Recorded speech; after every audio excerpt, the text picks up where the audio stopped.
Who's going to bring in illegals? Come on, la la la la la la la. Who's an Indian tricking black people? Come on, la la la la la la la. Have you wearing gay apparel? Come on, la la la la la la la.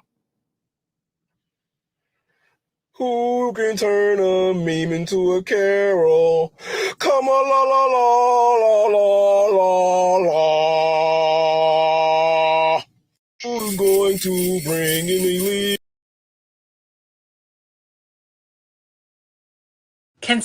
Can somebody please make a movie on this dog already? Because the story is wild. So she uses these buttons to communicate with her owner, but she can actually formulate sentences in English, and it's kind of creepy. And I'm talking about this video right here where she tells her owner that somebody's in the house, but nobody was there. That's me, I'm Mom. What can I do for you?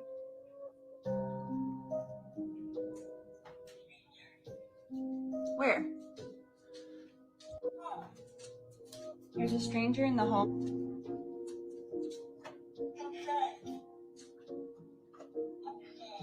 Okay, let's go upstairs and look for the stranger in the home. And if you thought that was wild, just wait until I tell you this. They actually had to put her on medication because she kept asking why she's a dog. Dog, why? I don't know how to answer that.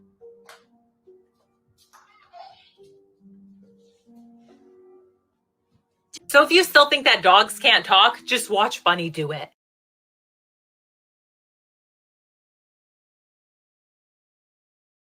So this word is ear, which means this word is beer. No, it's bear. You don't see how? It's because it's ear with a B. Bear. That's why. Which means this word would be bared? No. Why would you think? It's bear with a D. Beard. Let's take a step back, okay? This word is bear, which means this word is fair. No, it's fear. You don't see how? Ear with an F. Fear.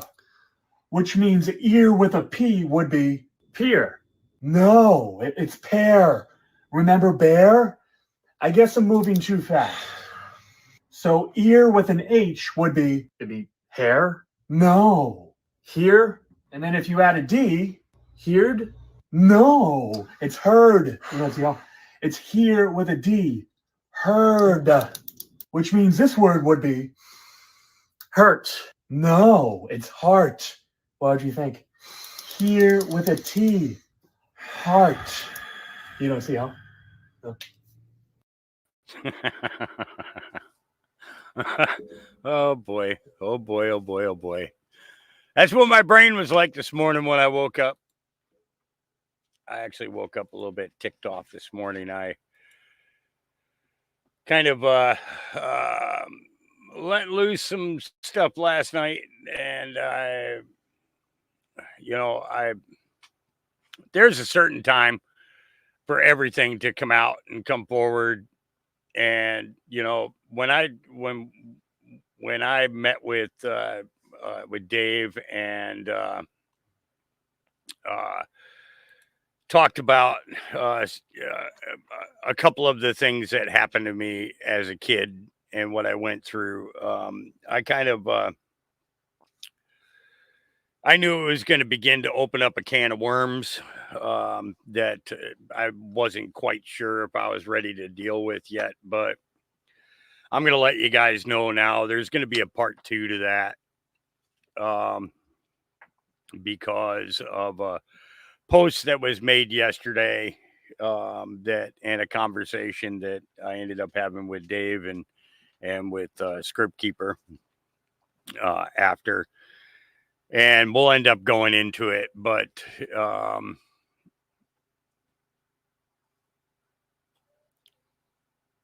I'm having been having a series of like flashbacks over the last 12 hours, things that had happened. And, you think you got things buried and that you've moved past it and that, you don't hold any anger or anxiety and stuff like that about it. And I realized last night that I'm still pissed off. I mean, it's that simple. I'm still pissed off, and I know I have a right to be. I totally get it. I do. But I was mad at myself when I went to bed last night because of the fact that I responded the way that I responded to a post that was put up by a particular podcaster that, well, not a podcaster, just I guess you would call her an influencer.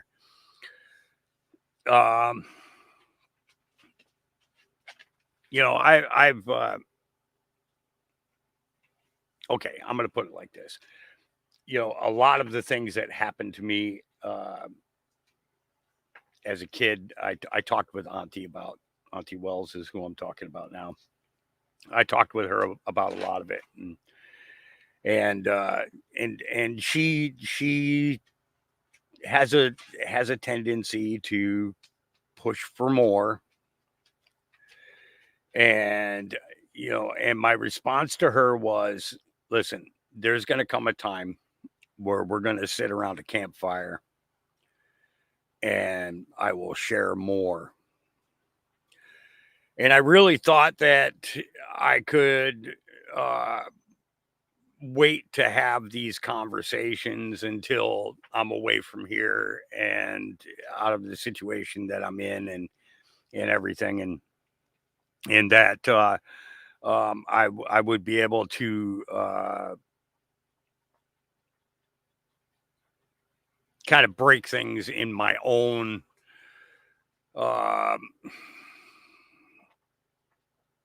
timeline. You know what I mean?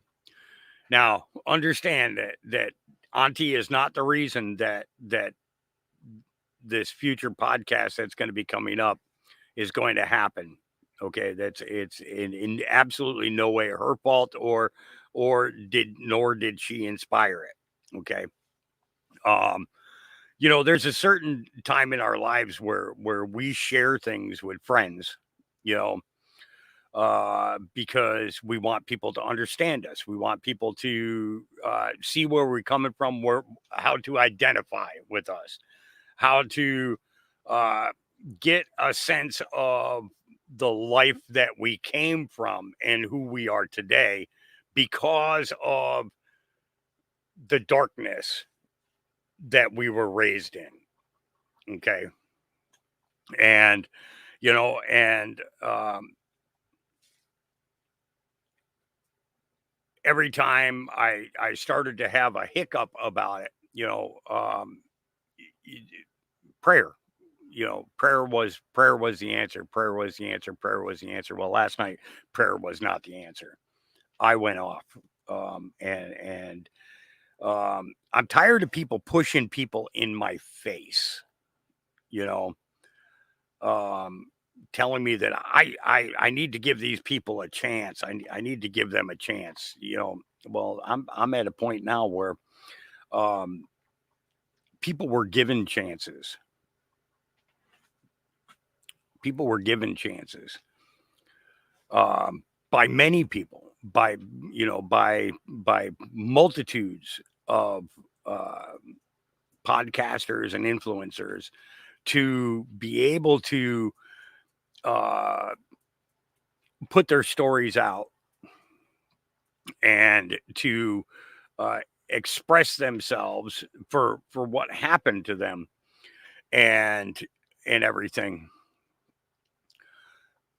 But then there's another point where people abuse that. Okay. Where they feed off of what other people do and what they talk about, you know. And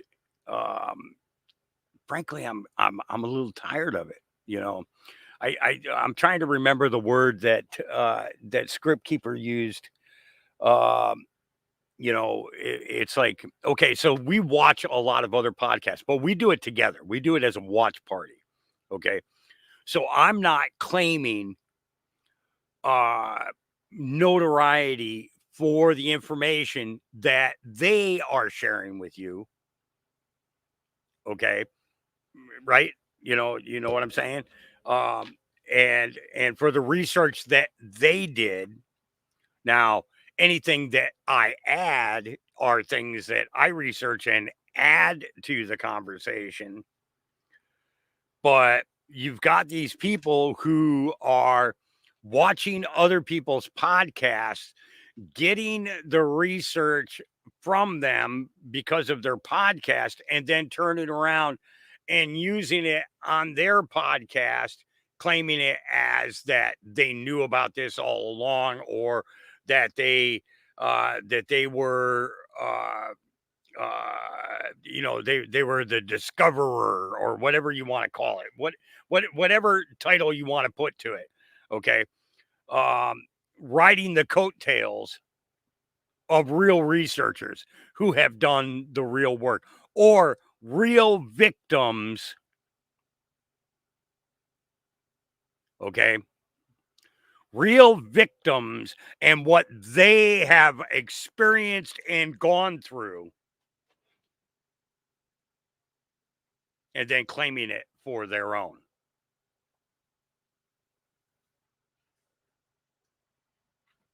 You know,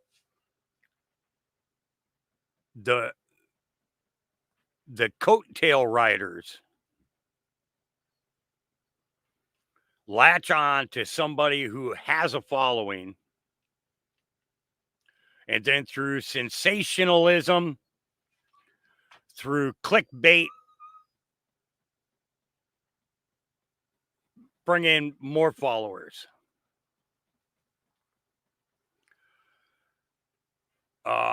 And I'm a little tired of it. Um, I can only call them coattail riders. I can't leeches. Leech is a good word. Give me a second.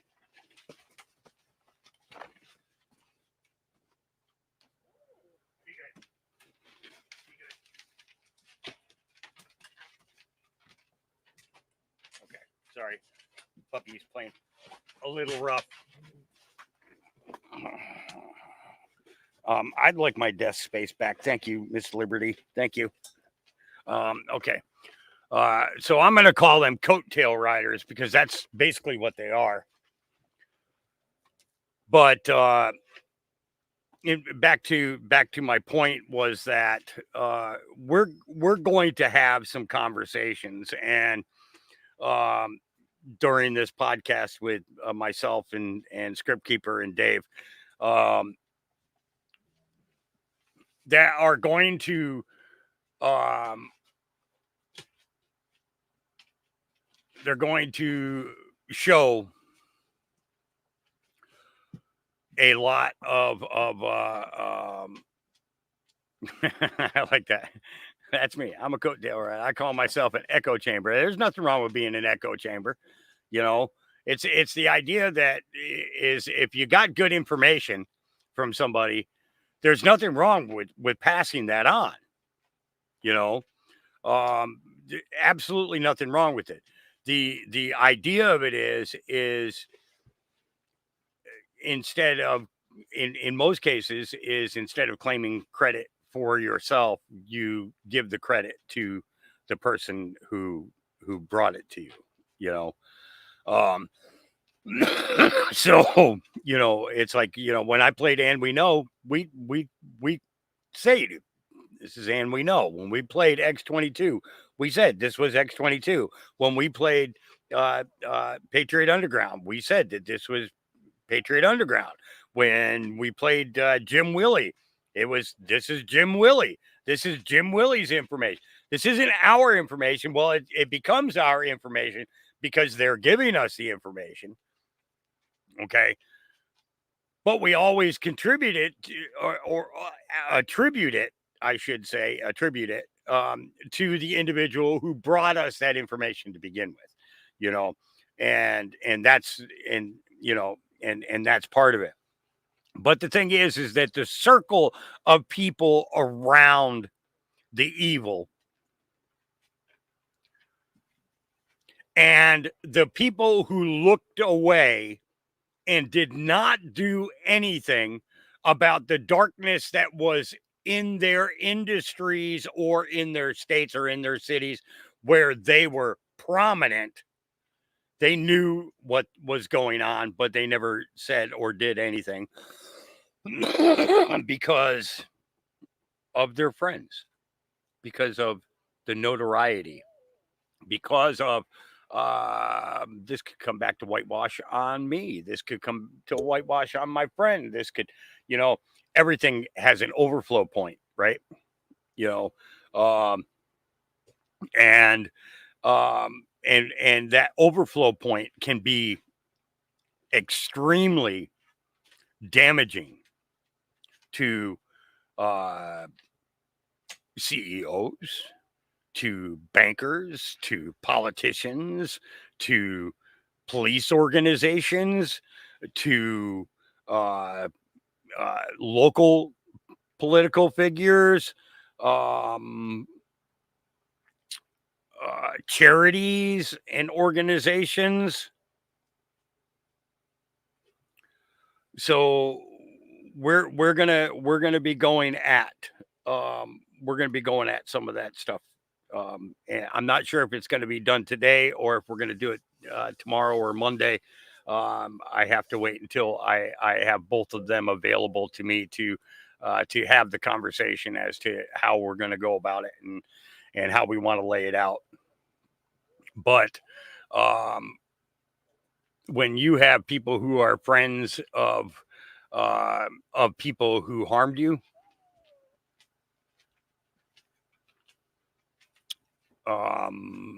there comes a point where enough is enough. I've tried to stay out of things. I've tried to not get involved and just keep doing what I do. But more of it has got to come out now, and it's not going to be nice. It's not going to be nice at all. All right. Carly Bonet, gut field research shows the highest rate of mental illness is among liberal single women. Well, I know quite a few single men that have lost their fucking minds too. So, but here we go.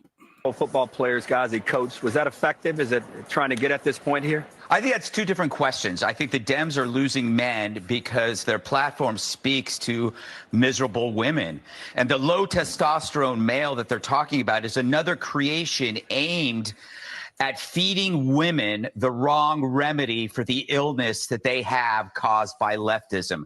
Leftism took the idea of equality and twisted into sameness. So there's no difference between men and women, right? So it's like what men can do, women can do. And hence now it's the reverse. You have men in women's sports, men in women's clothing, men in women's prisons. But women are different. And whether you're a feminist, Democrat, or Republican, or libertarian, women appreciate the distinction, and real men embrace the distinction. Research shows a high rate of mental illness among liberal single women. I believe it has something to do with an elimination of the traditional sex differences. Once you blend the differences, what happens is you're going to deny the natural empathy that men give to women.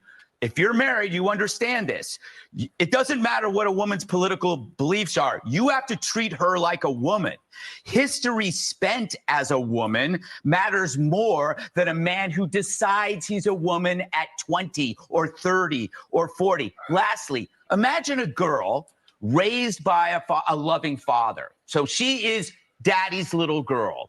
She's his princess. Then she grows up and she's surrounded by low testosterone beta males. Wouldn't you be miserable? What a letdown. Oh, I was taking notes. I got to tell Georgia Ford about this. Football. yeah. Oh, yeah. All right. Why the left hates Donald Trump. So this might be the most serious post I've made yet. Okay. I figured out why. This is not the one I wanted to play. That was not the one I wanted to play. Dang nabbit. There's another one of his that where he went off on. It might be farther back. Might be farther down. Dang nabbit. That was not the one I wanted. Dang gone it.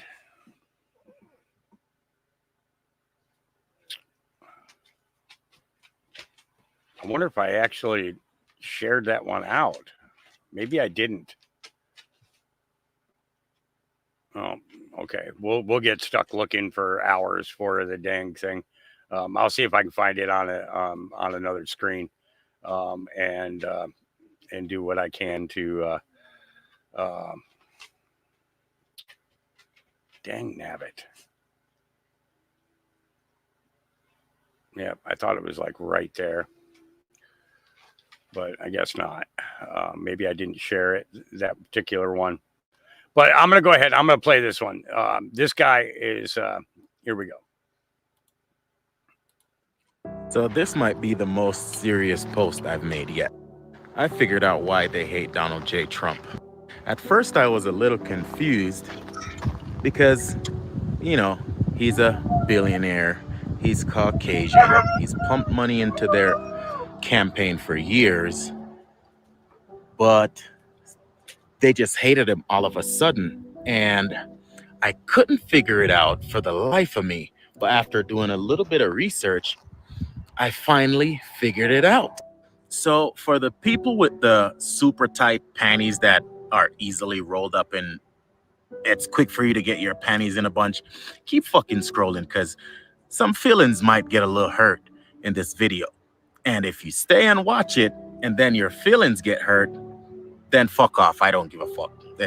I warned you. This is your warning. So if your panties are easy to get in a bunch, do this.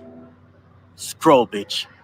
So obviously I'm not gonna go all the way down into his birthright and his full length of history, but I'm gonna tell you this. Donald Trump is the only president that's ever sat in that White House that is not a descendant of slave owners. Oh, but he's white, so how come? Well, let me tell you this. Kamala Hamas and Barack Hussein Osama are both descendants of slave owners. Let that sink in. Okay, but that don't explain why they hate Trump. Well, listen then, be patient. Fuck. Be patient. Okay, so what do the Democrats hate most about a particular set of black people? That's right. They hate when blacks really wake up to reality and know that they're really the ones that been fucking up and been holding us back, and then we walk off the plantation. They fucking hate that shit. Oh yeah, but what that got to do with Trump though? Like I said, wait, Jesus. Donald Trump is a New York native, Queens, New York. His daddy had some money. Then his daddy gave him some money, which he took that money and made it into a ginormous fucking empire, the Trump Organization. Now for years and years and years, Donald Trump too was on the Democratic plantation. He was. And for years and years and years, he was cool with black people. Matter of fact, he was the plug for loans when blacks couldn't get money from banks to start their businesses. But even better, not only did he lend them money, but when it was time for them to pay it back, he'd take the check, ask them if they love what they're doing in their new business adventure, and when they said yes, he would rip the check and the contract in front of them, tell them congratulations, and wish them best of luck in their business. No return. That's just who he is. For years and years and years, Donald Trump was heavily involved in the progression of the black community. Even though he was on the Democratic plantation. That boy said, shit, well, what am I doing over here? This is the wrong side of history. But not only that, He took all his money over to the Republican side. And not only did he take it there, he fucking ran that shit and beat them motherfuckers. But get what? He didn't stop there. He called them out over and over again. They tried to shut him up, but the more they tried, the more he talked. They beat him. They framed him. They do everything you can possibly think they've been doing to us for years. They did it to him. And when none of it worked, they tried to take him out. Yep, they shot him. Yep, that's right. Donald J. Trump is a wigger. He's a wigger. That boy, my wigger. Yeah. November 2024, we voting for my wigger. That boy J.D. Vance also my wigger. So when you go to that poll, better vote my wigger, my wigger, my wigger. My motherfucking wigger. Hey, Trump Vance 24, bruh. Huh. That's my wigger right there. Yeah. So he had a pretty strong message there. You know, it's when you slow down and you catch on to all the shenanigans that are going on around him that you begin to realize that that they hate him so much because he is not afraid to expose these fools for the deceptions that they've been playing on the American people for years. And we're seeing it more and more. All right, here's a little of Peggy Dodson covering a little bit of news on how these migrants or immigrants, these illegals are faring in her city. Here we go. Hey everybody, it's Peggy D. How you doing? I'm just on 125th Street in this area over here. And here is a whole bunch of Africans. We're going to walk right past them quietly. They're still doing what they have to do. All the bikes. This shit.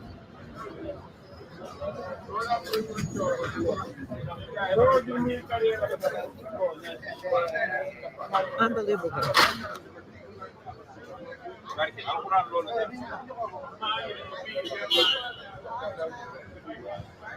This is what this country is coming into. This is what President Trump is talking about today. And we have some of the worst criminals in the world over here. People from Venezuela are really, the gangs are just bad. Anyway, that's a quick check. I'm on my way to another stop, and I have a whole report I'm going to be doing tomorrow after the convention. All right, peace. All right. Yeah, I'm looking forward to what she puts out next. We heard that young lady yesterday. Now we're going to listen to this young man, Kyle McCauley. Here we go. Hey, before I jump into this video, shout out to Libs of TikTok for their support on this. My name is Kyle. I moved to LA in 2012 to start a career as an actor. At the time, I knew nothing about politics. Boy, did that change. Fast forward a number of years. I'm very involved in my neighborhood council with a passion for making change and standing up to terrible leftist policies created and pushed by a corrupt leftist administration. After being elected to my neighborhood council, I was required to complete training courses. Sounds normal, right?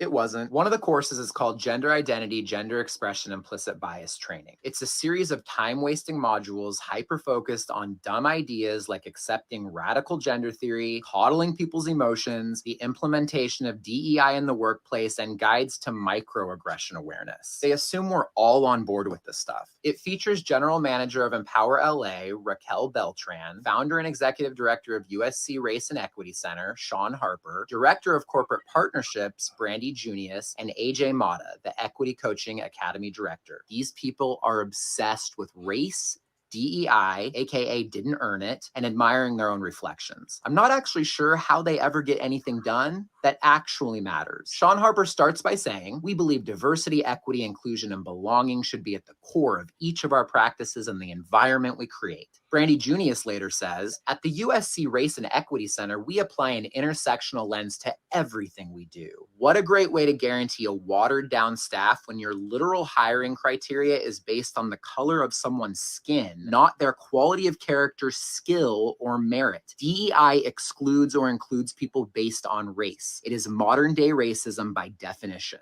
Leftists claim it's an act of kindness to embrace and be okay with this new concept of gender. It's not. Modern gender ideology is dangerous and leads kids to being groomed into taking experimental drugs like Lupron, a drug historically used to chemically castrate sex offenders, never before tested on children until just 15 minutes ago. In Oregon, gender ideology idiots are allowing kids as young as 15 years old to cut off their healthy breasts and penises without parental consent. There are countless stories of young people who go through serious gender transition regret, saying they were groomed into life-altering surgeries as adolescents by experts and for-profit organizations who claimed to have their best interest in mind, but didn't. Years from now, we, society, will look back and realize this was a dark time in history where people were indoctrinated into thinking that the mutilation of mentally ill children was okay. Stop this disgusting practice now. Brandy also says, my name is Brandy. I use she, her pronouns. I have long dark hair, brown skin, and I'm wearing a blue dress. Cool story, bro. I see that. I have eyes. She goes on to talk about implicit bias, saying, an example of this is going back to the period of forced enslavement when African Americans were thought to be intellectually inferior to whites. This overt racism carried through generations and eventually turned into an implicit bias with the same lingering thoughts and preconceived notions. Implicit bias in some shape or form has existed for hundreds of years and continues to have a role in society today. This thinking creates a victimhood complex that sets groups of people up to believe it is the responsibility of others to protect their feelings. It disempowers the individual to look inside themselves and consider, why does that other person's actions bother me? How can I empower myself enough to not be negatively affected by the other person? Because I don't have control over other people. I only have control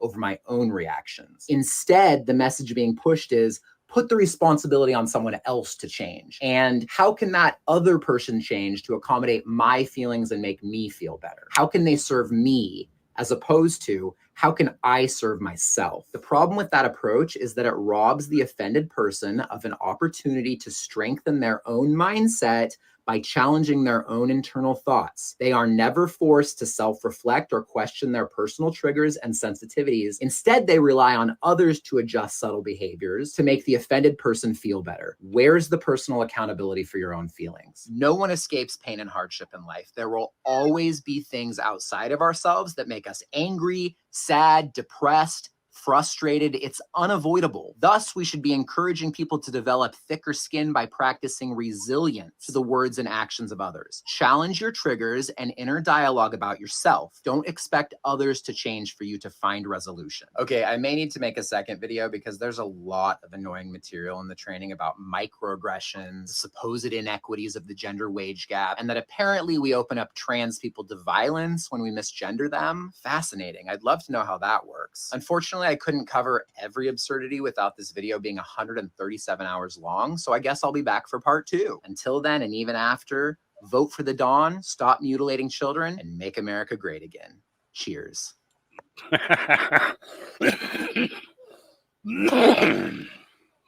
Yep, they're getting there. Here we go. Dear Democrats, love an ex-leftist lesbian. Here we go. Oh, boy. Dear Democrats, I am a lesbian who left the left 5 years ago and have never looked back. And honestly, I am very curious on how people haven't seen through you just yet. How you are so obsessed with diversity, yet don't like it when anyone in your group thinks differently. About how you claim to be a party of the people, yet constantly are dividing us by sex, gender, race, ethnicity, gender, sexual orientation, and there is more infighting than ever before. You're literally building a wall to protect yourselves around the DNC arena, yet call us, the American citizens, racist if we want to do so around our own country? What about all the insane gaslighting about how the economy is great, that the border isn't open, and that Black people are too stupid to know how to get an ID so they can vote? How you are so excited about a potential first Black woman president, yet can't even define what a woman is. How you see DEI as a good thing, yet get upset when we call someone a DEI hire. And to those listening to this who are thinking about taking that same leap that I did, I ask you this. Is the current Democratic Party or the current leftists or progressivism, is that serving you well? Love, an ex-Democrat, now moderate right-leaning lesbian. Well, she just put it out there. You just put it out there. Yep. All right. Okay, guys. Here's one of your funnies for today. I think you should diet. What? Just think it's time for you to diet. Can you explain?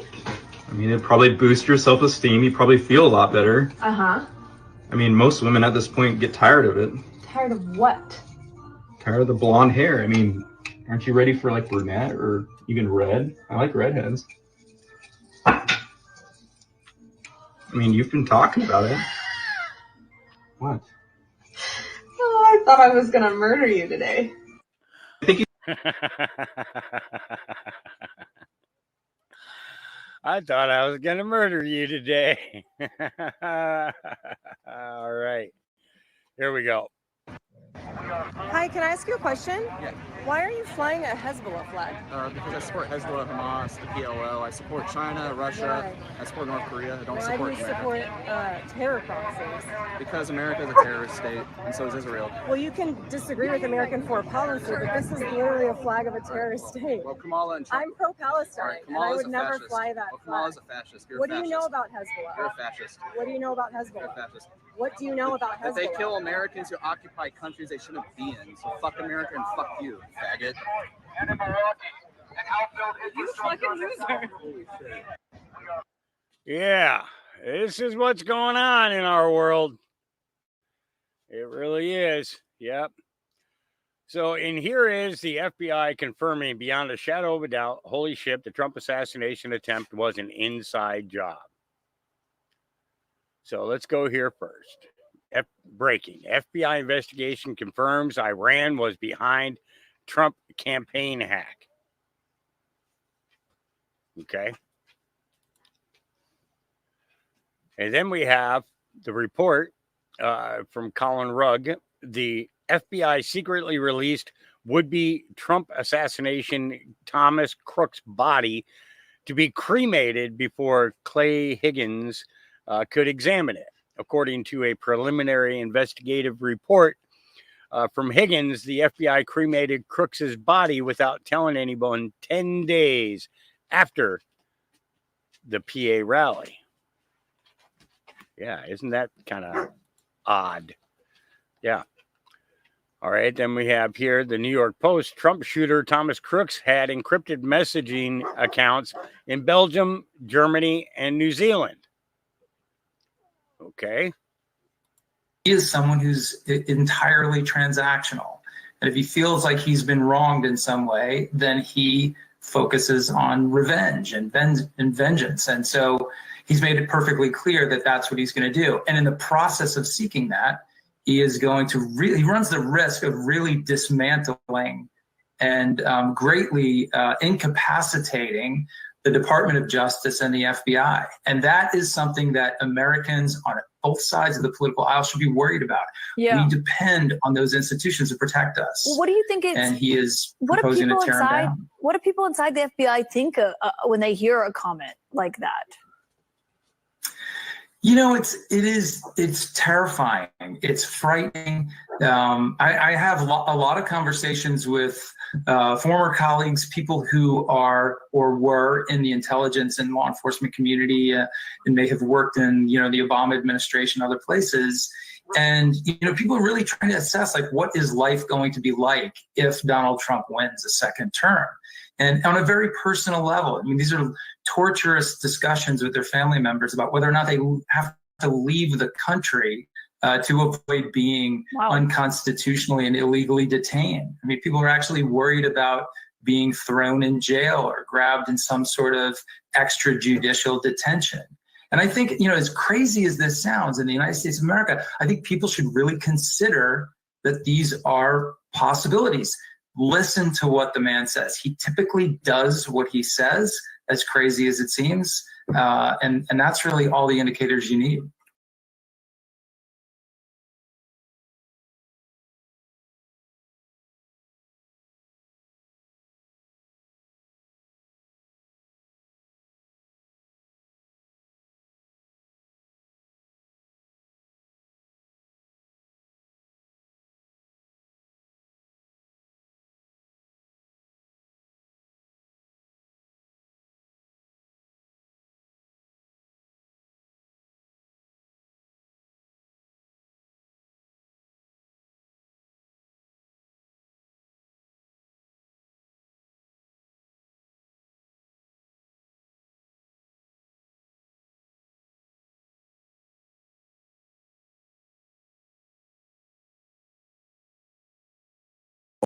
Watching Jolly Good Ginger try to go toe-to-toe with Charlie Kirk should be like a warning to all you liberal content creators. Because most of you leftists spend all your time just talking to your phone. You don't actually talk to people in real life. You get to say whatever the fuck you want. Nobody questions you on it. The only time you actually do talk to people, you do engage or you debate people. It's on TikTok Live where your mods have the ability to mute the shit out of them or you can ban them when they start making a good point. But Jolly Good Ginger just made it very obvious what happens when a liberal content creator, person who exists in their own like little liberal protected cocoon, tries to actually engage with a conservative media personality, a person who debates for a living. And the worst part is Jolly got completely fucking schooled and then posted the video because he was more intent on everybody seeing that he talked to Charlie Kirk than the fact that Charlie Kirk actually won the argument. And Charlie won the argument by saying very little. Like, check out this video that Jolly himself posted.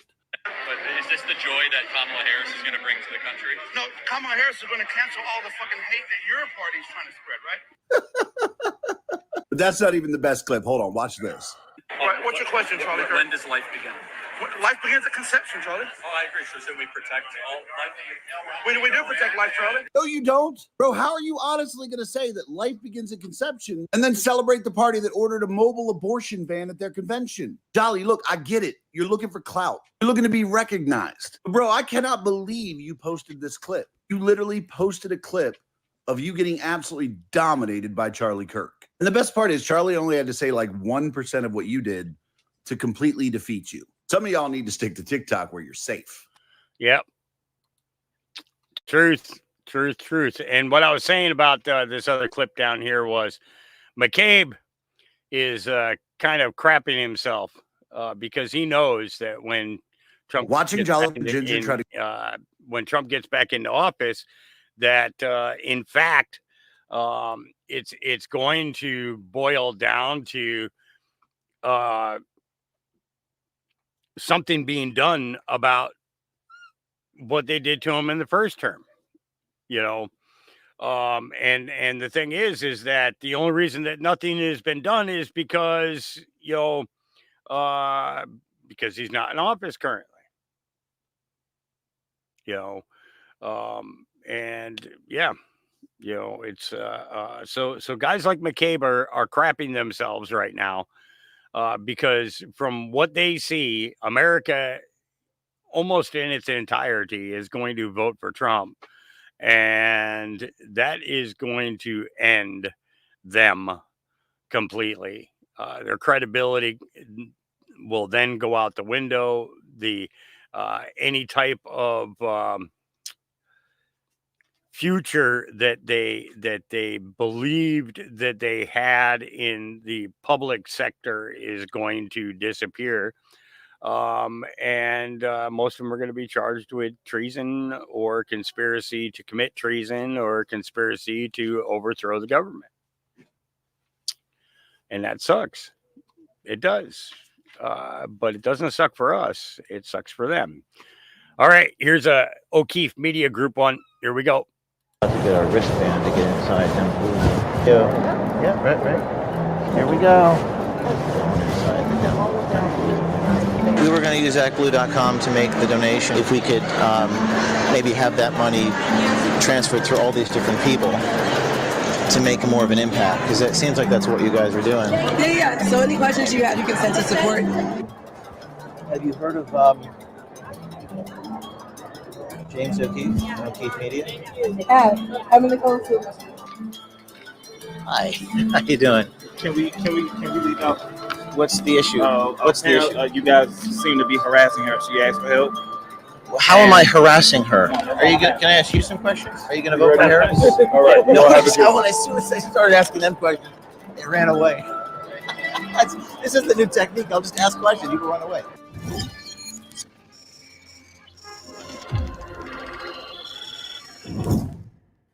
Undercover at the DNC convention as a Kamala Harris supporter, I wanted to find out what was going on. I stumbled upon Dempalooza, where Act Blue had a booth set up. Here is how it went. We are literally the facilitator of this digital platform.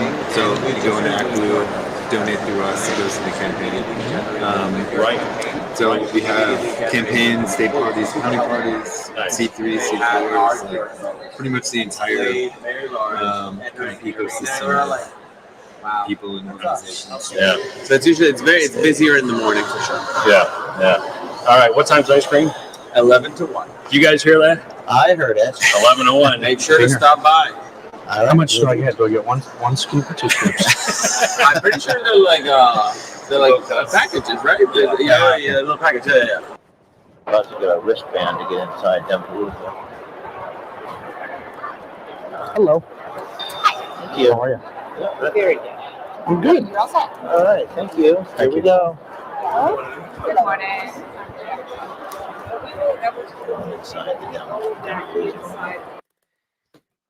Well, here we go. The market has plunged again. The writing is on the wall. It's time to take action. The elites and big banks are pulling the strings, creating financial chaos to strip you of your wealth. Don't let them win.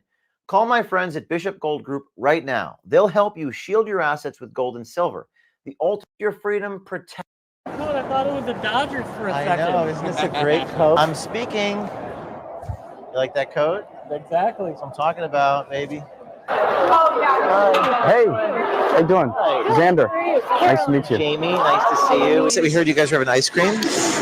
I've been at 11. Tell them about our company. So we came by yesterday and we talked to Jose. Last night we got to shake Obama's hand. They let us go backstage, which is cool. We got to shake Obama's hand last night. That's very cool. And we were kind of on the precipice of whether we should get involved, but with all the energy and everything. So we're partners. But also in life and in business. Yeah. And we want to get more involved, and we're interested in donating. Then yesterday we're like, okay, we're all in. Yeah. Which was cool. We met Obama and that was cool. So That's very cool. Well, if you wanted to donate to the Harris campaign, yeah, how does that work specifically? I just told them I want to donate, because you can donate to Senate races and so forth, right? so any campaign organization that is running as a Democrat or progressive has the opportunity to be on Act Blue. And so if there's anyone in particular, you can Google them, find their link, and you just donate. It's a secure payment processing. What's the max someone's ever donated? Oh, well, It's probably, I don't, maybe you don't know. the state and local and federal, everyone has different limits. So you can look up the federal or state and local campaign limits for the specific area you're thinking. we're excited about the energy. I was on the fence, but after last night, I'm ready to do it. So I guess let's go on the website. I mean, what do you think? Should we do it through the company or? I think probably through the company would be best. Capital. And your name was? Carolyn. Yes. Well, I'm all on social media, and Elon. I don't know why he's become so partisan, with X. I don't get it. But I was on X, and he shared something about. I think it was about Act Blue. Elon posted they were putting money in the names of other people or something like that. That is not based. With the FEC website. Yeah, everything is. Everyone has to donate, and everything is put all their information. Yeah, because it said that the FEC website had hundreds of donations in the name of a specific person. Have you heard of that? No, I don't. That's not based on anything. I'm gonna grab. If you have specific questions, I can grab our director of different departments. But that is all based in like Lies. falsities. Falsities. Yeah, I mean, I figured it was like disinformation. I just like, it was just like, I don't know. I didn't know what the answer to that was because I want to make sure that when we donate, it's on the up and up. Yeah. So you got to put in all the information. Is that person here? Is that someone's here now, or? Just give me a second. Okay, no problem. Hi. Hi, Jamie. How you doing? Nice to meet you. Nice to meet you. Thanks for stopping by. You guys just hanging out. You're like all decked out. Yeah. Thank you. You like the jacket? The whole getup is. I have that shirt. You have the shirt? I do have that shirt. Yeah. I do have that shirt. We were going to ask about donating, and specifically, like with the FEC website, it said that there were all these people that had donated through at one person, like hundreds of times, and we just wanted to ask about that. I can connect you with our comms director. We were going to use actblue.com to make the donation, but we were wondering if it's possible for our donation to go through, because we want it to be most effective, if we could maybe have that money transferred through all these different people to make more of an impact, because it seems like that's what you guys are doing. Yeah. So any questions you have, you can send to support. Have you heard of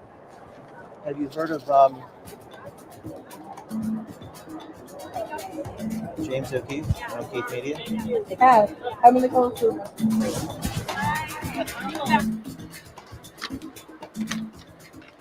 Hi, how you doing? Can you answer our questions? Ma'am, why does the FEC website show that money is being used for those purposes? I mean, hundreds of donations through one person. Carolyn, is that your name? It's what your name badge said. Hi, do you guys work with Act Blue? Then why are you sitting in an Act Blue table? Oh, friendship bracelets. Have you heard about this scandal involving FEC contributions that go through Act Blue? The Act Blue put a statement out saying it's a disinformation campaign, that all these donations are going through the names of other people. Have you heard about this? Well, Act Blue's talking about it. FEC website shows so many donations. Hi, how are you? Nice to see you. Are you with Act Blue? Here she goes. She went over there. Let's talk to them. Hi, I'm James O'Keefe. Hi. You guys take pictures of me. I don't know why you do that, but I'm taking pictures of you. We like taking pictures. We love pictures. And they're running away. They like to run. They like to walk away. They like to run away. Come on. Hey, Carolyn. Why did you lie and say your name wasn't Carolyn? Carolyn? Is that your name? No. This is your statement. The promoters of this disinformation campaign. What is disinformation about the FEC website? Carolyn. Hey, fellas, can we leave out? What's the issue? What's the issue? You guys seem to be harassing her. She asked for help. How am I harassing her? In today's rapidly evolving healthcare landscape and mysterious by its scary art includes essential reactions.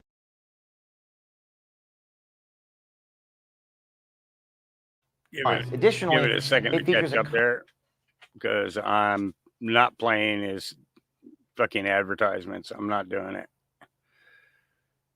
He's a great journalist and everything, but honestly, in the middle of a story, you should not be doing this. And you can easily replenish. Absolutely should not be doing this in the middle of a story. You want to get people to pay attention to what you're doing, what you're saying. You absolutely should. And save 15% by medical emergency kit. Your journey. So order your first aid. Wow. 3 whole minutes of commercial. You know, it's ridiculous. twc.health/OMG. There we go. Now it should go back to it. Sorry, guys. Well, you guys are following her around. Well, I'm currently by Home Depot. We asked Mike. a few questions. Who's Mike? Who's Mike? You guys can't be following people around here. Okay, we just asked a few questions. Yeah, but if she wasn't answering, why are you following her? Because there's money laundering occurring on the FEC website. Okay. Serious issues. And we're trying to get to the bottom of it. We have a right to be here. Yeah, but you don't have a right to harass people though. Did y'all do that yesterday? When you say Did we go through that yesterday with y'all? no, when you say harassment, what are we talking about? What do you mean by harassment? You do have a right to be here, but you don't have the right to harass me. Now, I will challenge you all the way to the Supreme Court if you tell me I'm harassing someone by asking. Right now, you're harassing me because I don't want to be stopped. Sir, how you okay? doing? How you doing? I'm James. Nice to see you. James. Yeah. What's going on? How can I help you? There's nothing. I don't need any help at all. How can I help you? We're basically trying to get some answers to this question about money laundering with the Act Blue, with the people's names being put on the FEC website thousands and thousands of times. It's a very serious issue, and the public have a right to know. That's what's going on. Understood. So respectfully, if they don't want to answer your questions, I would just appreciate that you not follow them, because that's what we were called for. You following them, we're going to have to escort you off the property. Okay. Okay. All right. All right. All right. I understand. Okay. May I walk up there again and ask another question? Not if she doesn't want to answer the same person. As long as they don't want to answer the question, though, I would just ask that you respectfully move on. But if we define move on, like how many seconds? As in, Is if it 5 seconds? they're just not answering. You seem like a relatively intelligent person. We don't need to do You the think I'm semantics. intelligent? I appreciate that. We don't need to do the semantics. I want to understand how you define harassment. So to help you understand, I observed. We defined it for you. Do you like the T-shirt? So as it relates We're just to, asking that Do you like the T-shirt? Yes, we're just asking that if they don't want to answer questions, you move on. That's Are you all good? I'm Can I ask you some questions? Nope. No. Are you going to vote for Harris? All right. No, Have a good as soon as I started asking them questions, they ran away. This is the new technique. I'll just ask questions. People run away. Where is the vasectomy? Oh, I do not know where. Actually, it's Wednesday. It was only Monday, It was Tuesday. not the vasectomy tent is not today. Monday, Is Tuesday. it I was interested in getting a vasectomy. I was looking forward to that. Next time. Thanks. The moment we talked to the people in yellow, and we said, "Who are you voting for?" They ran out of there. They ran so fast. But James O'Keefe here in Chicago, walking outside of the Demopalooza convention in full disguise, completely unrecognized. They had no idea who I was until we took off the disguise, took off the mask, and then they realized, and then it was too late, and there was nothing they could do. Reporting from Chicago, this is James O'Keefe, dressed like a Kamala Harris supporter, Chicago, Illinois, with OMG. Stay tuned.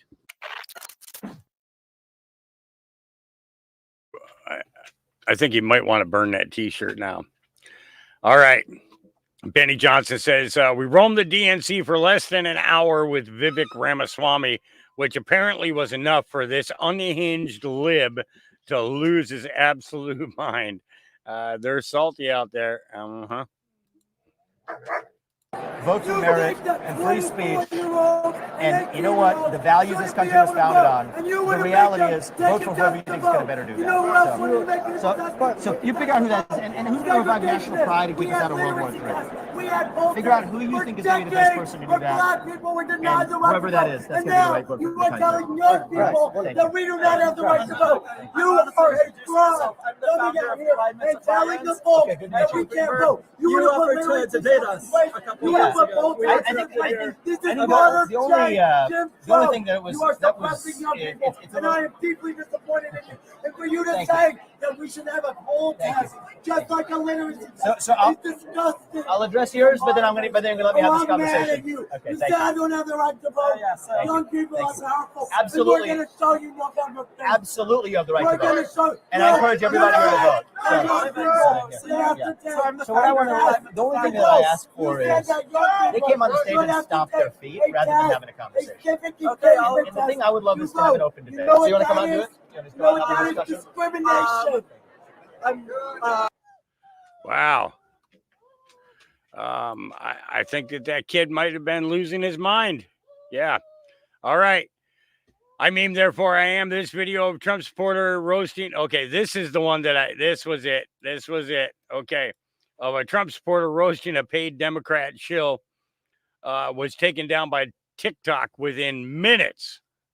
I mean, it was like I think it was like 5 or 6 minutes after it was posted, it was taken down. All right, so here we go. No, what's disrespectful is Charlie Kirk telling women that they shouldn't have the autonomy of their own. Oh, no. See, what's disrespectful is you fixing that fucked up looking piece of hole in your face to tell veterans that fought and bled and fucking hurt for this country, who this November is ready to make one more honorable fucking move by choosing America over your fucking agenda, and you're gonna say they're a disgrace to the fucking uniform they once wore. Fuck you, Jelly Belly Ginger. And here's the thing. I'm not a veteran. I've never served in the military, but I respect the fuck out of our veterans. You hear me? And see, one thing I do not appreciate is fucking Dollar Tree version of a fucking serviceman like you and Tampon Tim, who's never been in a fucking combat zone whatsoever, who's never been on neither end of a firefight, who's never once had to worry about if they're gonna make it back home to their loved ones, their families, their wives, their children, who's never had to pray that next bullet that fly past their ear don't just fucking go a little bit closer to their face than connect. See, Jelly Ginger, you're a fucking disgrace. It's like you already forget that the fucking party you're dancing for right now for that 20 grand you received is fucking giving the veterans money to illegals. Bro, you're literally a sellout. 20 grand. 20 grand have you dancing like that for the people that really, really don't give a fuck about you. But they would gladly give you 20 grand for your influence. You are telling veterans to vote for the people who are taking money out of their VA organization and give to people who are marching across this border, causing chaos, raping women and children. And you're telling veterans that are left behind in the dust to vote for these same people. You're a disgrace. See, what's disgraceful is the fact that you had to go ahead and create a whole new backup account and not use your 5 whatever million followers to spread this rhetoric. You know why you did that? Because as much as you're dancing for these fucking people right now, deep down inside, you're ashamed of it. You're a disgrace. I do not respect veterans like you. Normally, I would say thank you for your service. But fuck you, Jelly Belly Ginger. Trump 24, baby. Let's go. Yep. Minutes. Not kidding. It was down in minutes.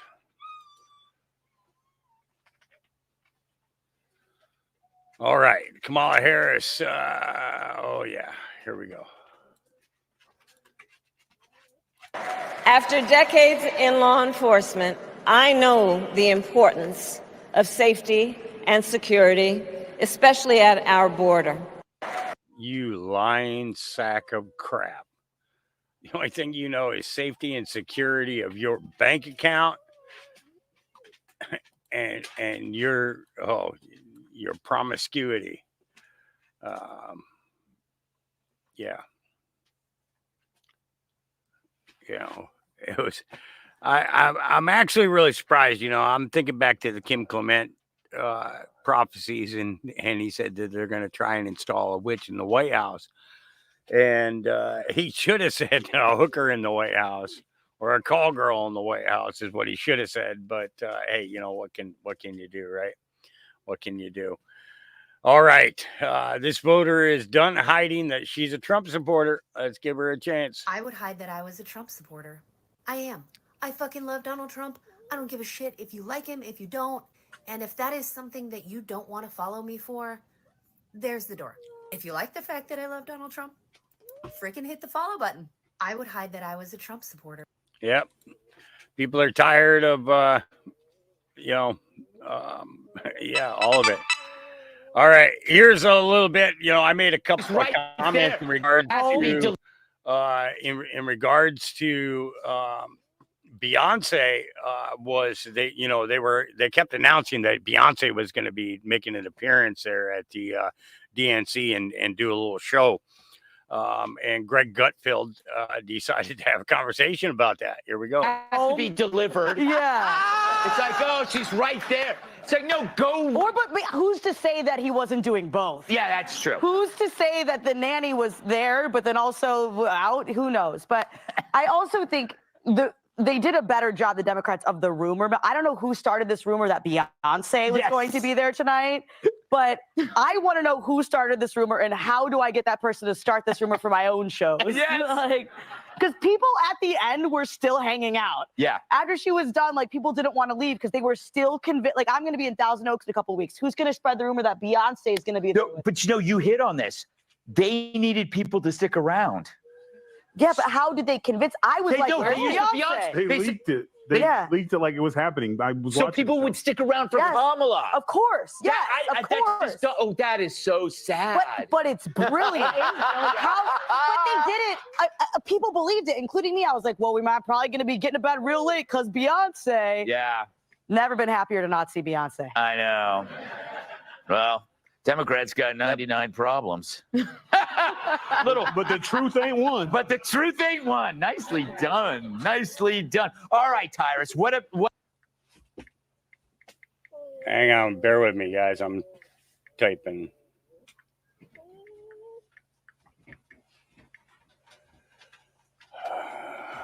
I got to stop reading text while I'm live. I really do. Okay. Okay, here we go. Next one. Everybody needs to listen to this man talk about how hard it was for him to switch parties despite his whole upbringing. Here we go. So I watched some of the DNC. A month ago, I watched the RNC. Let me tell you what the difference is. This is why I'm so... you guys think it's easy that when you grow up all your adult life in a political party, a lot of you think that when you change parties or you leave that party, it's not an easy decision. Like, everything that you've learned in your life, your parents, your upbringing, the people you grew up around, your community, that's what made you choose that party. So when you leave that party, for a lot of you out there, you whoop it up. You go like, yeah, brother, Trump 2024. You do all that, right? But for the person that actually has to switch their party, they're pretty pissed off. They've gotten to the point where they've gotten really, really angry. It's not an easy decision because when you change parties, you change ideology. You have to change the way you think. You actually go from, let's say, being liberal to being conservative, or moving from all the way from the left to moving left of center, or moving, from the right all the way to right of center. And, it's not just Democrats changing parties. It's also Republicans have changed parties too. So it's like sometimes they go from right to center. Anyway, watching the DNC, and when I was watching the RNC, so one thing about me, I'm patriotic.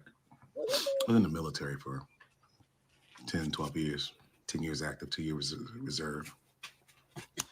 And I love America. I love America. America's done a lot of things for me. I look at where I started to where I am. I beat all the odds. I'm a black man raised in the hood, Philadelphia. And I made it out. I'm doing pretty good financially, career-wise, good family, married, kids, the whole nine. I beat the odds. I'm not a drug addict. I'm not an alcohol abuser. Not a domestic violence guy, not in jail. I beat all those statistics, and that's because I believe in America. I believe in the American way. So when I watched the RNC, I was like really, really patriotic. They made me feel like this is what it means to be American. This is what America stands for. I learned about perseverance and, overcoming odds and fixing our economy and America first and Old Glory, red, white, and blue. And was nothing about your color or whether I was black, white, anything like that. It was just all like, no matter what your race, color, gender, ethnicity is, you can do this because America allows you opportunity. And I really feel good when I was watching the RNC. I'm like, wow. And I'm not a Republican. Because I've gone independent because I don't want to choose a party, but I do want to choose an idea. And my idea is about being an American, not being black, not being white, not being orange or purple, just being an American. And everything I think, every idea I has to do with making America a better country. And I fly my flag proudly, red, white, and blue. And I fly my Navy flag out in my backyard very proudly. I served, I fly it. But then I'm watching the DNC and everything was about race, race, race, race, women, women, gender, race, race, gender, race, women, women, race, race, race, women, gender. And I was like, oh. And I was like, that's why I left that party. Everything was identity. Like, who are you? And the most minor things like your color, your sexual orientation, your things that you can't change, things you have no control of. That was the agenda. And it was very little about America. It was about, dividing. And I'm just really pissed that that's what that party has become. It is a divisive party who only wants to talk about race and gender and sexuality. Is that what we've become as a country? It's pretty sad. Yeah.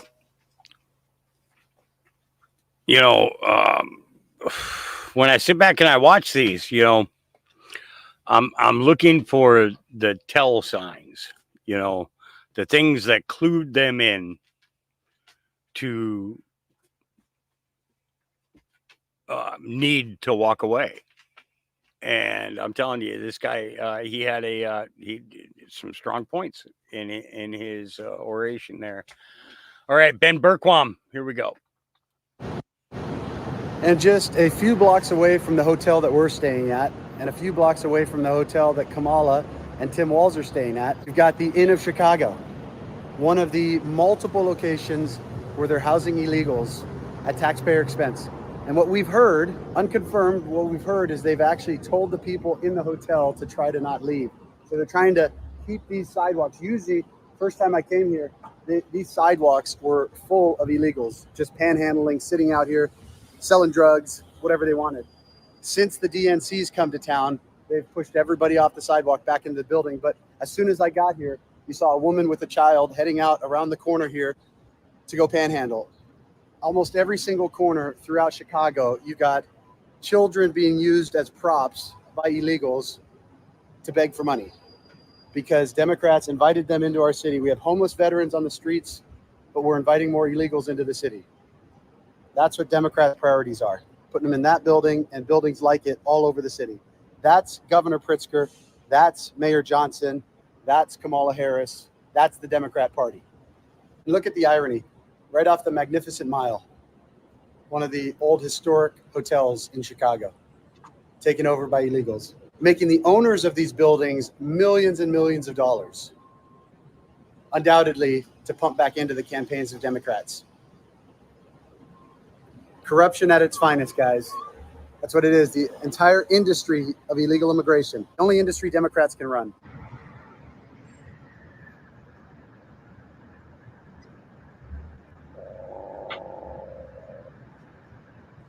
Are you part of the organization? Are you part of, no? Okay.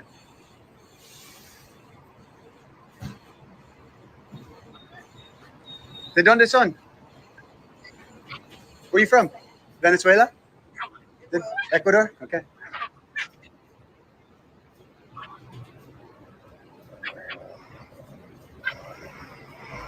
Buenos días. ¿De dónde son? Venezuela?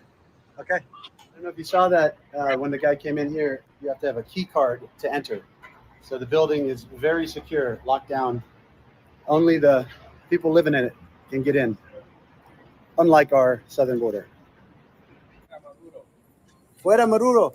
Fuera Maduro, Venezuela. They all hate Maduro, guys. While the Democrats in America love Maduro. The ironies are so rich here. everything, guys. The same party that says they care about compassion and love and kids and all the rest of it are the ones aborting kids. The same ones that say they care about the quote unquote migrants that are coming up. Support Maduro, who's driving them out of their country. They support socialists and communists. You got Alex Soros actually at the DNC right now, posting pictures with all these guys, promoting countries that are socialists and communists, wanting to make America more like those countries. It really is sad. It's sad. And then all day long, you've got to have cops sit out here on the other side of the building. Thanks for your service, guys. Appreciate you. Ever since they started housing the illegals in that building, they've had to sit there and watch because there's so much crime committed out here. That's Democrat love and peace and tolerance for you. Because not only is it the women and children, it's the criminal thugs from Tren de Agua and the Soulless Cartel that we're inviting in as well. It's weird, isn't it? You haven't heard a word about this at the DNC. All right. I need to swap videos because I need to step away for a minute. I have milk delivery for the puppies, and I need a couple of minutes to run out and deal with this. So give me a second. I'm going to try and find a longer video here that I can play. Come on, there's got to be. Here we go. Okay. Trump. Mr. President, thank you for joining us. You were truth socialing along this speech. What is your first reaction to it real time tonight? Well, the biggest reaction is why didn't she do the things that she's complaining about? All of these things that she talked about, we're going to do this, we're going to do that, we're going to do everything, but she didn't do any of it. She could have done it 3.5 years ago. She could do it tonight by leaving the auditorium and going to Washington, D.C. and closing the border. She doesn't need a bill. I didn't have a bill. I closed the border and created the safest border we've ever had in the history of our country. She could have done all of these things, and she could still do them. She's got 4.5, 5 months left. She can go there right now.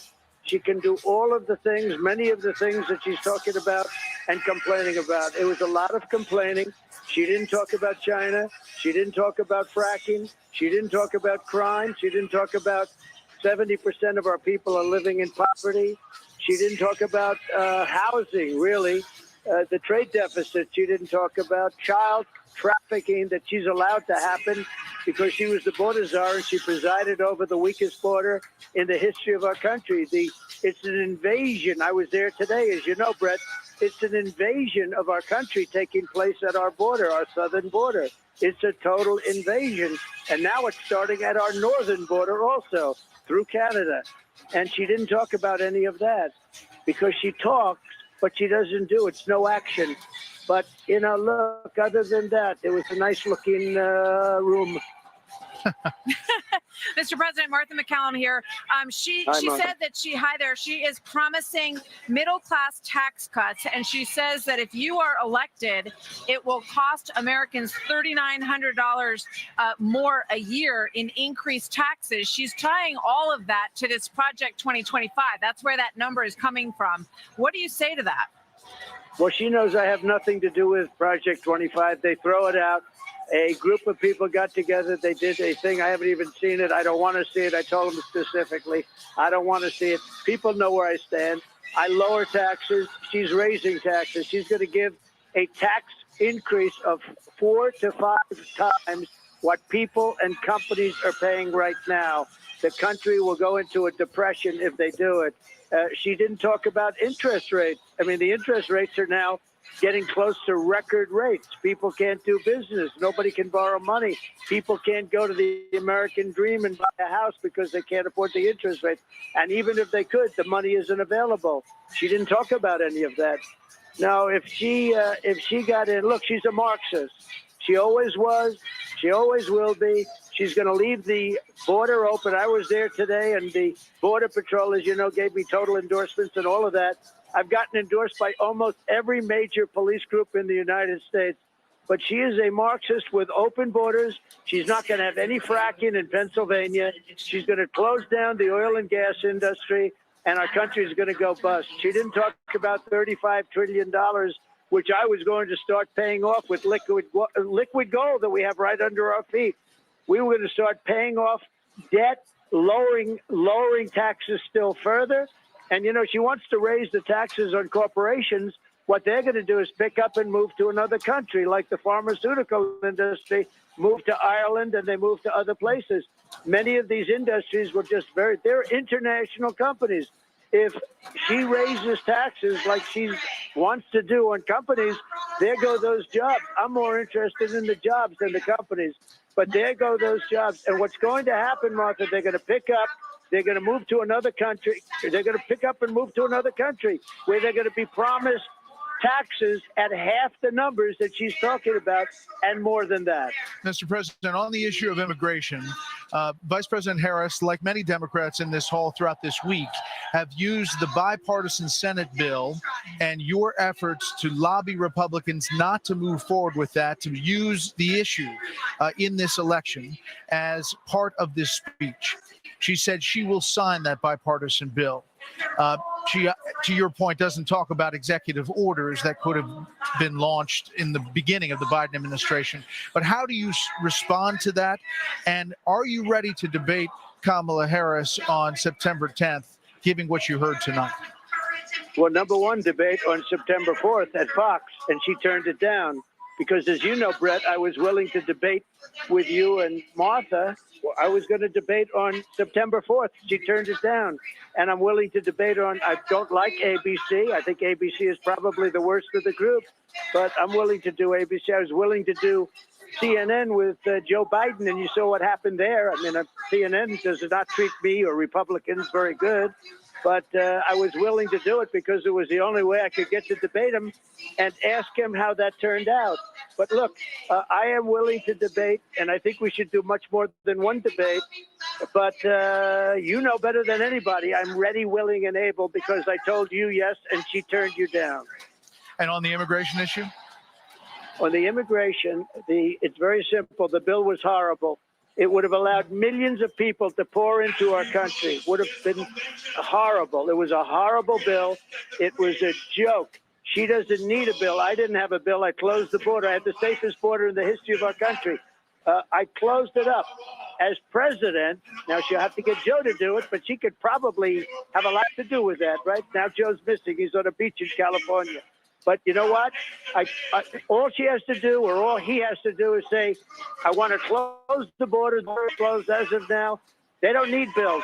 They don't want to close the border. I stood at the border today in 100-degree weather, and I will tell you, it's a dangerous place. And I was being told by Secret Service and a lot of other law enforcement, sir, it's really dangerous here. I think it's time to leave. You wouldn't believe the things that I saw at that border.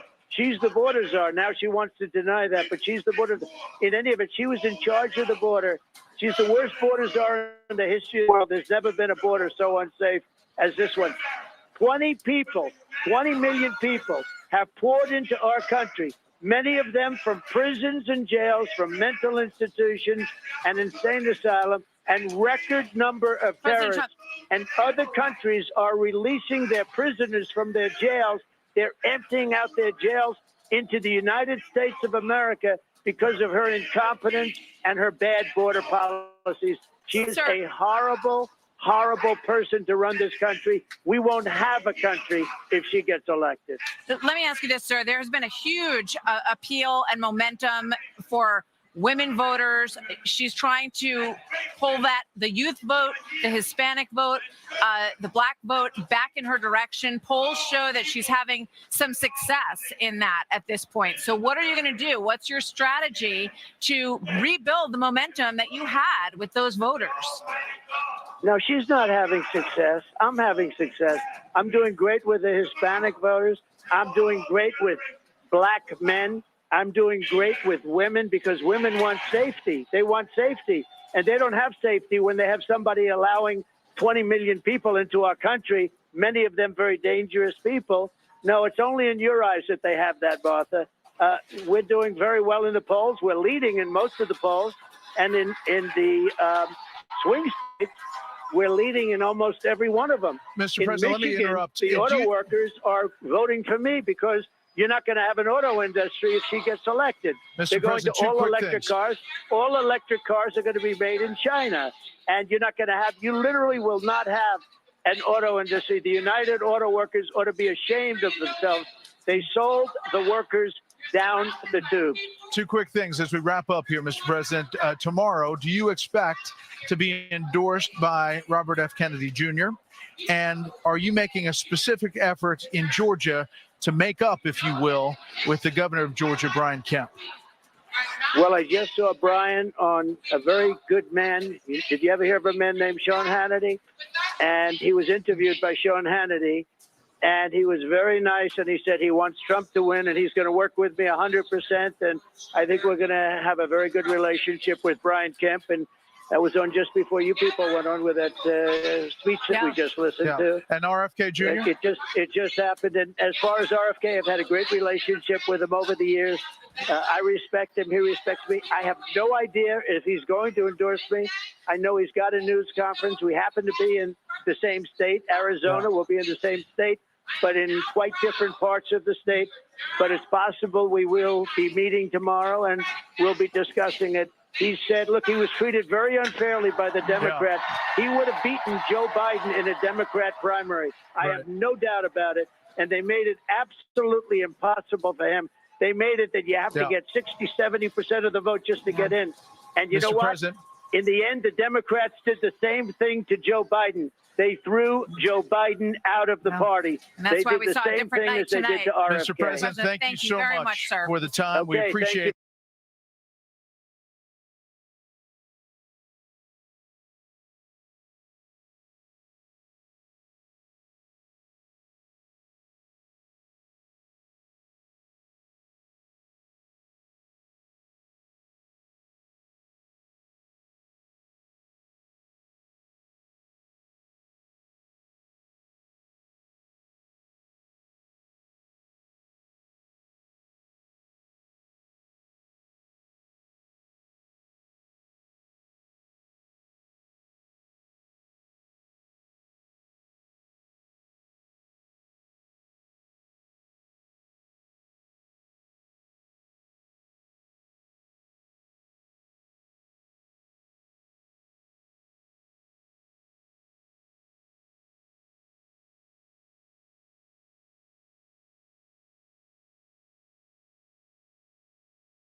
Okay, sorry about that. I have no idea how long you guys sat here without me, but I got my milk and everything. I got that had to get that taken care of. Sorry, puppy's got to be cared for. You know how that goes. All right, let's get back to where I was.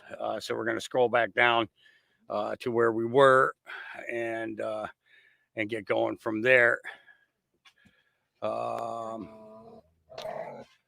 Okay, yeah, so I think this is where we were. Yep, there's a Ben Bergquam one. All right, so breaking clashes are underway between Chicago law enforcement and pro-Palestine protesters, along with one other activist, as they attempted to make their way toward the United Center, where the final day of the Democrat National Convention is taking place. Multiple objects have been thrown at police officers already. And here we go. And they got tired of it.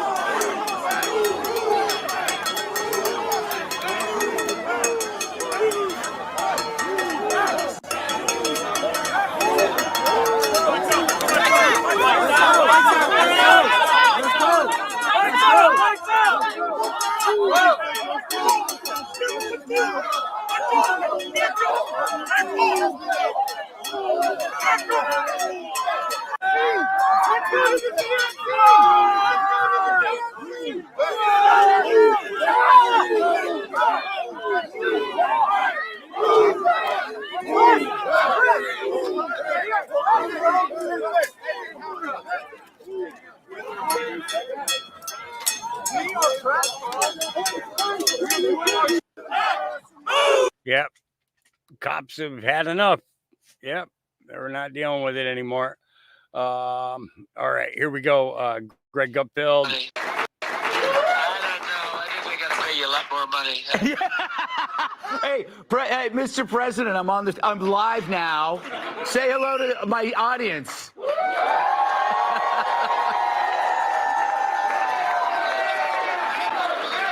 So don't say anything that'll get you in trouble. All right. At this point, what difference does it make? We're doing well. We're leading in the polls. All right, Mr. President. 8 points down. Yeah. And they said he has to get out, and they basically staged a coup. Yeah. And let's all see how it happens. But I think we're doing very well. All right. We're going to do very well. All right, Mr. P, I gotta go. I see ya. Bye-bye.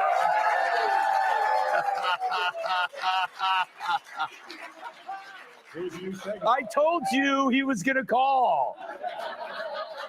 Well, speaking of, Yep, and he did. Yep. All right, update. I confronted some of the trainees driving a U-Haul to the protests in Chicago in an attempt to find out who's funding all this. They rolled up with masks, food, water, medical supplies, etc. This video will show you how stupid these people actually are. Here we go. So I'm just curious, what group are you guys with? Like, who's funding this? That's a great question. I think we're just going to keep loading. You say what? We're just going to keep loading. Thank you. Just going to keep loading? Okay. Yeah. Do you mind not? We don't want to talk to you. Well, I mean, it's okay. I'm in public. I can keep filming. I'm just curious. So what do you have? You have masks and, well, the window is clear, so I can see right in. You're not really hiding much from me. But no, I'm just curious. So who do you guys work for? Why are you wearing masks? Why are you attempting to hide your identity? You've got all these supplies. Don't want to tell me who's paying for it. I mean, if it's with a nonprofit or something, just tell me, you know?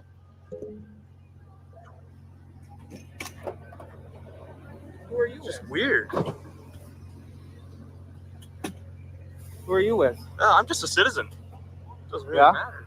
Oh, you're not very tall, so you can't. Oh, you're above me, I guess. But You want to go troll somebody else? it's interesting. What are you gonna do? You gonna touch me? No. That's probably not a good idea. Please leave us alone.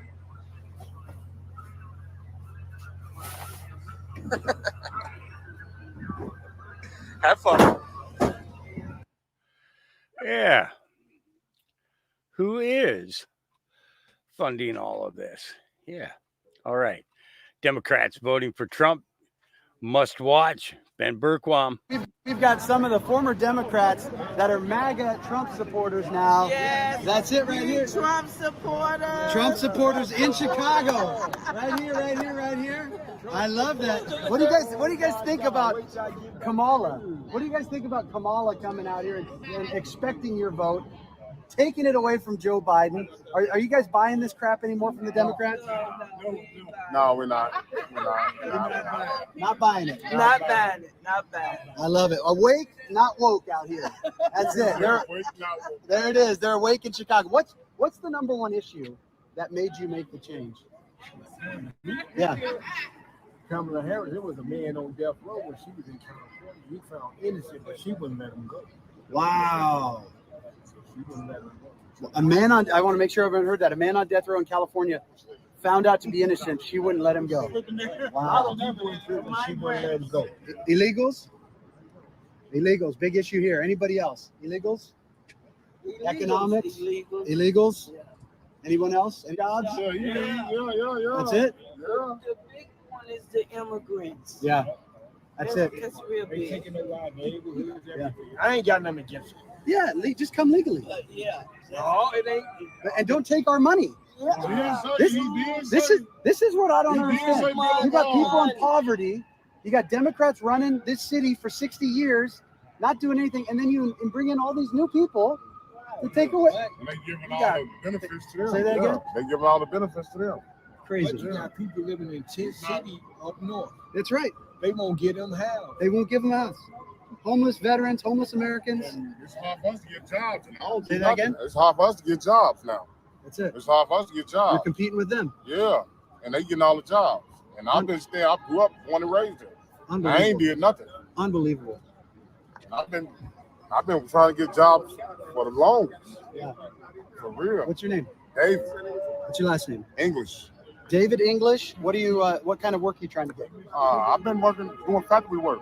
I was working at Alpha Bakery for one. And I got railroaded about it up for nothing. All right, do me a favor, guys. If you got a job opportunity, tell me your name again. David English. David English in Chicago. Hit me up. Send me a direct message. I'm gonna put this on social media. David English. Hit me up. My email is ben@frontlineamerica.com. You guys can hit me there. And I'm going to get David's contact information and we'll get you guys connected. So if anyone's got a job out there in the Chicago area that doesn't want to give it to an illegal, that wants to give it to a hardworking man here in Chicago, whether you're a factory owner, anything else, guys, give me a holler. And look at this. God bless you, brother. God bless you, man. That's it. Jobs for American citizens, not for illegals. Help our own inner city, not people coming in from others. Stop lying to the people. That's the bottom line. Stop lying to the people. God bless you guys. All right, stay tuned. The DNC's ending today. We got to end Kamala's reign. Get President Trump back in there. We got people awake here in Chicago, waking up to it, in the very heart of Chicago. Stay tuned. All right. Thank you, Ben. Yep. All right, Benny Johnson. Truth bombs. Here we go. I just want to give you the final word here. Final word here, because it's an honor to have you on the program. It's an honor to meet you.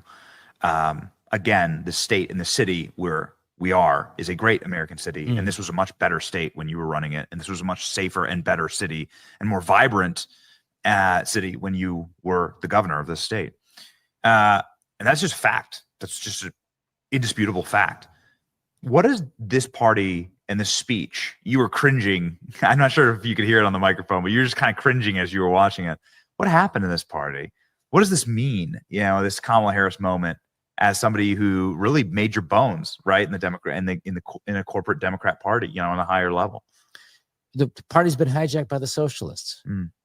That's where the power and the energy of the party is. It's to the extent that it has any kind of philosophy on anything. It's a socialist left-wing philosophy of, as I said before, pulling people down, not pushing people up. And it's got a strange coalition of these Silicon Valley billionaires who benefit in the way things are, Wall Street financiers who are backing it also because, they got to play it safe and play that side in case they take over. And these Hollywood movie stars. That's the new Democratic Party. It's not the waitress anymore who serves you your meal at your restaurant. It's not the guy who's digging ditches on a construction site or working the assembly line at a factory. That used to be the Democrat Party. They don't speak to their issues. Their priorities are not about those people. It's frankly about vasectomies and some crazy shit like that, this lunatic fringe that puts out. You know what I'm talking about? That's the new Democrat Party. That's where their energy is. Wow. And it's really interesting. It's migrants over working people and poor people. Yes. It's gangbangers over cops. Yeah. This is a fact for this. I know this Democrat Party because I was a Democrat. Yeah. It's bureaucrats over parents and parental rights. And it's woke and cancel culture over free speech. Yeah. That's the new Democrat Party. And I can't imagine the American people, if they realize that, are for any of those things. Yeah. And it's, what was his name? Blagovic. Or Blagovic. God, these names. I don't even know. I don't even know. I don't know nothing. I know nothing. Nothing. All right. Tony says, if you guys don't see how corrupt and dysfunctional Kamala Harris will be if she became president, well, let's see. If you own a home and you're planning on voting for Kamala Harris, I don't care if I hurt your feelings, you are an idiot. If you own stocks and you are planning on voting for Kamala Harris, you are a freaking idiot. If you own any type of business, small or large, and you're planning on voting for Kamala Harris, you are an idiot. If you guys don't see how corrupt and dysfunctional Kamala Harris will be if she becomes president, if you are not opening your eyes to what she is planning to do, you are an idiot and you are part of the problem. And don't tell me it's not about money, because that's exactly what this is about. And if you haven't looked up the definition of communism yet, I suggest that you do, because that's exactly what will happen to this country if she gets elected. This will be the downfall of America. If she becomes president, mark my words, this will be the downfall of America. There will be no greatest country in the world. The U.S. will be done. We'll be done. You don't have to worry about food prices. You're not going to be able to afford food. Don't worry about gas prices. You're not going anywhere. And even if you live in an apartment and you don't think, oh, they can't do any more rent increases, bull. Watch them do that. Watch them jack up the rent prices because more money for them. Your kids ain't going to go to college. You're not going to be able to retire, especially if you're my age. Screw retirement, because there will be nothing left for the American people. There will be nothing left. Wake the frick up, people. Yeah, people are done. People are done. No doubt about it. All right. Spitfire says nobody tonight said anything. And we're covering the last night of the DNC here. And don't worry, we've got a lot of content to go through. That's one of the reasons why I started earlier today, because I want to get through all this stuff. So, yeah, let's go ahead. Here we go. CNN. Oh, boy. Tonight said anything. Nobody tonight said a damn thing. They want you to vote for a ticket based on absolutely no concrete idea about what they would do once they get in office. You said he got more progressive when he got elected governor. So you're saying every time he gets another office, he gets more and more progressive. I think that's exactly what would happen. Tonight, you did hear people say, well, we may not agree with them on everything, but at least it'll be joyful as they tax us into oblivion. I think the idea that you could run an entire presidential campaign based on the idea of vote for me to find out what's in it. Wait a minute, Scott. Terrify every American. You're tonight said anything. Nobody. He's right. And he's right. Nobody talked about any policies whatsoever during the Democratic National Convention. Yeah. Now, this is another thing here about how. All right. Well, MJ Truth Ultra says last night I saw before going to bed. This is horrible. Do you see Tim Walz yanking his son's arm? Well, I learned that this boy has some kind of a disability. Breaks my heart. If Walz does this in public, he's likely abused in private. And I agree 100%. Being in the foster care system, I seen how foster care treated kids that were had learning disabilities or had low capacity mental, low mental capacity, incapable of proper decision making and all of that, Hey, Don, good to see you, brother. Yeah, so watch this here.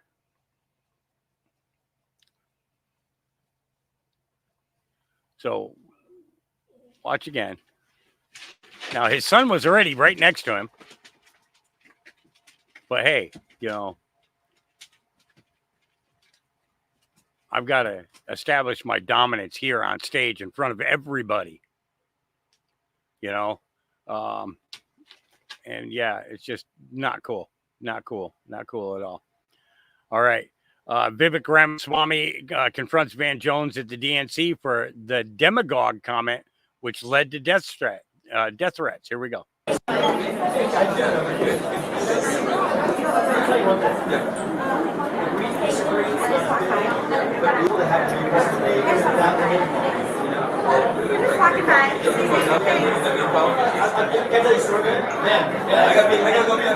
we got death threats. We got death threats after the thing you said. So that's Van Jones for you. So you were on air and you said that he's a demagogue, he's dangerous, he's going to be around for 50 years, long after Donald Trump's gone. For the first time in the campaign, we get a death threat of a man who wants to show up in New Hampshire. Thankfully, the police intervened, got it. The next day, back-to-back days. So my wife's scared enough. The next day, we wake up. It's 3 a.m. We get a call from him. He's my security guard saying, thank God you picked up because we just got a call that somebody showed up at their house and has 4 dead bodies. So that's within 48 hours. And I'm not going to attribute that to your comment because whatever it is. But for our family, you know what? Publicly, I didn't do it. But for our family, yeah, it pissed us the heck off, actually. And so the reality is, I don't try to engage in rhetoric that gets other people in danger of bodily harm. But I do think that if somebody's going to, even if you didn't intend to provoke that kind of ire on my family, yeah, in that week it landed with me. Now, at the same time, am I going to test? Do I want to set a good example for people in this country of what discourse looks like? I do. And in the heat of a presidential campaign, and I've been open about it since I left the campaign as well. My competitive spirits, sometimes stop us from being able to have the level of discourse we want. And I think you were wrongfully pushed out of the White House for your comments around 9/11, way back when as well. They were misconstrued, exactly. So what I will tell you is this. Yep. So I just wanted you to know that backdrop. That's my personal song. Don't give it to anybody else. Yeah. I will call you in a couple of days and apologize to you. Okay, well, we don't need to do any of this on air. And you know what we can do is you can turn the page and maybe have a chapter to demonstrate what actual good discourse looks like in this country. And that's not just on you, that's on me as well. Okay, that's on two of us. No, hey, it's classy of you to say so. And I hope we can build a friendship. I really mean that. Please do. Okay? Thank you. Take care. Take care. Yeah. Kind of strange, huh? Yep. All right. Here we go. Chris Cuomo. Yes, Kamala Harris talked about immigration, but excusing the situation of the status quo as being a function of one bill not getting allowed to pass by Trump is not going to be satisfying, not to independent voters, not for people who study the issue. Yes. Yep. No policies were talked about, it's like, yeah, crazy. All right. Jesse Waters, primetime talks to James Clyburn, Gavin Newsom, Pete Buttigieg, and Billy Porter, and many more Democrats about the state of the race. Here we go. If they're pushing Biden out, how do we know they're not going to push Kamala out too? Who is they? You, Pelosi. Me? What the hell are you talking about? Did you guys do it? What are you talking about? Biden was pushed out. By who? By the Democrat Party. No, I'm the Democratic Party. I know. White dudes for Kamala. Yes. All right. So what is Kamala's economic plan? I'm supposed to state policy. Are you out of your mind? Mayor Johnson, how's it going? Mark Hamill Congratulations. doesn't know anything. It's a very secure convention. Why don't you do that for the South Side? We're going to head into the inside. Mayor? We've got to get to an event. Mayor, you were at that Juneteenth event. I was. Did you sense something wrong with Joe Biden on that night? No, not at all. He was responding to Patti LaBelle singing. He wasn't responding at all. No, he was responding. Billy, you were like this, and he was like this. He was not. Governor, how are you? The majority of Americans think the country's headed in the wrong direction. Why should we trust Kamala? Excuse me. Are you going to join our show?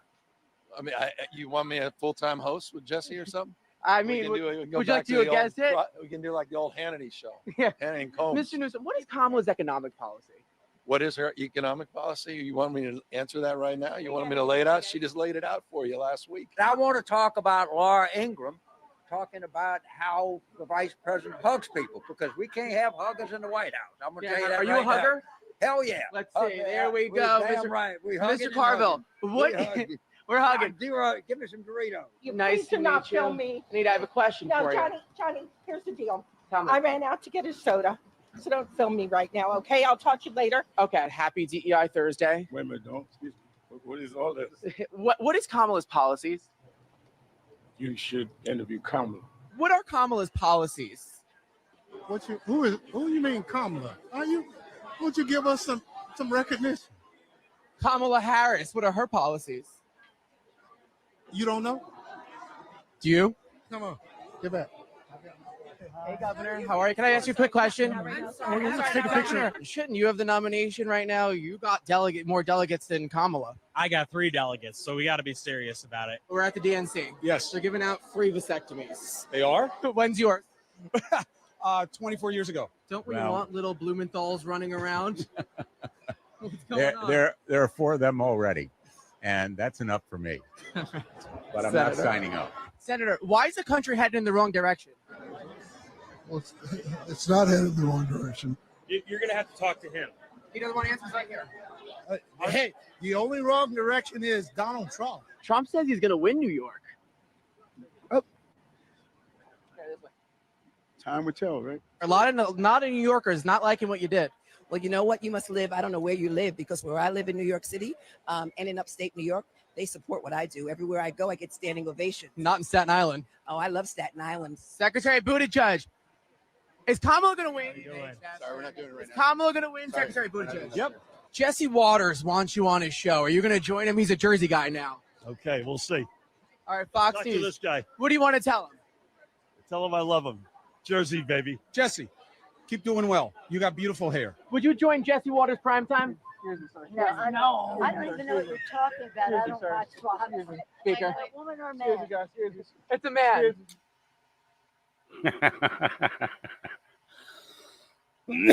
Oh boy. Oh boy. All right. Yeah. Muse, what the actual fuck is what Muse says? The FBI is storing classified intel in unsecured locations and shrimp-wrapped pallets that have been accessed by unauthorized personnel. Broken cameras, unlocked doors, unwrapped pallets were found by the DOJ Inspector General. They were mad about Trump keeping his presidential records locked in a Secret Service secured compound. But yeah, this is how they handle classified materials. Yeah. Strange. Yeah. Every Democrat interviewed said that Kamala Harris should not release her policy platforms prior to the election. Here we go. I haven't heard from many voters looking for white papers and policy papers. What they want to hear is what her vision is for this country. The American people don't vote on policy prescriptions. I actually think the way the American people think about this choice is less about the minutia of policy and more about the direction of the country, number one. And secondly, about the person. Character, it does matter. And Jerry Connolly, the congressman from Virginia there, I asked him more about this. He said, remember what Elizabeth Warren did when she ran back in 2020? She had a white paper for every policy position under the sun. And what happened? She collapsed in the primary. So there's a belief that perhaps you put more ideas on paper, that's a bad idea. But the question is, voters want to see some of those ideas. Right. Maybe, Yeah, but we'll if see, you yeah. go with the vibes, it's a vibes election. Right. That's right. All right, Jake, do I get to say that I've seen James Taylor? I have many voters Yeah. looking for white papers and policy. Yeah. All right. Here we go.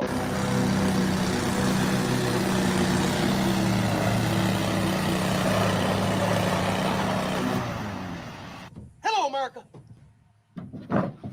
I would like to introduce all of you to the new and improved Ron Beer 2.0. This here is my attachment holder. As you see, I got my weight eater up there. I don't have to have no trailer or nothing like that. I hop in my Ron Beer. I ride to the location. I cut the grass. I say, oh, I need to weed eat. And I take my weed eater off of the attachment and weed eat. When I'm done, I put the weed eater back up there and I head on out.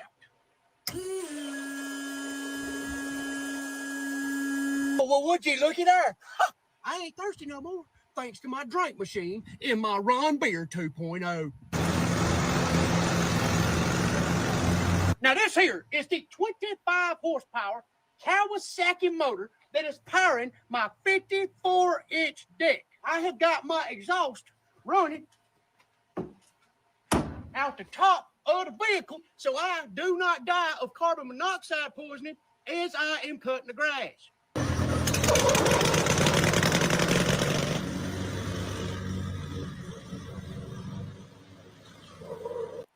So this Sunday, you too can get your own Rod Beer.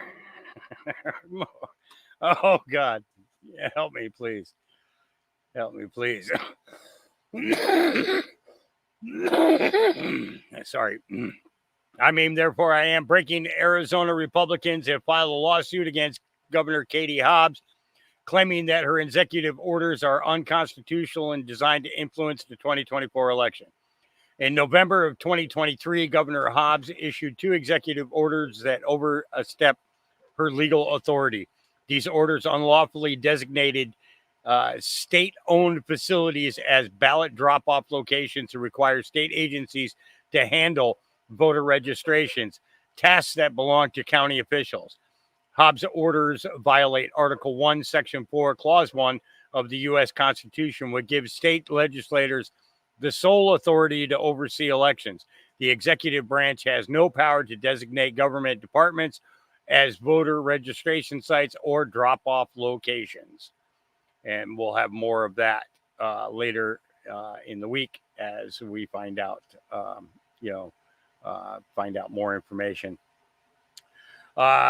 So Trump sends a message to all senior military officials involved in the disastrous Afghanistan withdrawal. And I thought that this was a very clear statement. I will ask for the resignations of every single senior military official who touched the Afghanistan disaster. I want their resignations immediately. And I want them on the desk in the Oval Office, the Resolute desk. I want them on at 12 o'clock, Inauguration Day. Everybody involved with that disaster. When you have a disaster so stupid as that caused us such problem, you don't know what that's done to the reputation of our country, the Afghanistan disaster. This house cleaning will be a signal to the entire world and American military and everybody else. They want people to be held accountable for failure and incompetence, and it's just not acceptable. This. Yep. I will ask for the resignation. Yep. So he's telling them, day one, I want your resignation on my desk. You're not going to be part of the military moving forward. All right. And Antoine Tucker, here we go. First off, you had over 3.5 years. And in over 3.5 years, you basically destroyed the country. And you let millions of people in here because you sent for these motherfuckers. And you let millions of people in here, and then you gave them billions of dollars worth of aid. You had over 3.5 years. And then you had your DNC event, and you had 3 days. You had 3 days to apologize for letting these illegal motherfuckers in and telling us how you about to ship all of these motherfucking people back. You had 3 days. You had 3 days to tell us how you're going to stop the inflation and bring down the inflation that you fucking caused from all of your crazy rabbit spending. You had 3 days. You had 3 days to commit to solid fucking policy that would help one single fucking American. Put you all for vasectomies and free abortions. You devil worshiping pieces of shit. This is what you had. You had 3 fucking days to tell us how you was going to prep us for war and get us ready because you fucked up and got us in some shit right now. But you had 3 days and you didn't deliver on anything. You only told us how Donald Trump's a threat to you and how you are afraid of Donald Trump, the fucking boogeyman. We're going to vote for this fucking boogeyman. You know why? Because he didn't need 3 fucking days to tell us how he's afraid of you or worried about you. He had 1 fucking day and gave us a whole plan on how he gonna fix the nation from all the fucked up shit you done did. So we're gonna vote for Donald Trump. You had 3 days. In 3 days, you could have at least been honest about all the problems and shit that you fucked up in the last 3.5 years. You had 3 days to give us an idea on how you was going to fix it. You didn't do anything except for complain about Donald Trump. We're sick of that shit, and we're going to vote for Donald Trump. Yep. We're going to vote for Donald. All right. That's his. All right. Then we got damn. Here we go.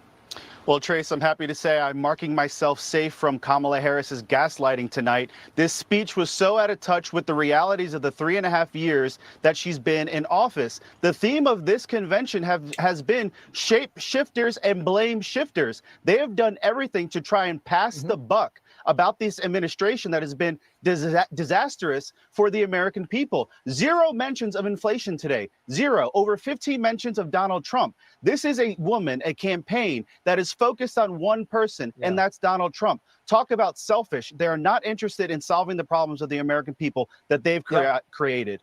Well, listen, the American people hate inflation. They hate Donald Trump. At least the Democrats do. And you talk about Trump. You don't want to talk about inflation because that's hurt you. Well, Trace, I'm happy. Yep. Not going to waste my time on that one.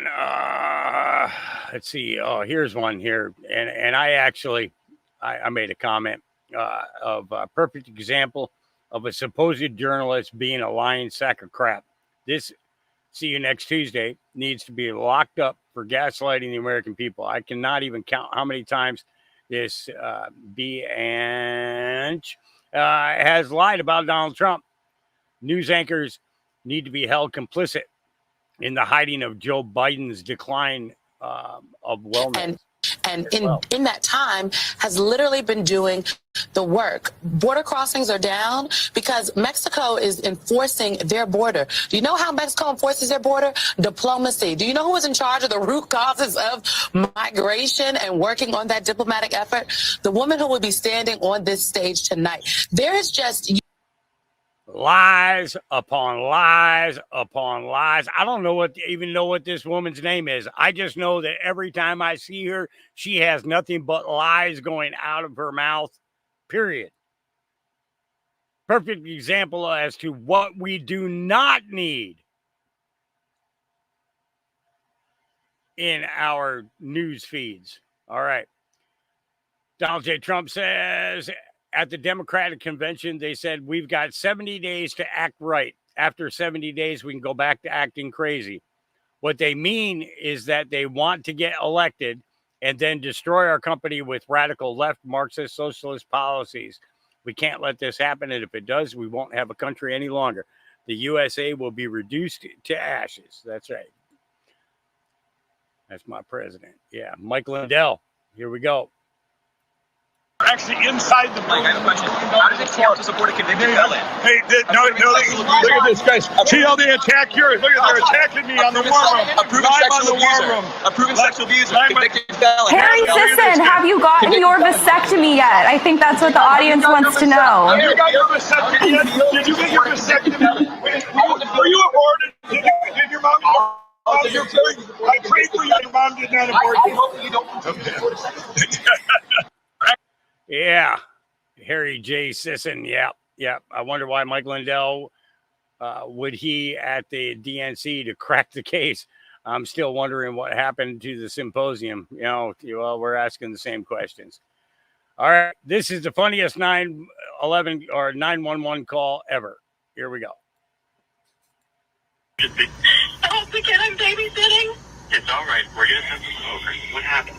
We were playing hide and seek, and I've been seeking for like 3 hours. I can't keep seeking. You're sure you checked the whole house? Yes, but he's not normal. When I went to magic camp. What does that mean? It's an illusionist camp. They like escape stuff and eat coins. Have you checked outside? You don't understand. Last week he made me pick a card and a bird flew out of my mouth. He doesn't own a bird. Where did that bird come from? Okay. No. His parents are pulling in. Maybe you ain't know where he's hiding. Am I going to go to jail?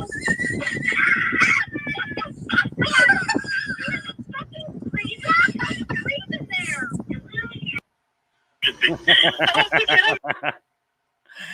The kid was in the freezer. How did you breathe in there? Yeah, one of the best responses to nasty lefty trolls I've seen in a while. Here we go. In all the years that I have been on social media sharing my views as the person that I am, I have never been called this before. And I suppose that it's meant to break me down. And it actually, I take it as we have elevated. I have been promoted from just a regular old racist to now white trash. So the only thing left for me to do is to cue the music and go. Moving on up to the east side. We love some apartments in the sky. Moving on up to the east side. We finally got a piece of the pie. Fish don't fry in the kitchen. Beans don't burn on the grill. It took a whole lot of trying just to get up that hill. Now we're up in the big leagues. If not turn at back. As long as we live, it's you and me, baby. There ain't nothing wrong with life. Forever moving on up to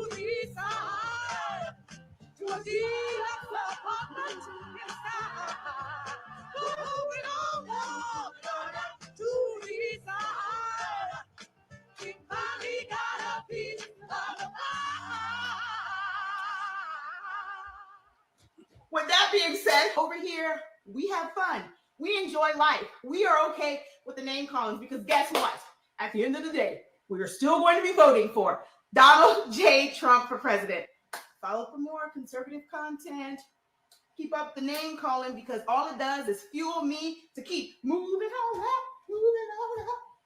See you in the next one. People are acting back. Yep. Graham Allen says, this is unbelievable. 2 trains have collided in Colorado.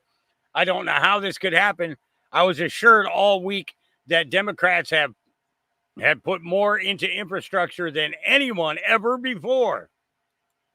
Breaking news out of Boulder, Colorado. There's been a train derailment there. You can see it there on your screen. The crash happened just north of Boulder Community Health Department. There was apparently a train bridge was damaged and fuel from the trains have been leaking into Boulder Creek. 2 of the train conductors have been injured, but apparently they are minor injuries. Thank goodness for that.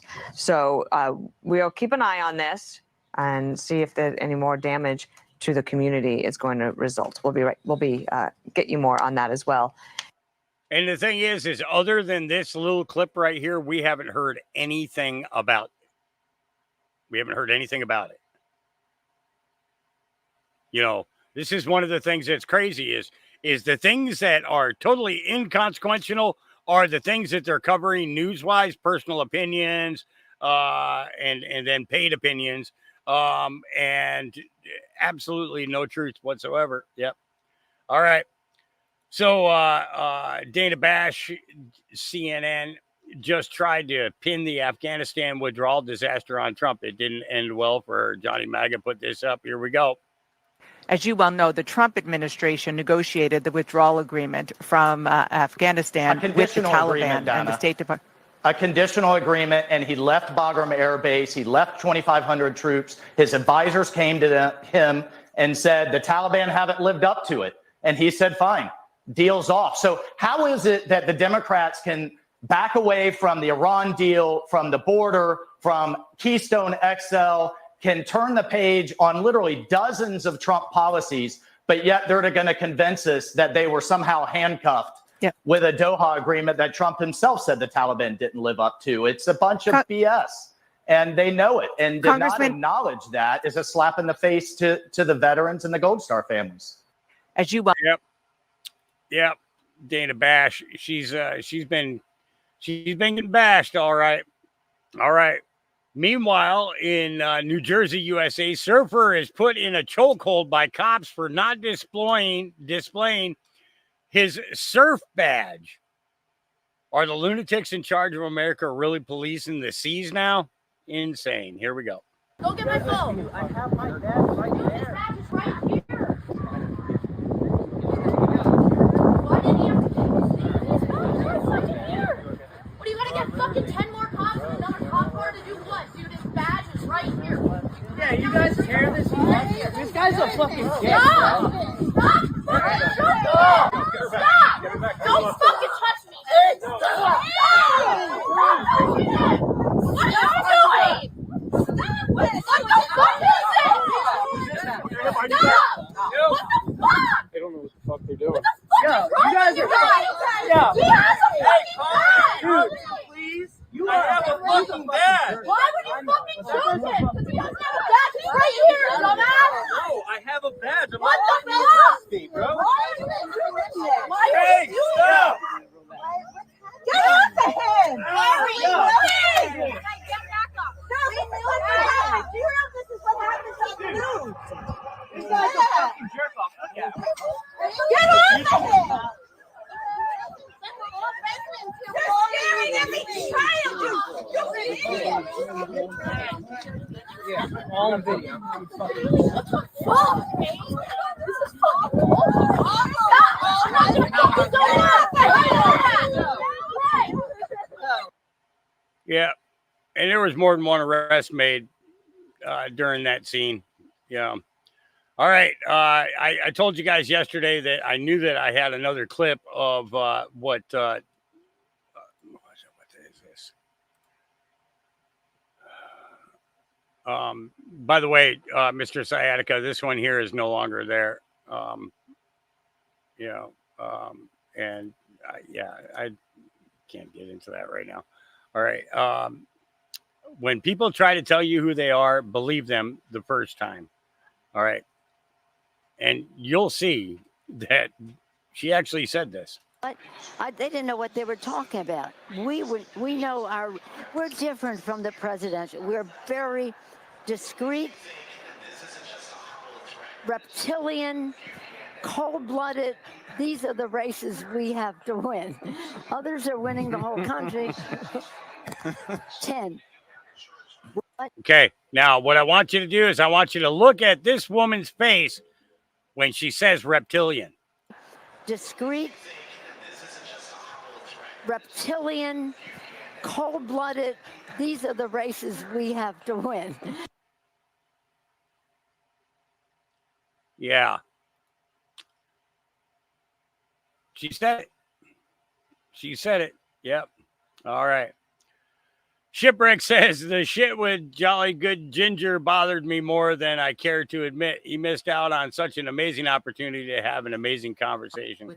Here we go. Energy for Donald Trump consistently disparaging the service of veterans. In that video, you apologized for disparaging the service of veterans, which you did in another video that I'm not going to play. You lost me with the Charlie Kirk stuff, and I was a fan. I was a fan of Tea Time, and I can kind of look the other way with your politics, and that's fine. You have the right to vote for who you want to vote for, and that's one of the things that I absolutely love about this country. You have the absolute right to support who you're going to support. You lost me with Charlie Kirk because that conversation could have been so productive, because I don't necessarily disagree with you. I don't believe that abortion should be banned across the country. I do believe that there should be stipulations. I believe that conversation needs to be had between you and your doctor, but I don't believe that abortion should be done in a food truck outside of the DNC. That's beside the point. That could have been such an amazing conversation for you to post to your 5 million followers, for you to see how you can talk to the other side and come to an agreement and come to an understanding. You could have gave so much hope to people that things were going to get better and that people were going to start unifying. You have such a huge base. Look at Charlie Cooker's entertainment. I'm not a big fan of going to college campuses and razzing a bunch of college kids. I'm just not. But he's right when he's right. And it could have been such an amazing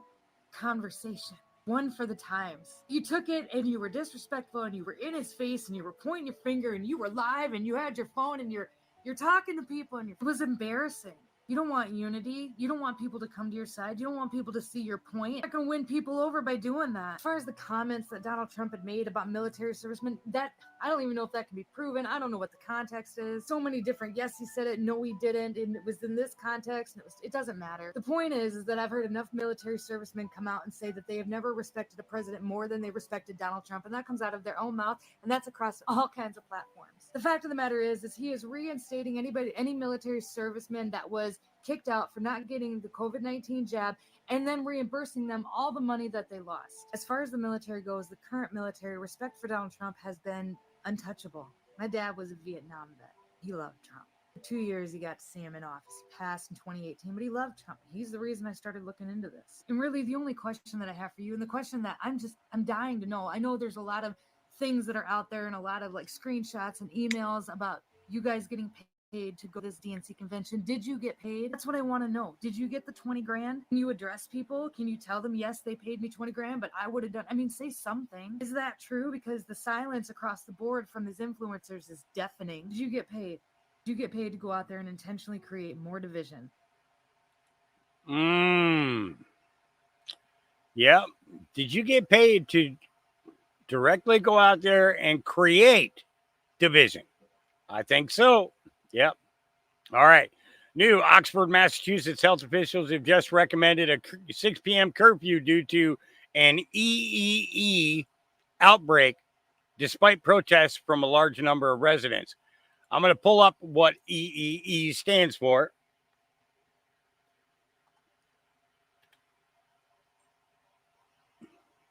Just so that everybody can see it.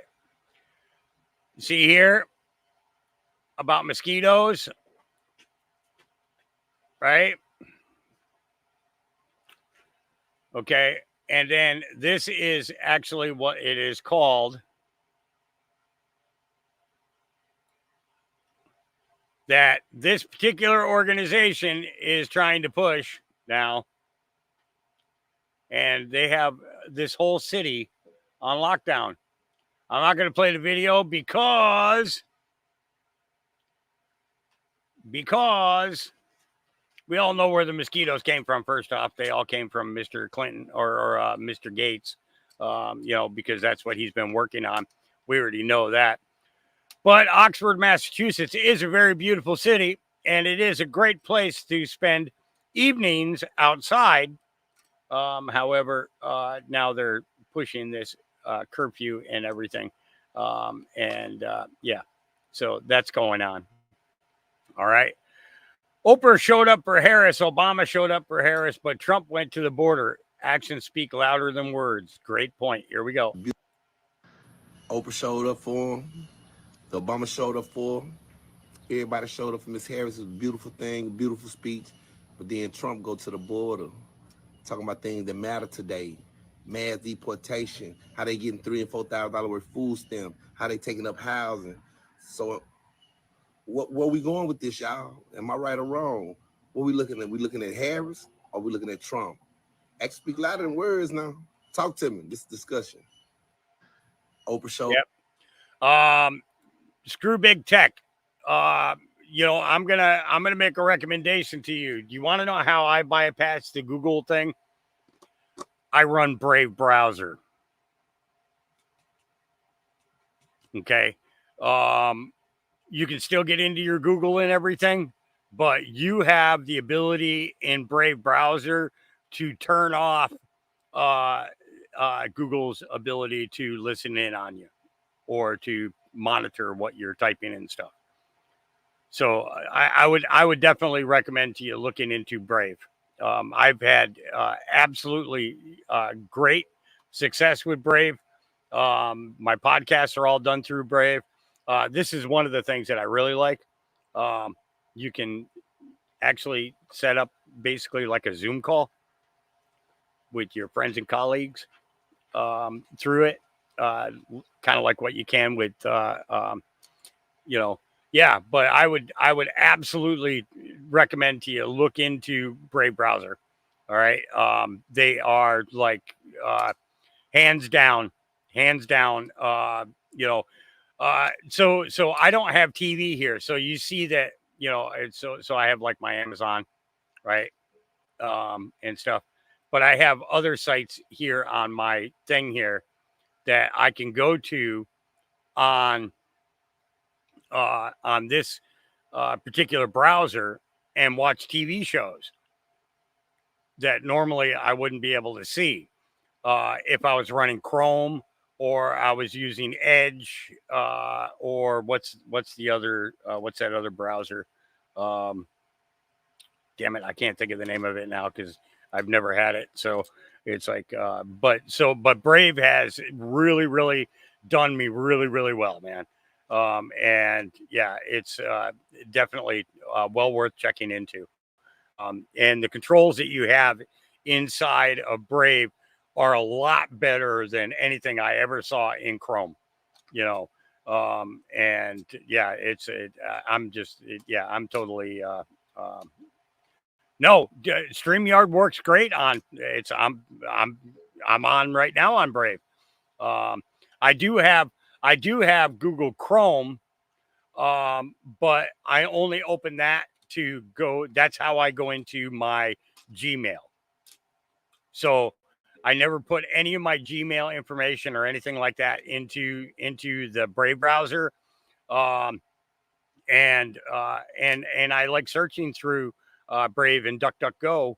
And if DuckDuckGo doesn't have my answer, Brave gives me like 9 other websites that I can go, or search engines that I can go through. Some of them I can't even pronounce the names. One of them's a Chinese one, or a Chinese developed one that I end up getting more direct links to, I think it's Yanix or something like that. I think it is. I don't remember off the top of my head. But when I type in certain things into that, I'll get more information, and it's like it's all from outside of the United States, because we know that everything in the United States is pretty much being monitored right now. So it's nice to be able to to have other avenues in which to look for your content. All right. So Carly Bonet says the hearing on Monday is going to be lit. Representative Corey Mills, Representative Eli Crane, Dan Bongino, and Eric Prince. Let's take a listen. Here we go. To post guys in the right place. We now know that we had Crooks, who was able to have a drone flying literally within 200 feet of the podium the same day that President Trump was there. They didn't post anybody on the water tower. They didn't post anybody up on the rooftops where they needed to be. They didn't have their own drone flying. They didn't have answers when local law enforcement said, hey, we got a guy here with a rangefinder and he looks suspicious, and they didn't do anything about it. So this is why a few of us are going to have our own hearing on Monday in Washington with two former snipers, Corey Mills, Eli Crane, who was obviously in the Navy SEALs, two great Americans, a few of us, Andy Biggs, myself, Matt Gaetz, and we're going to have Dan Bongino, Eric Prince, and one of the counter snipers from Butler. We're going to do that hearing on Monday to try to get to the bottom of it. And that's going to be something parallel else with Mike Johnson's task force with our good friends Clay Higgins and Mark Green on it. So let me ask you about that, because that's being described by some publications as a, quote, rogue task force going around Speaker Johnson. Other people are saying, look, the more light you can shine on this, the better. Yeah, I mean, that's our goal, right? When you've got two people the caliber of Corey Mills and Eli Crane, hey, look, I'm just going to be going along as a former prosecutor to be there to try to elicit the information. The American people deserve to know the truth. 41 days later, it is taking too long for us to get to the bottom of the fact that the former president of the United States, again, was shot. We cannot let that just slide away. It's not just incompetence. The incompetence is extraordinary. The DEI rules and Secret Service, the fact that they didn't have people there, all the stuff I just talked about, all incompetence. But it actually starts to look like willful blindness, and the fact that they actually didn't want to have all of the right assets there. We need to get the bottom of it. We need to seek the truth wherever it may lead. That's what Monday is about. And this is in parallel to Mike Johnson's task force. This is not a criticism of that. This is us seeking the truth with experts like Corey Mills and Eli Crane and Dan Bongino and Eric Prince, the people who know what they're talking about. So we had July 13th, the president was shot. Thankfully, he turned his head at the last second. And yesterday, when he was at Montezuma Pass in Coach. Oh man, they're really messing with my signal today, aren't they?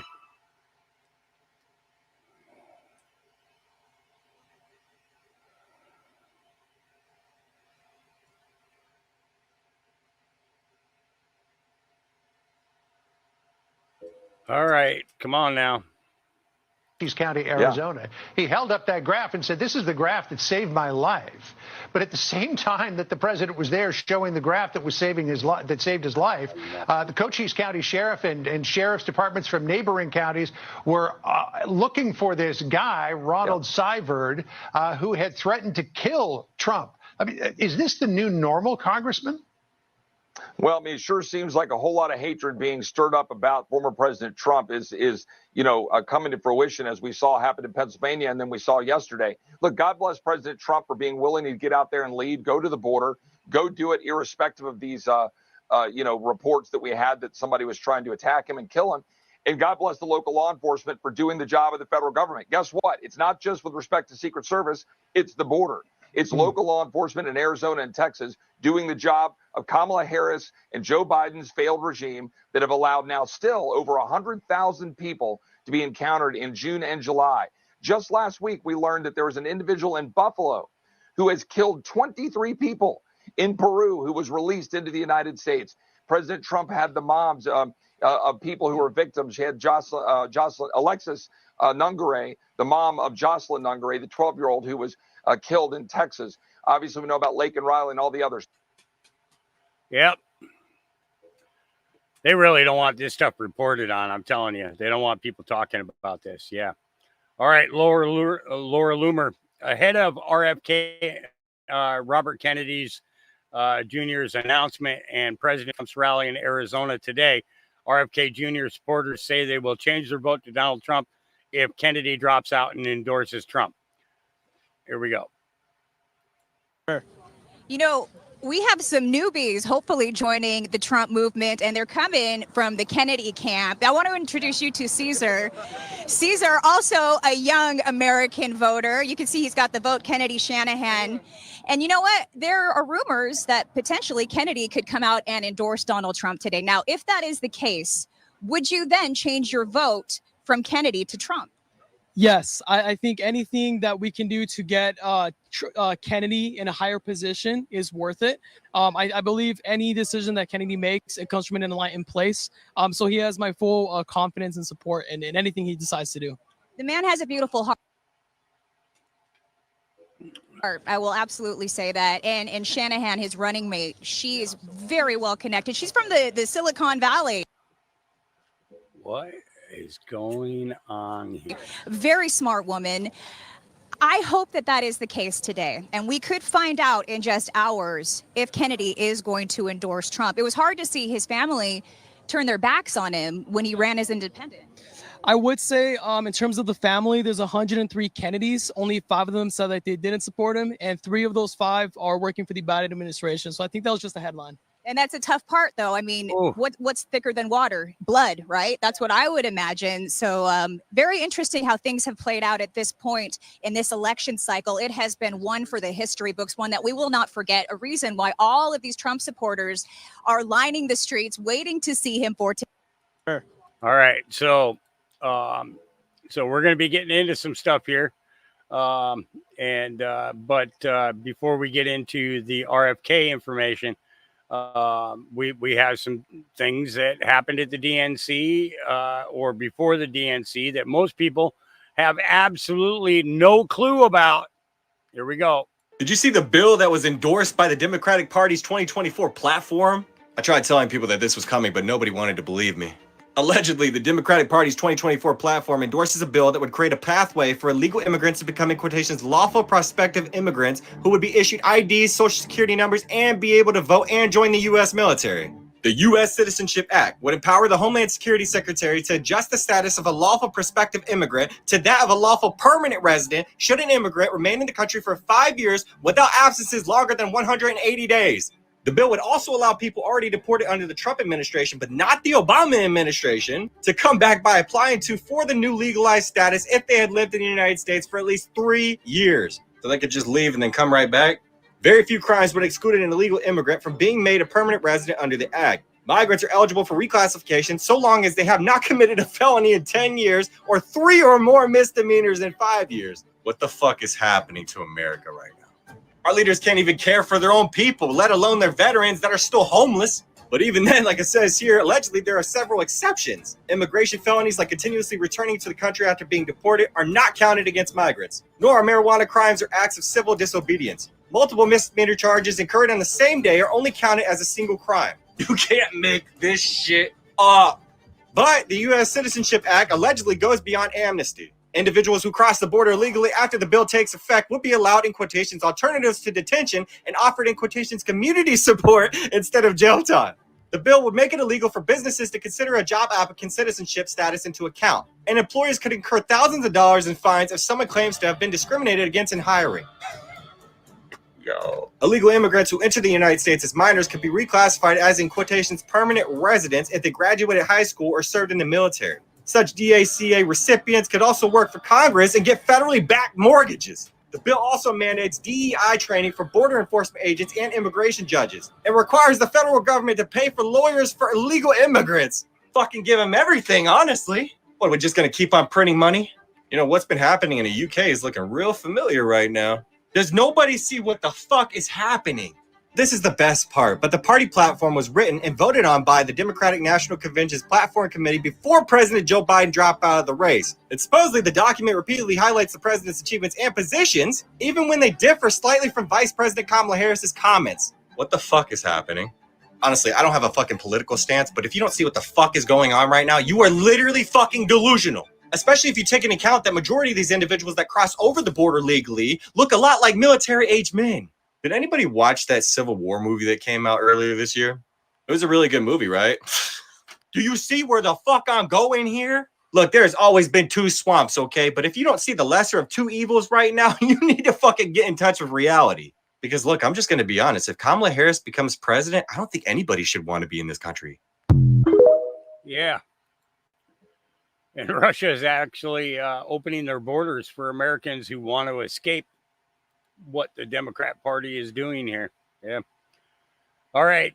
Estee Palti says, honeymoon's officially over, Cam. I can smell the panic. Here we go. I just want to say to all the people that were so excited about Kamala's incredible performance last night, you gotta love Donnie's timing and RFK's timing on this whole thing.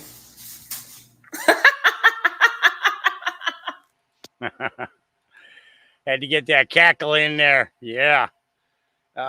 Wait, how come I've never seen this before? Oh, yeah. Sometimes you just got to have funny in there, right? All right. Let's see. Donald Trump releases his 20 promises to America. Here we go.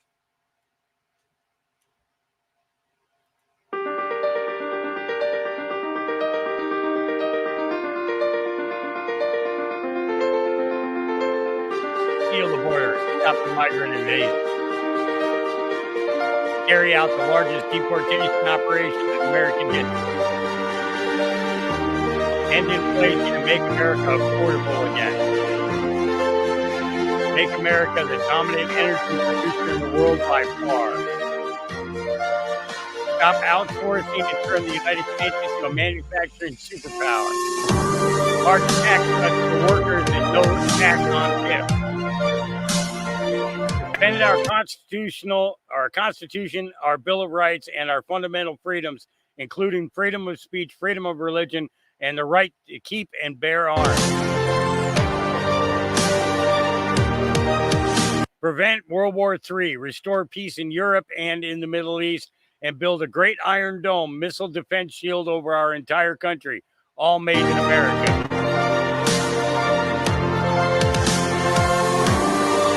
Weaponization of government against the American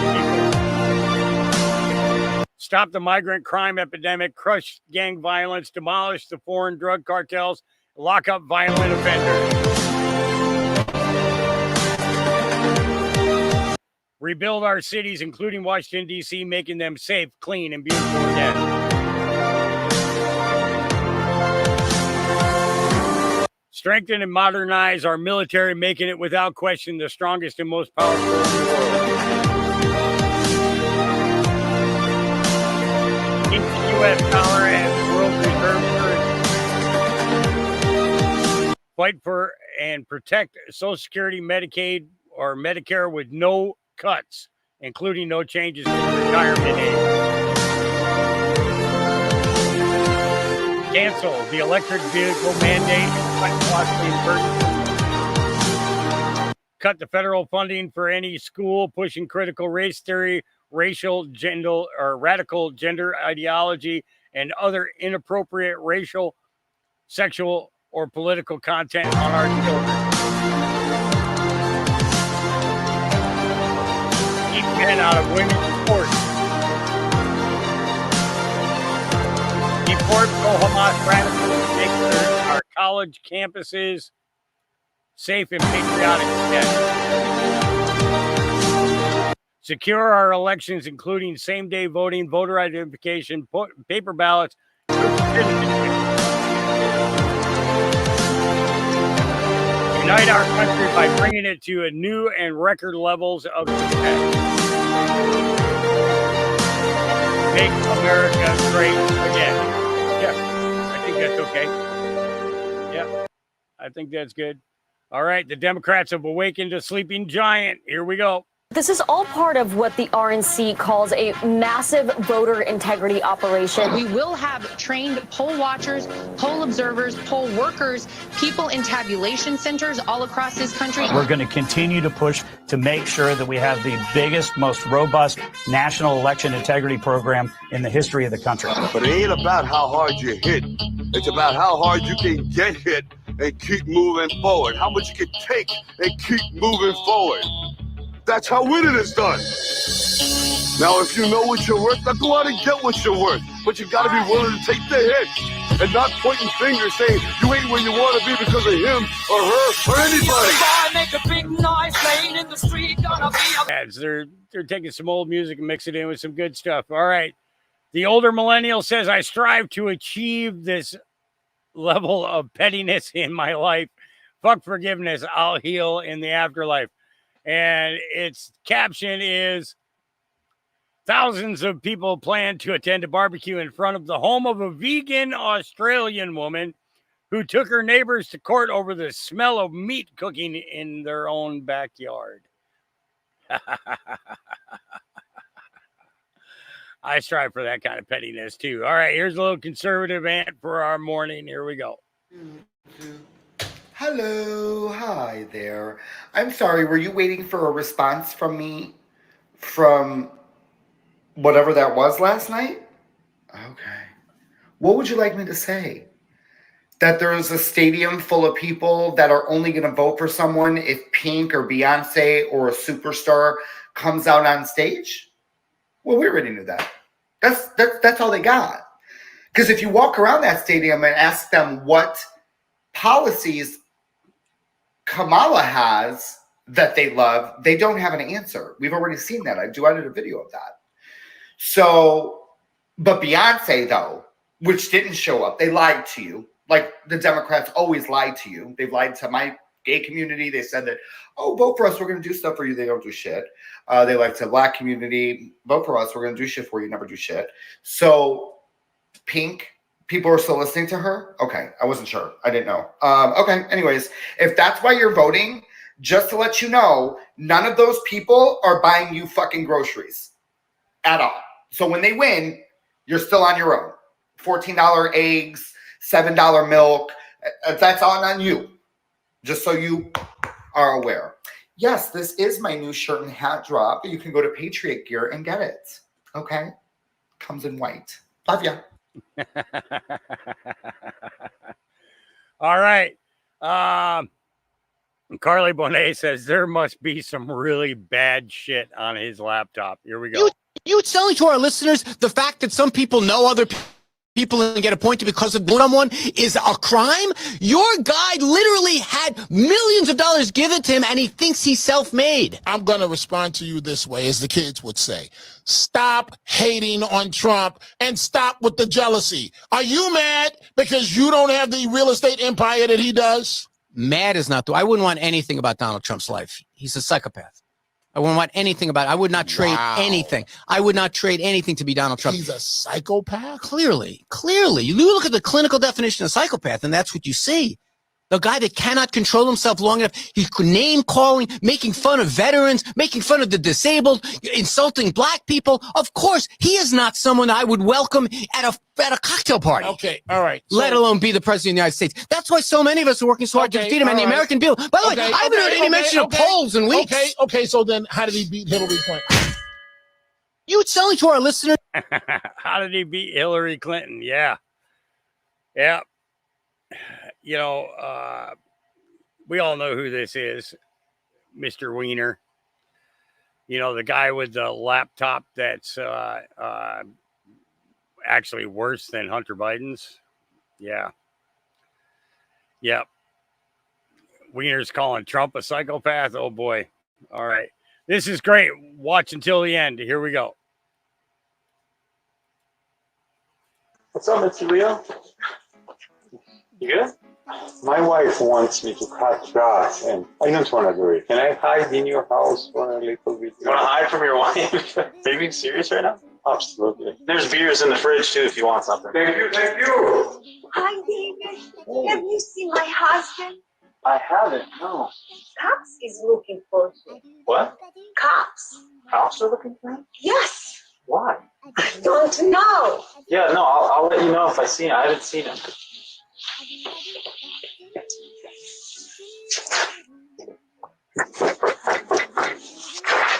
Hey, officer, can I help you? Hey, how you doing, bud? What's up? What's going on? I need to talk to your neighbor, Leo. The neighbor said he was over at your house. Who told you that? I'm just confused. What's going on? You know, is like he in trouble? I'm just trying to give this man his wallet back. He left it at the grocery store. Wait, what? He came running over here and he was like, hey, can you hide me from my wife? She wants me to cut the grass. I thought I had a felon in my house. So I don't want to rat him out. You know what I'm saying? How you doing, sir? Yes, sir. You just left your wallet at the grocery store. Come out, man. You're good. Oh, my God. I was coming up closer to you. You kept running away from me. Did you do something? No. I got a new bottle of Macallan. You want to tell me some stories? Yes. You going to tell your wife? Yeah, right. Come on. Guy was hiding from his wife at his next door neighbor's house. She wants me to cut the grass, and I don't want to do it. Well, now that he's got his wallet back, he can pay his neighbor to cut his grass. Oh yeah, yeah. So if Robert Santa Serbian says, so if Robert Kennedy becomes the director of the NIH under the Trump team, will he look into the cause of autism, illness, etc., and have to investigate Big Pharma? Check out this Agenda 47 statement addressing the rise of chronic child illness. I'm not going to go into it because of the fact that, but Script Keeper says, but hey, Chas Mill and all them numbers, looks like we may have been right. Yep, I think you were. All right. This is something that happened yesterday. I don't think too many of you people have heard of him. He's very low-key. He's a very low-key person, but he's highly respected. He is a great person. I've known him for so long. For the past 16 months, Robert F. Kennedy Jr.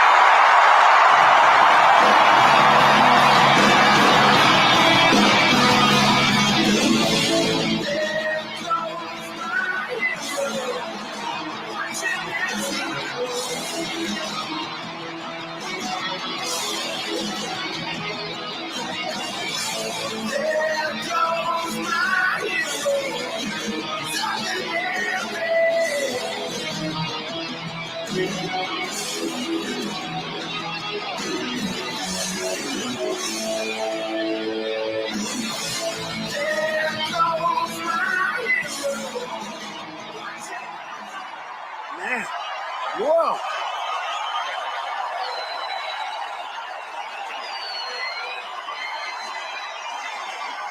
And he deserves it.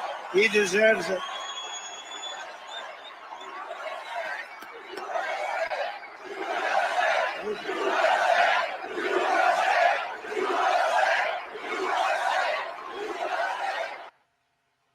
Yeah. How about that? Yep. There's something about that song. We're going to talk about that in a minute, Mikey B. We'll be coming up on that. All right. Script Keeper says it would really be a coincidence if real Donald Trump drops Vance and picks Robert Kennedy Jr. as a last-minute pick for VP. I showed you a lot about Vance, but how many times would it be mathematically impossible for it to be a coincidence? Subdue, submission, central casting, Keck, Script Keeper. Yep. I have a feeling, yeah.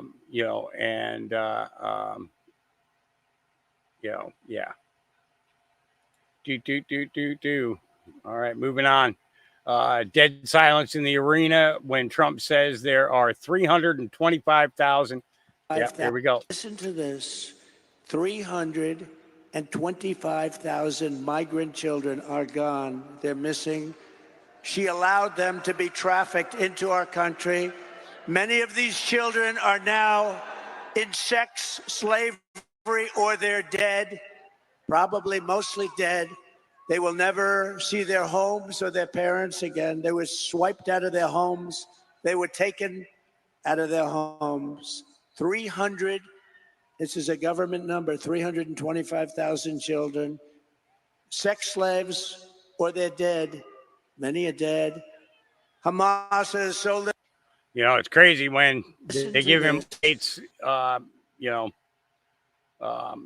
RFK Jr. just told over 20,000 that rightful President Trump will remove chemicals from food. Here we go. Don't you want healthy children? And don't you want the chemicals out of our food? And don't you want the regulatory agencies to be free from corporate corruption? And that's what President Trump told me that he wanted. Yep.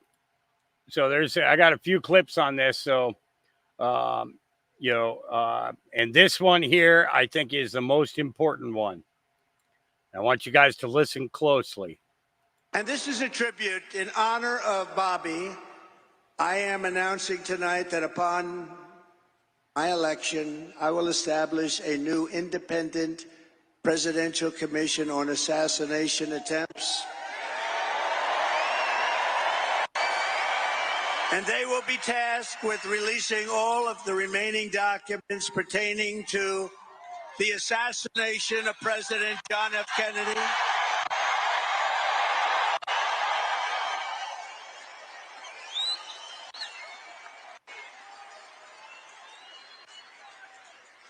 And they will also conduct a rigorous review of the attack last month. But I tell you, I have never had more people ask me, please, sir, release the documents on the Kennedy assassination. And this is a Want to know the tribute in truth. honor of Bobby. They want to know. They want to know the truth. They're tired of being smoke screened. Yep. All right. I'm actually not going to play this clip because the clip is messed up, But we talked about a Kim Clement prophecy in regards to Kennedy being involved with uniting the country, and I have a better clip of that, and I will play that here in a couple of minutes. Script Keeper says a little bit weird, probably CGI. I'll wait for your replies in the comment section. Here we go. 7 suns appear in the sky, a rare phenomenon recorded in China.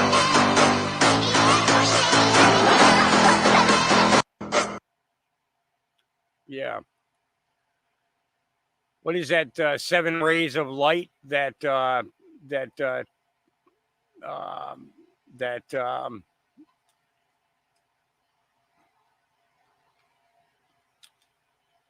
what's his name?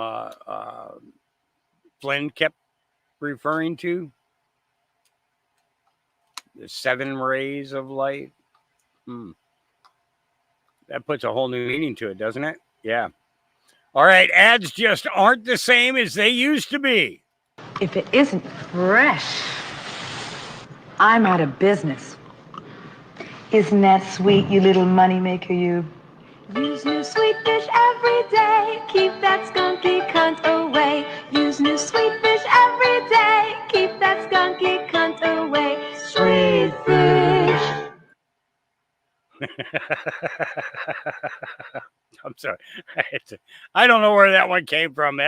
What are you doing on my feed? How did you get there? Yeah.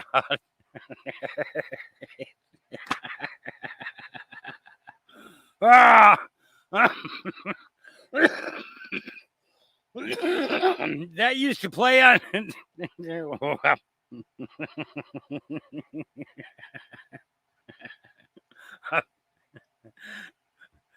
Stop putting stuff on my feed. I'm gonna blame Mr. Sciatica for that one. He hasn't even seen it yet, but I'm gonna blame him for it anyways because.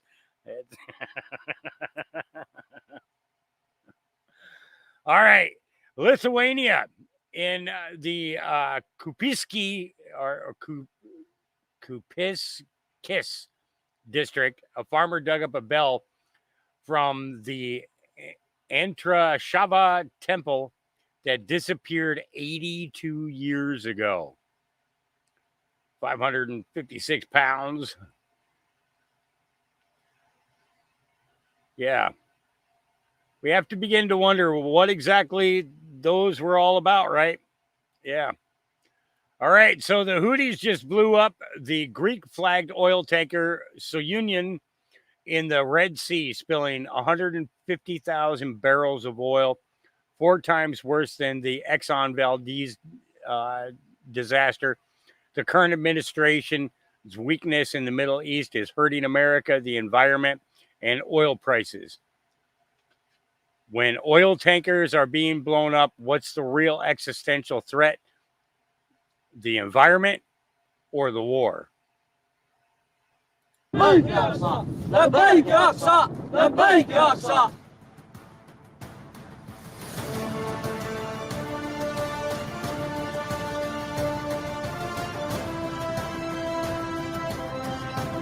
Yeah. Creating disasters that are not going to be good for the ocean life. Yeah. You know, Sir Oliver says it's been a long ride, and yes, it was a great night. Something tells me we're going to see many a great night in our not so distant future. The best is yet to come, MAGA. And yep, that's Donald Trump. All right. Angela Stanton King, it's official. The Uniparty has been formed, and my prayer has been answered. Let's go. Here we go.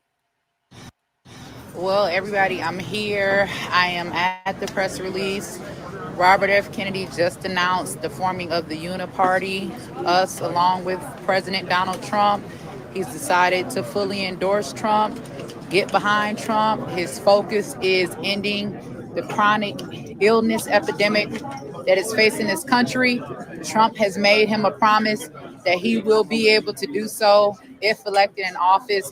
So for all of you that have been waiting, I've said before, it's not a losing situation for me. Some people may feel some type of way, but I'm more than confident that with Trump and Kennedy, we will be able to accomplish a lot of things that are also very specific to me and my community. So with that being said, to all of the MAGA haters that were mad because I came and worked for RFK, we're back, bitches. Let's go. Let's go. Well, everybody. Yep. Joining forces like that could definitely, create some definite momentum. Here we go. Yeah, I was watching that, and Donald Trump last week stood and said in front of a bunch of groceries and said, I haven't seen any Cheerios in a long time. I had Cheerios for breakfast. This was cuckoo for Cocoa Puffs. So this is Don Hahey. He's supposed to be a Republican strategist, but Doug, I hope you and I never meet face to face, because I will tell you exactly how big of a piece of crap you really are. And trying to get any logic out of that is good luck with that. Because it's, one, you can't understand what he says. Two, if you can't understand what he says. And reminded of a line in Mel Brooks's Blazing Saddles, when somebody gets up and gives an indecipherable speech, he says, who can argue with that? That's authentic frontier gibberish. And that's exactly what that is. Yep. Yeah, Doug, I think that you probably are going to want to get out of the race. I said yesterday, boy, this is a great topic for tomorrow. We knew the Kennedy family was split, but not like this. RFK is going to help save America while the rest of the Kennedys have a cow. Laura Logan says this is what character looks like. Statement on Robert F. Kennedy Jr.'s announcement today. We want an America filled with hope and bound together by a shared vision of a brighter future. A future defined by individual freedom, economic promise, and national pride. We believe in Harris and Walls. Our brother Bobby's decision to endorse Trump today is a betrayal of the values that our father and our family hold most dear. It is a sad ending to a sad story. Yeah, so Kathleen Kennedy Townsend, Courtney Kennedy, Kerry Kennedy, Chris Kennedy, and Rory Kennedy all had opinions about this. It's a good thing that your opinions really don't fucking matter to the American people anymore, because you're ridiculous. All right. I hope they didn't forget anything. Yep. Oh, I didn't see a cooler. I didn't see a cooler. You forgot the cooler. Yep, I don't see a cooler. You forgot the cooler and the surfboards. Yep, you forgot a couple of things. The giant bells could only emit healing frequencies, says the flat earther, but could also produce specific vibrations that would repel demonic beings and counter the shape-shifting abilities of reptilians. Yeah, this picture says it all, doesn't it? Yeah. Yep. So many different things. And he goes into a really, really outrageous breakdown. Yeah. All right. It's a little bit of a long one. And unfortunately, he's got a couple of ads in there. But I do need to run outside for a couple of minutes. So I'm going to have to go ahead and let it play. This is in regards to Tom Hanks and Steven Spielberg. Here we go. Tom Hanks and Steven Spielberg have been hiding their crimes in plain sight for decades, according to investigators, who revealed the two entertainment industry elites are set to be thrown under the bus and prosecuted on child rape and murder charges. Hanks and Spielberg are not the only two high-level abusers facing the prospect of spending the rest of their lives behind bars, as insiders are coming forward to blow the whistle on their crimes. A whole host of perpetrators, including household names in Hollywood and members of Congress, are currently sweating as the walls close in on them. Before we dive in, join the People's Voice Locals community if you haven't already, and sign up to become a member of the world's first ever cyber nation that truly believes in life, liberty, and the pursuit of your dreams. Visit joson.com and click the Join Us button today. It's completely free. Tom Hanks is ready to flee the US, according to production insiders who worked with the Hollywood star on the set of the upcoming movie here. According to insiders from the movie set, Hanks was agitated and distracted throughout, and planning an imminent escape from the US to a non-extradition country. As rumors continue to swirl and activists demand justice, industry whistleblowers are coming forward in their droves to share what they know about Hanks and his shameful history in Tinseltown.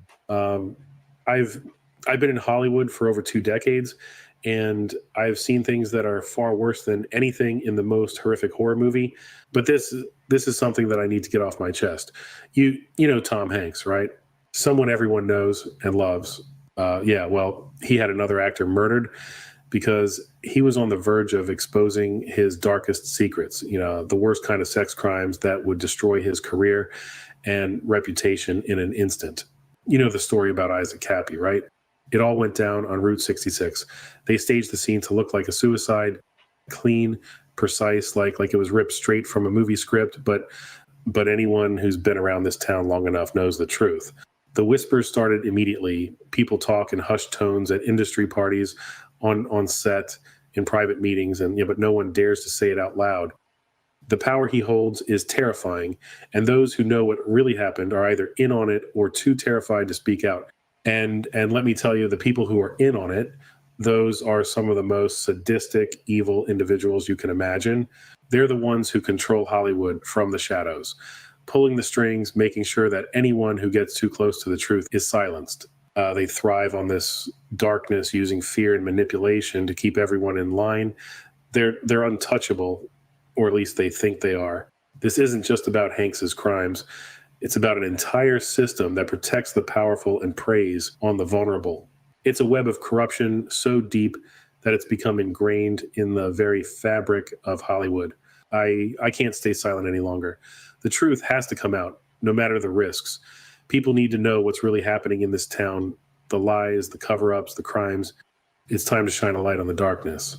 According to the whistleblower, Hanks began posting a bizarre series of Route 66-themed Instagram posts in the immediate aftermath of Cappy's death, including a post referencing his dead body as roadkill. Is this the live stream that got Cappy killed? Not going to talk about Tom Hanks either, who is also a pedophile. Tom Hanks, folks, is a pedophile. I'm sorry if this is the kind of bursting your bubble. All this information is new. Tom fucking Hanks, guys, pedophile. Called out, no response. There's this girl, Sarah Ruth Ashcraft, on Twitter, who has been accusing Tom Hanks of raping her when she was 13. Her dad sold her to Tom Hanks. She's been accusing him for months and months and months and months and months. He's never addressed it. I saw the gun allegations, and I saw him like, oh, they're just jokes. I'm like, bro, I know who you are. I know you. I've met you. Is Oprah a pedophile? Well, let's see. Hanks, Weinstein, I mean, the company she keeps, as rich as she is, I don't care. I've already been blacklisted. They can't double blacklist me. They can try to kill me. You know, good luck with that.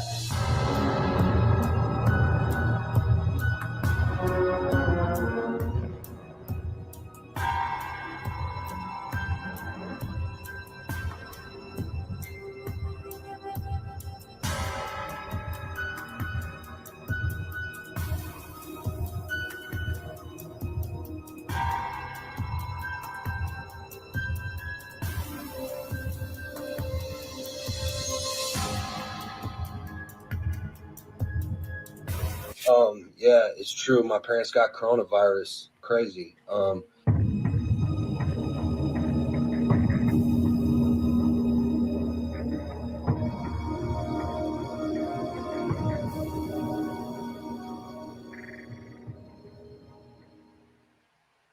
Never forget, Tom Hanks and Barack Obama are longtime friends who regularly spend time together in Greece, Hanks' favourite non-extradition country. Why is the former president of the United States spending time with a man credibly accused of raping underage stars? But it wasn't just Hanks who was exposed by Cappy before he was silenced. He also went on Periscope and accused Steven Spielberg of sexual crimes against children. And if anything, this case is even darker and more disturbing, because some of the child stars he stands accused of molesting have since turned up dead. Today's sponsor is pillsforever.com. If you think Big Pharma have your best interests at heart, think again. Under Biden, the price of medicine in America has skyrocketed, and there are certain medicines Big Pharma don't want you to know about. That's why I've partnered with pillsforever.com. All of their FDA-approved medicines are the cheapest you'll find anywhere. More importantly, you can order medicines that Big Pharma don't want you to have, such as ivermectin, hydroxychloroquine, and fenbendazole. Speaking of fenbendazole, not only does it get rid of parasites that live inside your body, there have been studies that show fenbendazole can help with cancer. Listen to this testimony of Joe Tippins, a cancer survivor, thanks to fenbendazole. 2 years ago, Joe Tippins says he was told to go home, call hospice, and say his goodbyes. The doctors were unanimous. He was going to die of small cell lung cancer. Once that kind of cancer goes that far afield, the odds of survival are less than 1%, and the median life expectancy is 3 months. Tippins says he got a tip, not from a pharmacist, but a veterinarian. And in his desperation, he turned from people medicine to dog medicine, specifically fenbendazole. My insurance company spent $1.2 million on me with traditional means before I switched to a $5 a week medicine that actually saved me. Get 15% off using coupon code People's Voice at the checkouts. Please click the link below this video or call 256-664-4170 to take advantage of this fantastic offer. Cappy says he first became aware of the dark side of Hollywood after realizing he was in the middle of some crazy shit as a preteen in Los Angeles. The situation had to punch me in the face before I realized I was in the middle of some crazy shit, says Cappy, who suggests but does not outright claim that he had inappropriate relations with Spielberg as a child. Cappy also challenged Spielberg to sue him. According to Cappy, he knows so many of Spielberg's secrets, it would destroy the veteran director in court during the discovery phase. Steven Spielberg is a pedophile. See how easy that was, Corey? I didn't need $10 million. I just said it. Oh, I'm not going to talk about Tom Hanks either, who is also a pedophile. Tom Hanks, folks, is a pedophile. Time that this comes out into the open, because we are going to change the way everything works, because at the top levels of wealth, of power, the very top levels, these people are just sick and psycho Look into the Rothschild family. Do some research. You heard it's cannibals. Yeah, there is cannibalism. That's the higher you go, the more sick it gets. People are kind of born into this. They grow up in it. They are abused, and through the abuse, especially as a child, you can break someone's subconscious mind. If you're not aware of any of this stuff, look into MK Ultra. Allegations of this nature against Spielberg from those who've worked with him are nothing new.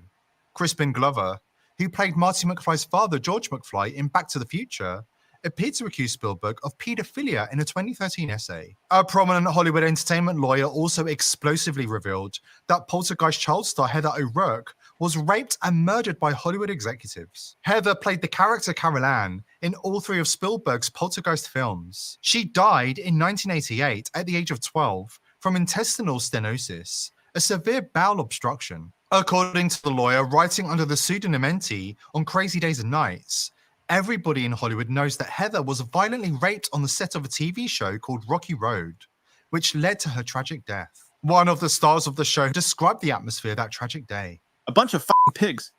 I had just turned 12 or 13. I was the same age as the actress coming in, maybe a little older. We had been shooting for months, and I was old news. They knew I would do what they wanted, but they always wanted someone new. This was someone new, and someone they all knew. They had it set up like a peep show almost. So she had finished shooting that morning, and they brought her out on a stage. The stage was used most of the time for a game show that was taped there. That game show is still on today. I can't watch it knowing what happened to her there. They brought her out, and the front 4 rows of this theater were filled with guys who were already rubbing themselves. The girl was wearing a bikini. The show took place around a beach just so they could make these girls wear next to nothing. They had her walk around under the lights. The lights were focused on her, and she couldn't really see out to the audience. She was squinting. It must have been blinding for her. They had her walk back and forth. Then they had her start dancing. All of these guys were doing what another star at that same studio got busted for. This went on for about 20 minutes. Then 3 of the guys took her to a different area of the studio. Apparently, they'd gone too far with O'Rourke and things were bad. The medic came and the ambulance came. Later, O'Rourke's parents were told some crap story. That crap story ended up killing the girl because their parents believed the executives. 2 weeks later, the show finished shooting 6 episodes all at once. And then everybody was sent on their way forever. No one wanted the kids around or any witnesses to what happened. All in a day's work in Hollywood, which veteran James Woods describes as a place 100 times more evil than your worst fears. The only place that could rival Tinseltown for pedophiles and creeps per square mile is Washington, D.C. Former National Security Advisor Mike Flynn admitted that serving members of the US House and Senate are operating under blackmail after they were caught in child sex honeypots overseas. It's worth remembering that Mike Flynn was fired by the Trump transition team by Mike Pence because Pence had a problem with Flynn's tweet about pedophiles that exist in positions of power within the government. Flynn says the Epstein client list simply must see the light of day because Epstein's influence in DC runs much deeper than most people are willing to admit. How did Kamala Harris, who was completely unqualified for the role of vice president, rise to the position of the elite's chosen presidential candidate, who did not even have to win a primary? Did it have anything to do with her friendship with Jeffrey Epstein and Ghislaine Maxwell? According to Flynn, a huge percentage of the US House and Senate are compromised pedophiles, or their enablers, shamelessly serving the globalist cause because the elites have blackmail material on them that they simply cannot allow to see the light of day. Take, for example, Obama and his predilection for ordering very expensive pizza and hot dogs to the White House. Check the FBI's list of pedophile code words if you're unclear what this email could possibly be referring to. It's not just Hollywood elites and politicians. Titans of industry and globalist elites, including Bill Gates, feature heavily. But we already knew that when Melinda Gates divorced her husband because he refused to break off his creepy friendship with the convicted pedophile with the island full of underage sex slaves. Now, one of the issues that's dogged you is that of your relationship with Jeffrey Epstein. Do you regret the relationship that you maintained with him against Melinda's advice and wishes? Oh, I've said that this is, you're going way back in time, but yeah, new audience. I will say for the, over 100th time, yeah, I shouldn't have had dinners with him. Epstein had a way of sexually compromising people. Is that what Melinda was warning you about? No. I mean, no, I had dinner with him, and that's all. And that you regret the relationship, the acquaintance? That I had dinner with him. Mm. And the relationship between the foundation and Epstein, which there never was any relationship of any kind. That's the past. Let's go to the future. The future involves locking these criminals up for their crimes and removing their malignant influence over globalist affairs. If the mainstream media won't do their job and report on the real news, then somebody has to do it. Here at The People's Voice, we are determined to continue exposing the crimes of the elite and reporting on the real news the mainstream media is suppressing. But we need your help. Subscribe to the channel on Rumble and join the People's Voice Locals community for uncensored content and to support the channel. I hope to see you there. Today's video is brought to you by IPv6ers. Are you a content creator who wants to publish information online without Big Brother spying and censoring your every move? IPv6ers is set to revolutionize the way information is disseminated on the internet by eliminating the need for big tech companies to provide unreliable, overpriced services such as self-hosting, email, and data management. IPv6ers enables an easy and accessible way for you to host your own web and email server with direct end-to-end connections and enhanced security. This means no snooping for Big Brother and no interference from the technocratic elite. If Hillary Clinton can get away with running her own server, why shouldn't you? Go to thepeoplesvoice.tv/IPv6 to sign up, or click the link below this video to take back control of the internet and win the info wars against the globalists. If you like our content, help support our sponsor IPv6ers and go to thepeoplesvoice.tv/IPv6 today. Thank you IPv6ers for making this video possible.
Okay, sorry about that. Was feeding puppies. Yeah, I don't know how long I've been gone. Yeah, all right. Sorry about that. Okay, here we go. I want to know, are you excited about Kamala Harris running for president? Yeah, I am. 100%. I am excited. It's amazing. Yeah. What was your favorite accomplishment of hers as VP of the United States? Honestly, I can't answer that question. You know, honestly, that's a good question. I can't really say specifically. I can't, you know, I'm humble there. I can't think of anything, specifically. I don't know. Sorry. I don't know. I haven't really been following politics. I want to know, are you excited about Kamala Harris running for president? Yeah, I am. Yeah, 100%. These people are delusional. All right. Let's see. We're going to let Sir Oliver cover that one. Here's one for you. Joe Kennedy and John Kennedy were adopted into the Kennedy family. Only Teddy and Bobby are real Kennedys. See, when Abraham Lincoln was about to be murdered, he sent his kids, Tad and William Wallace Lincoln, to Benghazi, and they had children. Two of those children are Joe and John Clooney. Abraham Lincoln doesn't have a middle name. He's not British, like they said. He's from the Middle East. His name is Ibrahim Khalil Clooney. He is Donald Trump's great-grandfather with John and General Flynn, JFK's grandfather. Joe and John Clooney were brought to the United States, and they were adopted by the Kennedys. Yeah. Yeah. Joe. Here's one for you. So it's been kind of a weird day today. There's been a lot happening. And so last week I went to the launch party for this book, JFK Jr., An Intimate Oral Biography by Rose Marie Terenzio and Liz McNeil. Rose Marie was JFK Jr.'s executive assistant at George back in the 90s. She also wrote this book, Fairy Tale Interrupted, a memoir of love, life, love, and loss. Besides this book launch, it was also the 29th anniversary of the launch of the original George magazine. So it's kind of one big event. There was a Q&A between Paul Begala, Liz McNeil, and Rose Marie Terenzio. During that Q&A, Rose Marie talked about Bobby a lot because he was still in the race for president during this event. She was talking about funny stories between John and Bobby and how Bobby was kind of upset or just joking that JFK Jr. was the sexiest man alive in 1988, and just the way that they poked fun at each other. So it's kind of an interesting and fun event. Well, what happens today? Bobby Kennedy drops out of the race, endorses Trump. What song did Bobby Kennedy walk out to at the Trump rally today? Does anybody know? Maybe this book will give us an answer. So here is what it says. This is what she wrote to me. She signed my book for me. This is kind of cool. She writes to, who the book is for. But look at this. What does that say? There goes my hero. He's ordinary. Very interesting coincidences. They are off the charts right now. Yeah. Quinky Dinkses. Yeah. Samantha, which link were you talking about? I don't think I was looking at the screen when you sent that, so I'm not sure which one you want.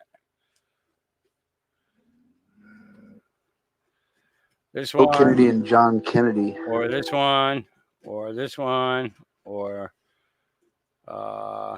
this one. Which one is it? Which one is it?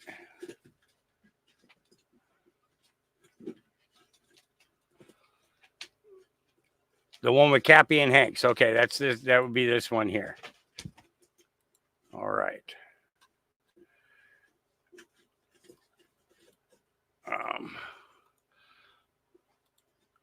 Let's see. Here you go. Okay. Moving on. Okay, here we go. National leaders of the Defund the Police movement are in my hometown of Chicago for the Democratic National Convention. As a Southsider, I saw firsthand the impact of this heavily ideological movement on my neighborhood, the very neighborhood these politicians profess to be helping. Crime shot up. Innocent civilians lost their lives to increasingly brazen criminals. Smash and grabs went up. Mobs stormed the streets. Carjackings no longer made the news, and on and on. The police officers felt the negative impact, and a few brave officers persisted in policing despite the greater risk of their safety. The last of businesses around here went belly up. The public schools remained dismal, failure factories. And we got nothing in return. We are the social workers that these politicians wrote about in the New York Times that would magically reduce violence in neighborhoods like mine. There's been no reckoning for these politicians who paid no price for their dangerous ideas that caused the death of blacks to spike. Now, I just learned that the news from a local paper that the Democratic National Convention is allocating $75 million in federal security funding for the protection of the politicians during the convention. Most of these funds will go to the Chicago Police Department. Talk about blatant hypocrisy. For years, we've watched defund the police politicians like Cori Bush spend tens of thousands of dollars on private security for themselves. Kamala Harris supported the movement. Why security for them and not us, the people? Why do we, the people, have to pay for their security while the politicians weaken our security? How did we get so twisted? What makes this all the more hypocritical is that the Democratic Party is the party of equity. For the last decade, they've preached equity, equality of outcomes among races, as a paramount social good. Where is the equity in them, the political elite, receiving security protections while we, the working class, receive empty words along with violence that spills blood onto the concrete? These same elites tell us that words matter. I agree. Their words lead to destructive actions in my community. And what makes them all the more hypocritical is that they claim to be saying these words in the name of helping us. Not one of these people will make the trek from the United Center to my block to visit the $40 million Leadership and Economic Center that I'm building. They're more invested in dangerous slogans that give them political power than in doing this massively difficult work of transforming a population destroyed by post-60 liberalism. The defund the police movement was just a continuation of that destruction. The time has come for us to stop falling for the false promises of these politicians and start building our future.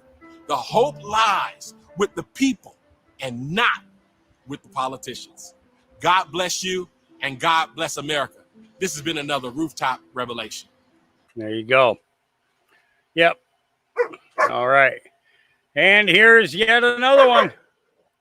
Okay, could you guys imagine if all of a sudden we found out that there were people being paid to go to political rallies? Like, imagine if, like, PACs supporting Trump were paying people, flying people out, paying for their food, their transportation, hotels, to go to rallies in these states to make it look like there's more people there that support him than they really do. Like, they're just being paid. Oh, wait, Kamala Harris is actually doing that, and I have proof that they're doing it, and it's insane. It's really, well, here's a casting billboard from Casting Network. Submissions were due yesterday for non-union actors, virtual auditions for real people for a Democratic event. So outside of being paid, there's also a per diem for meals and transportations, and they'll pay for flight and expenses to get to said event. But there's one thing that this shows me, it's that the whole Harris campaign ground game is a facade. If they're willing to literally pay for an all expense paid trip and pay people to just attend the rallies. Okay, could you? Yep. And you have to wonder, how long has this been going on? Yeah. Education system is corrupted, the kid says. Yep. Let's take a listen. In schools, they're pressuring us to learn about Islam and learn about the people that are coming over. I don't want to learn about that. I want to learn about my culture, my beliefs, and I'm proud to be English. Have they taught you about the Bill of Rights? No. Did you learn about the Battle of Agincourt? No. In school, they were teaching us about you know, about Islam, about Prophet Muhammad, and all their ideologies. They barely covered Christianity at all. Did they tell you about how he was a warlord who brutally murdered people? They wouldn't say any of that. And when I tried to stand up and say that some of them things, I would get in trouble for it. Suspended from school because apparently I was being racist. I wasn't. I was just trying to, you know. You're questioning an ideology? Yes, I was questioning the ideology, and in my opinion, it's not the right ideology. They're trying to take away my free speech in school. They're trying to silence me in school, to suspend me from school for, you know, trying to stand up and discuss stuff about Islam, the wrongs of it. They only say, oh, Islam's a peaceful religion, but if you look into their book, you'll find out it's not. In schools, they're Yep. That's over in merry old England. Yep. All right. Here's a crazy one for you. No, I heard about a story with you and James O'Keefe where Project Veritas reached out to you. How did that end up with the story? So James O'Keefe himself did not reach out to me. He was already gone, I guess, by that point. I didn't know anything about Project Veritas. I did see a moment. Okay, just a quick refresher for those of you that have never seen this guy before. He found, he's a computer, the guy's a genius where it comes to, I saw that, Phoenix. I'll end up clipping that out after the podcast. This kid here, like I said, he's a computer genius. Okay. And he discovered a website that was promoting pedophilia and basically trafficking children. Okay. And the only thing that we saw about him was the interview in which they're going to talk about here in a minute that he did with Sean Ryan. Okay. Where he came forward and released all of this. Okay. So he discovered this pedophile site. Okay. Where you could actually download child pornography from. Okay. And they got the names of all of the people involved in the website that had signed up for the website, everything, all the way down that, names, address, phone numbers. Okay. And he turned it over to a couple of different organizations to have them go after these people. Well, this is the story since then. Momentary clip with with a previous story that they had, but I didn't know anything about him. I'm not a big politics guy. I don't know much about, I don't know. It's just not my thing. So I seen them just passing around the internet, but whatever the case is, they going back to what we were saying earlier, I went on a small podcast with, I think a guy named Gerard. And Gerard questioned me. He said, why did you get involved in this same question you asked me? What piqued your interest, right? So I answered that question talking about these screenshots from my friend's wife and much more. And that clip gets over 10 million views overnight. And now all of the media, all kinds of people want to know the full story. And it's like, okay, I had to be force-fed to the public for people to take action on this. But the first person that reached out that had some type of credibility, at least on the outside of what it appeared to be, was Project Veritas. I didn't know anything about them. I just saw they had a lot of followers. So you've never heard of them before until they reach out to you. Right. Okay. Yeah, I mean, other than I remember their logo from a video, but that's it. Got it. I don't know any of their inner dynamics. You're not really a political guy. You're not in that world, where politics is something you're interested in. Not at all. Okay. Yeah. So I didn't even know who James O'Keefe was. And so Project Veritas reaches out and they said, we'll come to Florida like within 24 hours. We'll come by tomorrow and we want that data. We want to investigate it. And I was like, okay, great. So Project Veritas jumps on a plane. They come to Florida. They take the data from me and they actually did commit to their word. So what happened is they grabbed the data. There was a lot of people on their team. I would say at least bare minimum, there was 6 working at all times, going through each user individually, identifying who they were, and then confronting these people in real life, showing up where they were at with cameras, confronting them for being on this website. And that was going incredible. I was like, okay, I finally have a group of people that are taking it seriously. These people are going to get exposed. They're going to prison. Like, this is awesome. So a couple of weeks later, I go on the Sean Ryan show, which he's an awesome guy. Sean Ryan is an incredible guy. Very good at what he does. Yeah, and such a nice, kind-hearted, intelligent man. Like I would, and same thing with Sean Ryan. I'd never seen a podcast of his. I didn't even know who he was.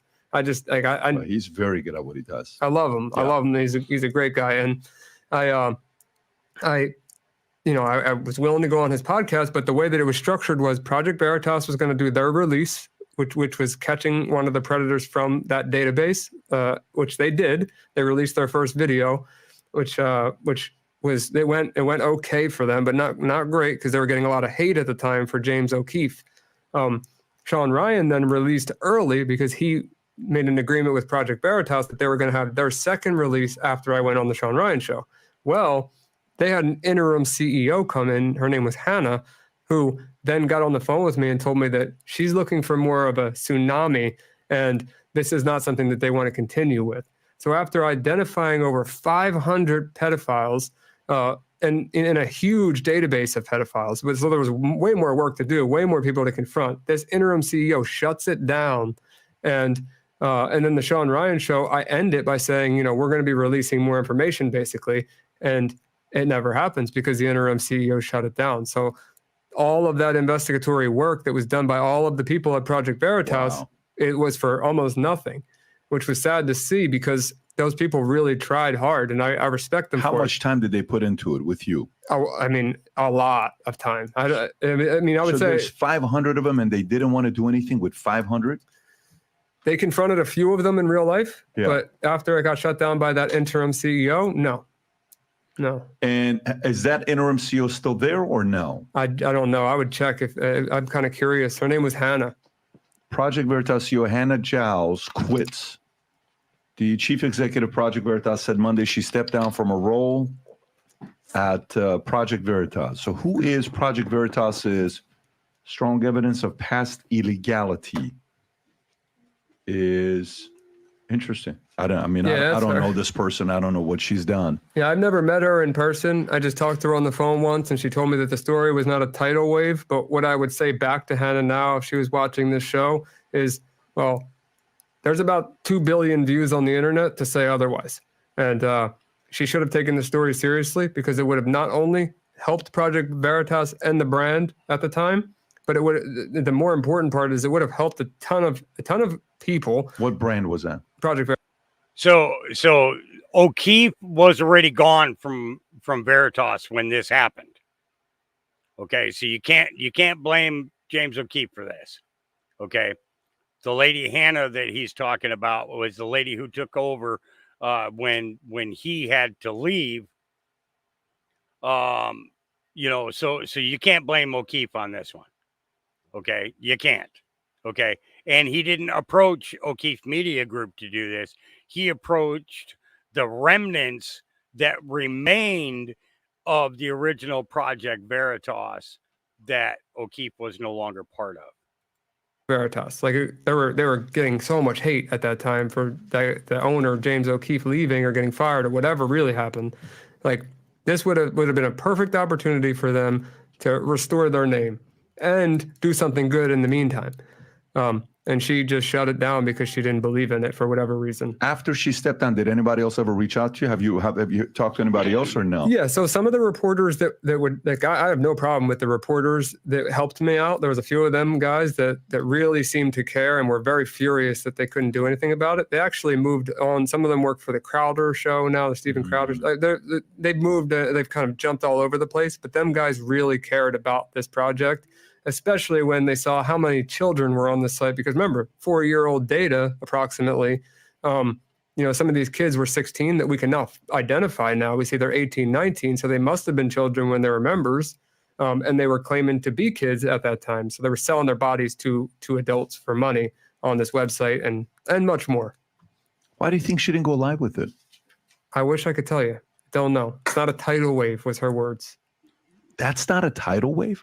I mean, I don't understand why. I mean, I remember the exact time when she told you it's not a tidal wave. I wonder what the timeline was previous to her stepping down. Would you know the month? When did she step down? It's December of 23.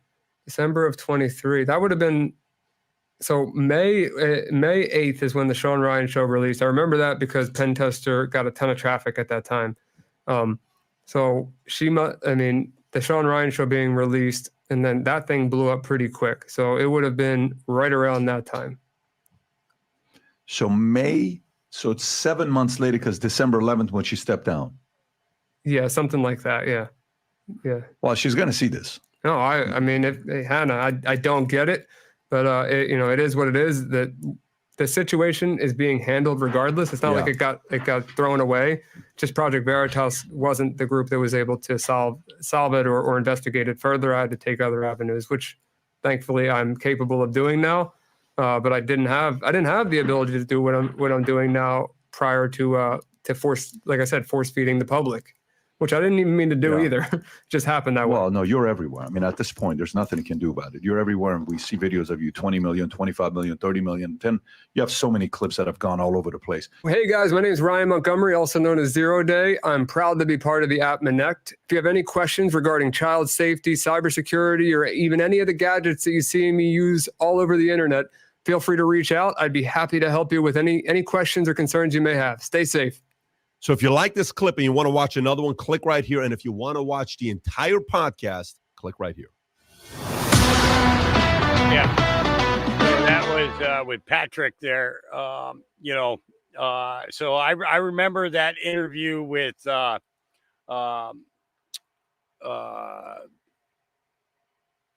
Sean Ryan very well. We were talking about that some and he referred in that interview, what he had said was that there were videotapes from the 60s. There were videos from the 60s and the 70s, both boys and girls being raped by adults in the 60s and the 70s, never mind the 80s, 90s, and the 2000s. And, that was one of the conversations that I had with Mike Foley, was that Felix McGuire, he had an old reel-to-reel camera.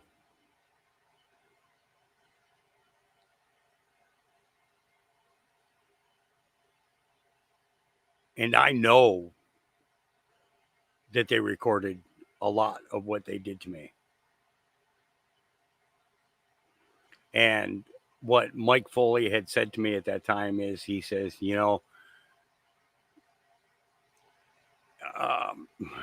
with technology coming up, there will probably be people who find clips of you as a child having that done to you when you're in your 80s and 90s. People will say, I saw a clip of you when you were blah, blah, blah years old.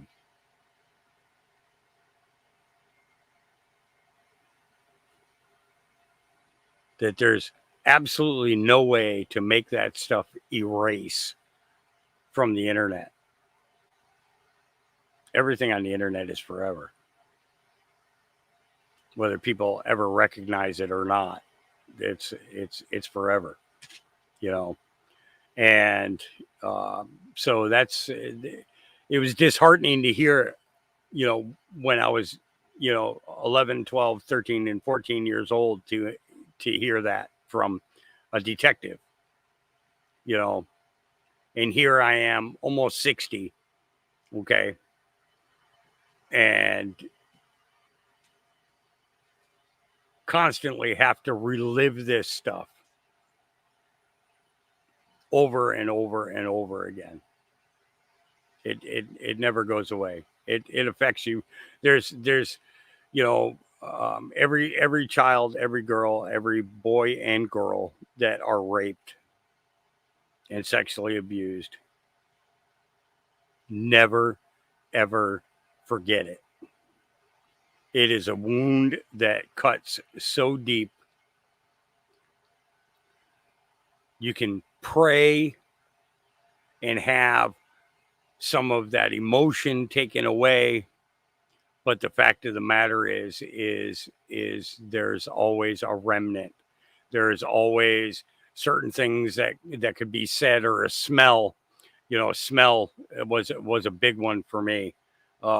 Smell, you know, whether I was on a farm or I was, and let me tell you, the places that I was taken to,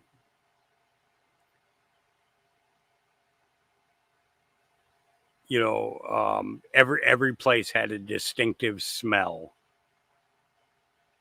that I could smell now, and automatically my brain goes to the moment that I smelled that the first time. Horse poop. A distinctive odor separate from a dog crap or a cat crap. You know, horse poop. Piles and piles of horse poop. But we'll get into that more when Dave and Script and I are together having a conversation, revealing more of what happened to me as a child and the things that I experienced and the places and the people that were involved. It's not about having the courage to come forward. It's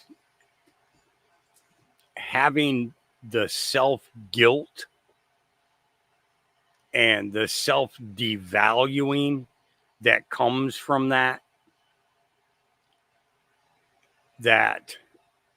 stopped me from telling my whole story.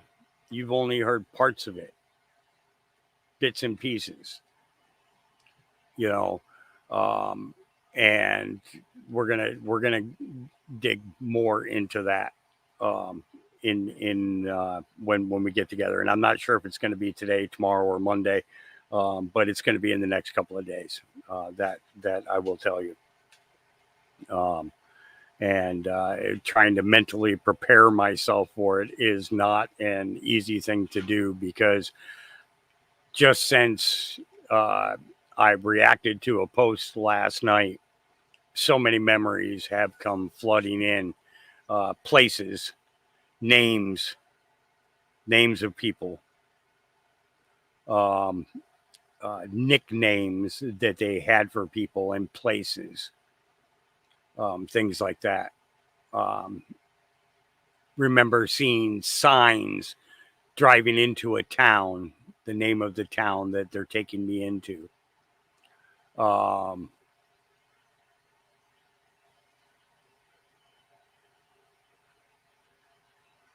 Yeah, it's all right. Let's get back to it. Here we go. Good, how are you? Do you miss being mayor? I'm not doing any spontaneous interviews. No. Do you miss it? Ayanna, how are you, Congresswoman? Great, good to see you. I already played this. I'm sorry. I didn't realize that I did that. Okay. Watch The Honeymoon Is Over. All right. Here is former Detroit Mayor Kwame Kilpatrick thoughts on Donald Trump. Here we go. What are your thoughts on former President Donald Trump? Well, I'm twofold on that. And, I'm just actually onefold. I don't believe there's a greater thing that you could ever do for anybody than to set them free.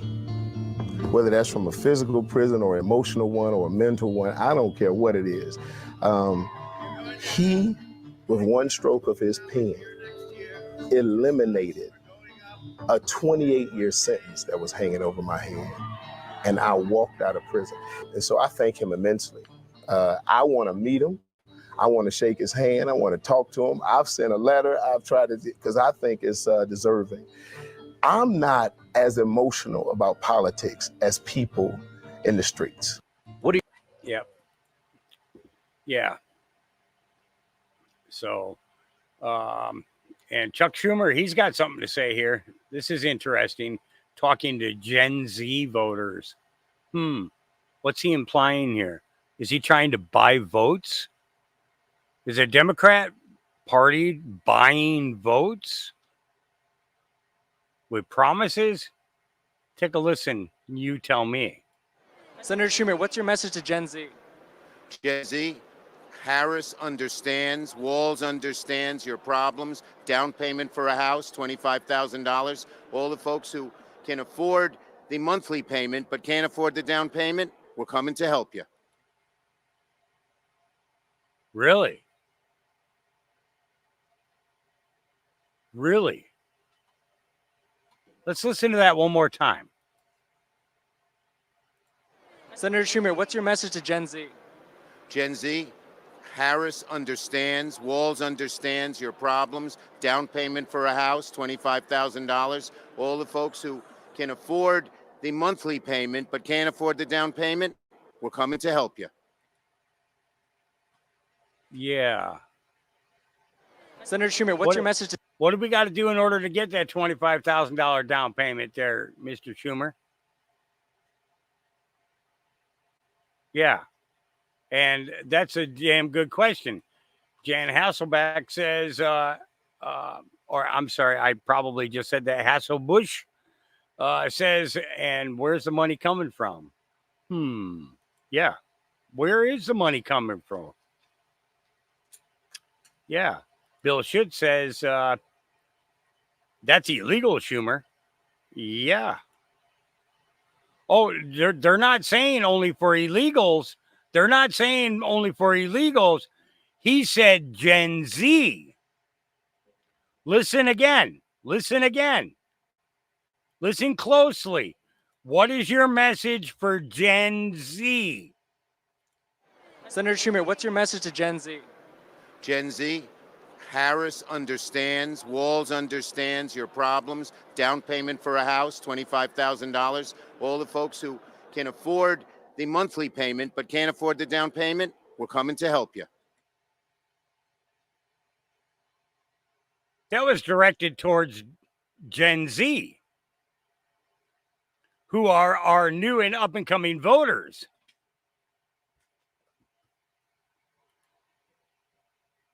I think there needs to be a criminal investigation into Chuck Schumer and this plan for $25,000.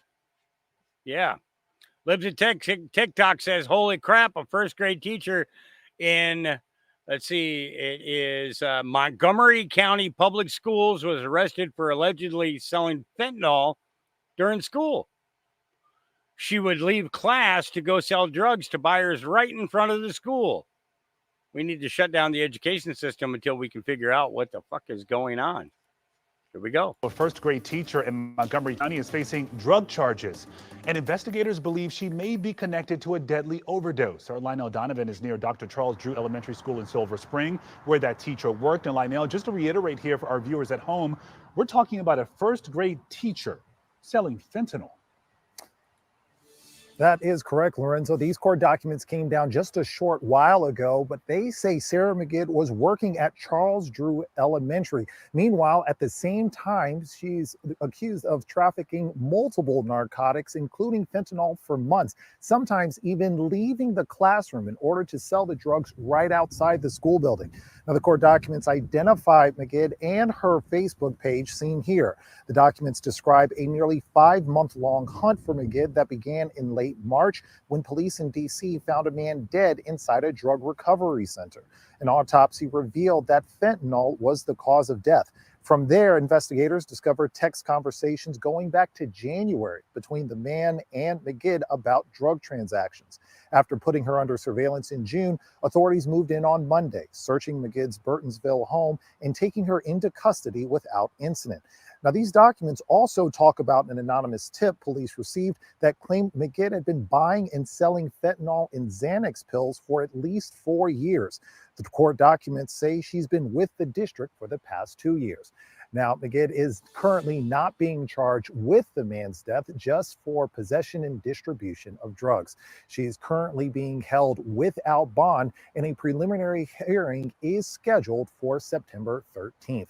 But for now, we're live in Montgomery County. Lionel Donovan, WUSA 9. Yeah, I'm sure a lot of those parents at that school are concerned. Yeah. How about that? Donald Trump just welcomed Robert F. Kennedy to the stage and said he was going to release the JFK files. Well, let's go to this one. Americans have lost a lot of trust in institutions, and I think there's been a lot of discussion, especially online and especially with young people. How do we rebuild that trust in institutions, the CIA, the FBI, all those institutions? You're right. Some people think that one way to build trust is to declassify things that everyone's talking about. I know you talked earlier about, I don't want to be a conspiracy theorist. So if you were president, would you declassify, you can answer yes or no to these. Yeah. Would you declassify the 9/11 files? Yeah. Would you declassify JFK files? Yeah. Would you, I did a lot of it. Would you declassify the Epstein files? Yeah, I would. Americans have. Okay. So, in saying that he would declassify the Epstein files, basically tells you that he never went there. Yeah, I would. And he was getting ready to go into a deeper explanation about that. Unfortunately, they cut the clip short. I wish they would have added more context to that conversation, but they didn't, All right, you've got to really feel for Deanna in Newcastle, don't you? Darren Grimes says her 14-year-old son, Gordon Galt, brutally murdered with a machete, and the man convicted of his manslaughter gets a paltry 2 years behind bars. But here's the kicker. He's getting out early. Why? So they can lock up people for Facebook violations. Here we go. By early, we mean after serving 40%, not half, of their jail term. In November 2022, Gordon Galt, Dion Barrett's 14-year-old son, died after being fatally stabbed by a machete. The perpetrators, Carlos Neto and Lawson Natty, both 18, were convicted of manslaughter and unlawful wounding. Natty was sentenced to 2 years and 8 months in prison, and Dion Barrett was left in shock when she received a letter dated the 1st of August, a couple of weeks ago, warning of his early release. Joining me now is the mother to Gordon Galt, Dion Barrett. Dion, thank you so much for joining me on GBN tonight. I think I went through every single emotion, emotions I didn't even have. Shocked, angry, just disbelief, really. We're showing the letter on screen now, Dion, and it's from a victim liaison officer. And they say that they are blaming issues with the prison population. The Lord Chancellor, that's Shalabana Mahmood, has announced plans to introduce a change of law to allow some prisoners serving a determinate sentence to be released on licence early. And that means having served 40%, not 50% of their term. So the probation service is saying this is down to Labour, the Labour government making a choice here. Do you understand why they're making this choice? It's just, not really. It's absolutely crazy. They've got spaces for writers. Not that I agree with the writers, but they've got places for them. Why haven't they got places for someone convicted of manslaughter of a 14-year-old child? Not only was the sentence shocking, like stabbing 2 separate people within minutes of each other, then the term the term was 2 years, 8 months, and we've seen people jail for longer than that in the recent troubles after the Southport violence. Do you think you've had justice for your son? No justice whatsoever. None whatsoever. It's crazy. It's hard to understand. I mean, all sentencing reasons are different, but it's hard to understand the short sentence that was received in this case, and then to have it cut down even further. His family only live 5 minutes away from me. Is he going to come back to Newcastle? Are we going to cross each other in the street? And do I think he's going to do it again? Yes, I do. He's showed no remorse whatsoever. Yep. feel sorry for this woman and her son. Patriots of Britain, this is Mohammed, illegal immigrant from Iran, caught by pedophile hunters for trying to meet a 12-year-old girl. All I can say is thank God for pedophile hunters who stop dozens of these bastards every day. I don't think people know the truth extent of this problem. Do that. Okay. Calm down. Please. Calm down. Calm down. Stay calm. Please, or you're going on the floor. Please, please. Stay calm. Please. This is very hard. Relax. Please. Stand still there. Listen, Stand still. Stand still. Yeah. Don't do that. We'll explain who we are to you. Yeah. Okay. I've read the chat. We know who you are. So just stand there now and wait. I'm not the person you Sina. I swear to God, I'm not the person you think. Yes, you are. So, who are you? It's not. Why did you have the girls' chat on your phone? I don't know because I don't know. It's fake. Yeah, okay. But when we arrived, you had the girls' chat on your phone. So when you're telling this child, right, that you want to kiss her bum, you want to put your fingers in her bum, and you want to see, in your words, you want to see her little pussy. Why did you send pictures of your penis to her? I'm very sorry. More than once, yeah. No, I didn't know. We've got every message and every picture you've sent. I do. In here. Every single one. Oh, it's very bad. Very bad. Yeah. Yes. Yeah. You're fucked. Yeah, I'm fucked. Yeah. The police are on the way. Okay. No We're just problem. holding you, waiting for the police. No problem. I don't scare from anything. No. Okay. Good. Because you're going to be scared tonight, though. No problem. I be scared of okay. Because what would happen in Iran if you did this in Iran? They kill you. They kill me. Oh. So why do it here? Why do it in the UK? I'm artist. Okay. Yes, I'm here. So I'm refugee. How long have you been in the country for? Here. 1 year. How long have you been here? 4 years. Okay. And what were you escaping over in Iran? Persecution? How? Well, I don't know. Okay. So why are you a refugee here? Are you illegal or legal? I'm not legal. You're not legal. Not legal. So you're illegal. I have nothing. You were born in 1993. Yes, I never want to. But it's happened. It's done. No, it's okay.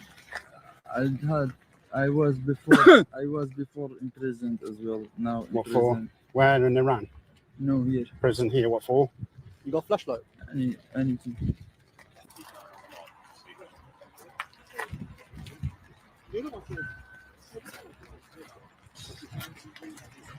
Have you got any opinions from your yourself? Yep.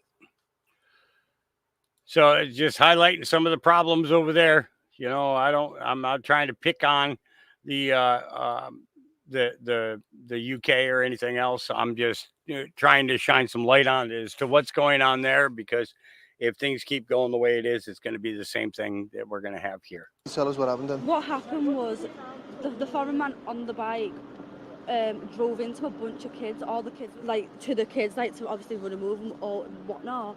So the kids have obviously been like, what the fuck are you driving at me for? Yeah. So then he's got off his bike and being like, come on, bitch, come and fight me, bitch. So he said, come on then. So the young lad has walked up to him and being like, fight me then. And then he's like, with this knife out. So being like, nah, you've got to bleed. So all the kids started backing off. And I mean, there was little, about 14 to 17, the oldest. Yeah. And then the kids have walked off. So then he's got his bike and then started running at the kids. And then he's obviously got his knife out, fell on his own knife.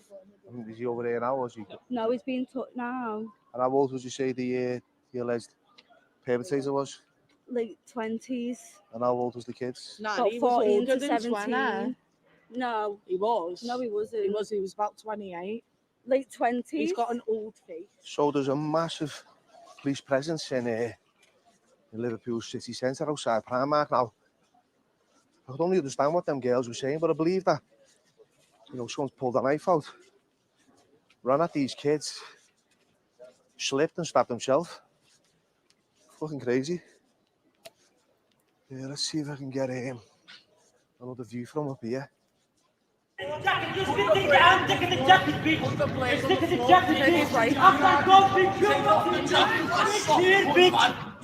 bleed. You in the face, bleed or not. come near me, you fucking gay, you little shram.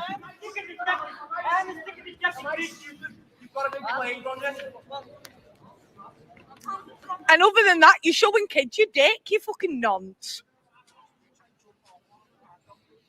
Come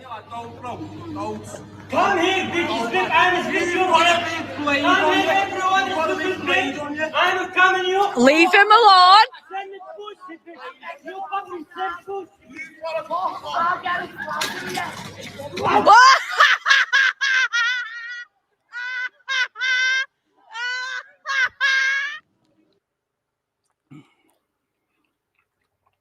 So the guy fell flat on his face on his own knife.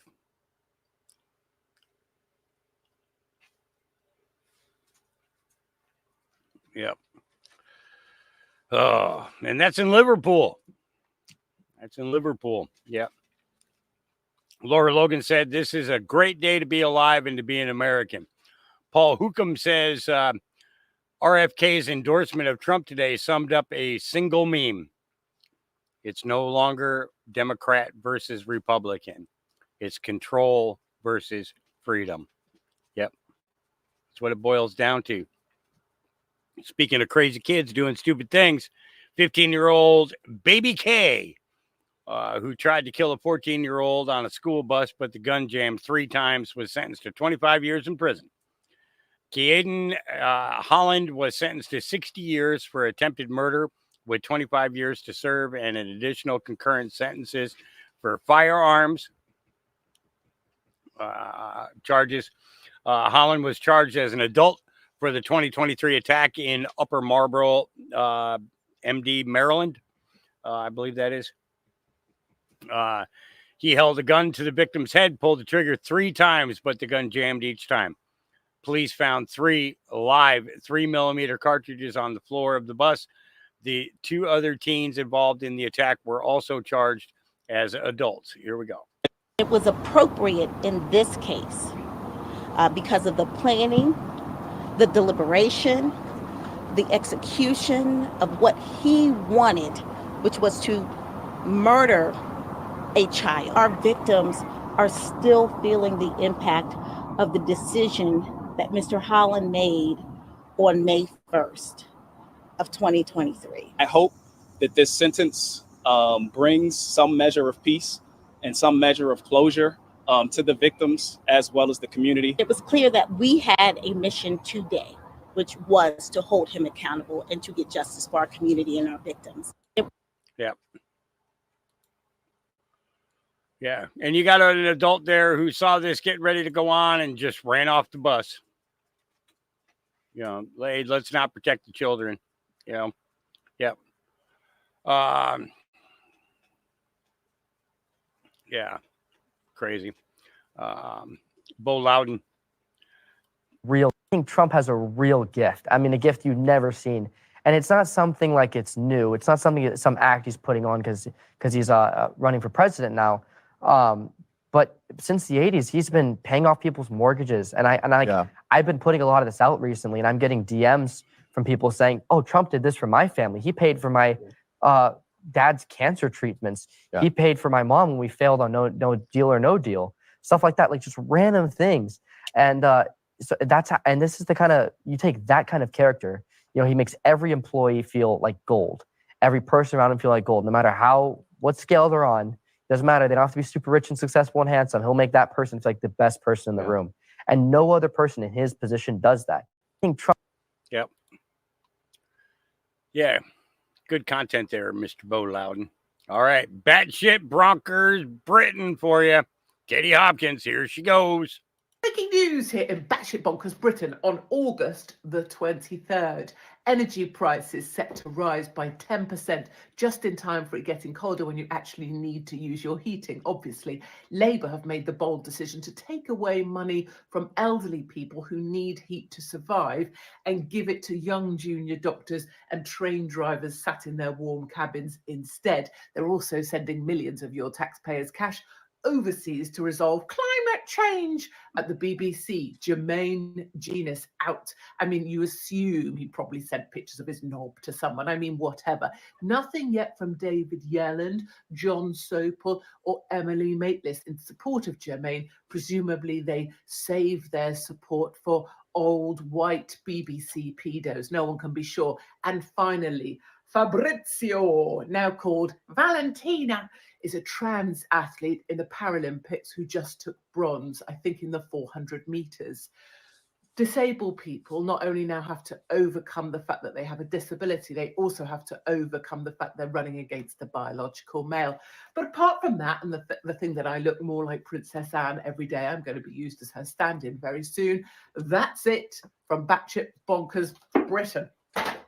Breaking news. At least she's got a current calendar. Oh, here you go. The longer you watch, the worse it gets. This is life in Tim Walz' Minneapolis, Minnesota. Plan accordingly. You bleed. What? Stupid ass. Yeah. He broke the knife. Cut her own filth with her own knife. Fuck out of here. Goofy ass bitch. Fuck out of here. Fuck out of here, bitch. Fuck out of here. Don't run up, bitch. Don't run up. Don't run up. Yeah. Don't run up. Yeah. Yeah. Yeah. I'm not just recording. I'm just recording. I'm just recording. Deal. Deal. Deal. Don't stop. Put the knife away. You ain't winning. Put the knife away. Put the knife away. You ain't winning. Put the knife away. Deal. Deal.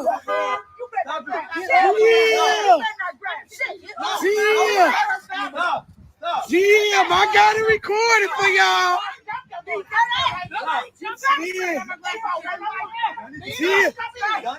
need to go to the hospital. You need to go to the hospital. Hold on. Let me get up on this. Let me get up on this. Damn. No need. Hey, stop. Damn. You bleeding so bad. You bleeding so bad. Let's go. You need to go to the hospital. You got to stand to your stomach and your back. Your stomach and your back bleed. Yeah. Your stomach and your back bleed. Bad. Yeah, deal. You want my shirt, baby? You want my shirt? Chill. I pulled up at the right time. Stop. Chill. Chill.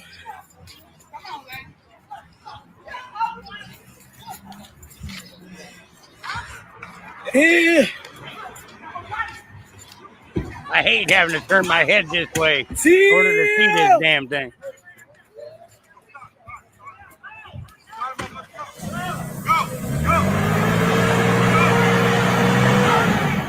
Put it in track.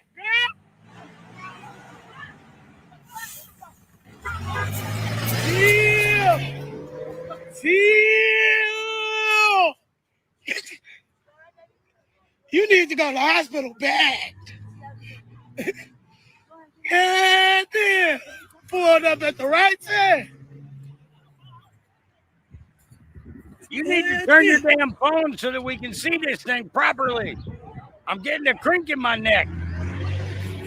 Oh, she turned around and come back. Oh, she didn't get that. But you saw that. She turned around. She was coming back. You see? Watch.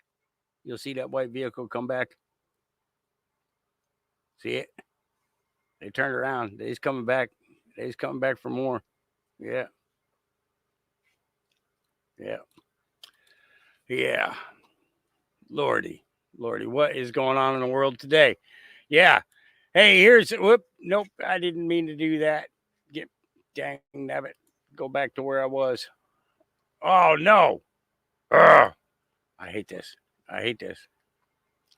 annoys the crap out of me when it does that. And I click the wrong thing, and it only takes a second to mess up your whole dang feed. Yeah.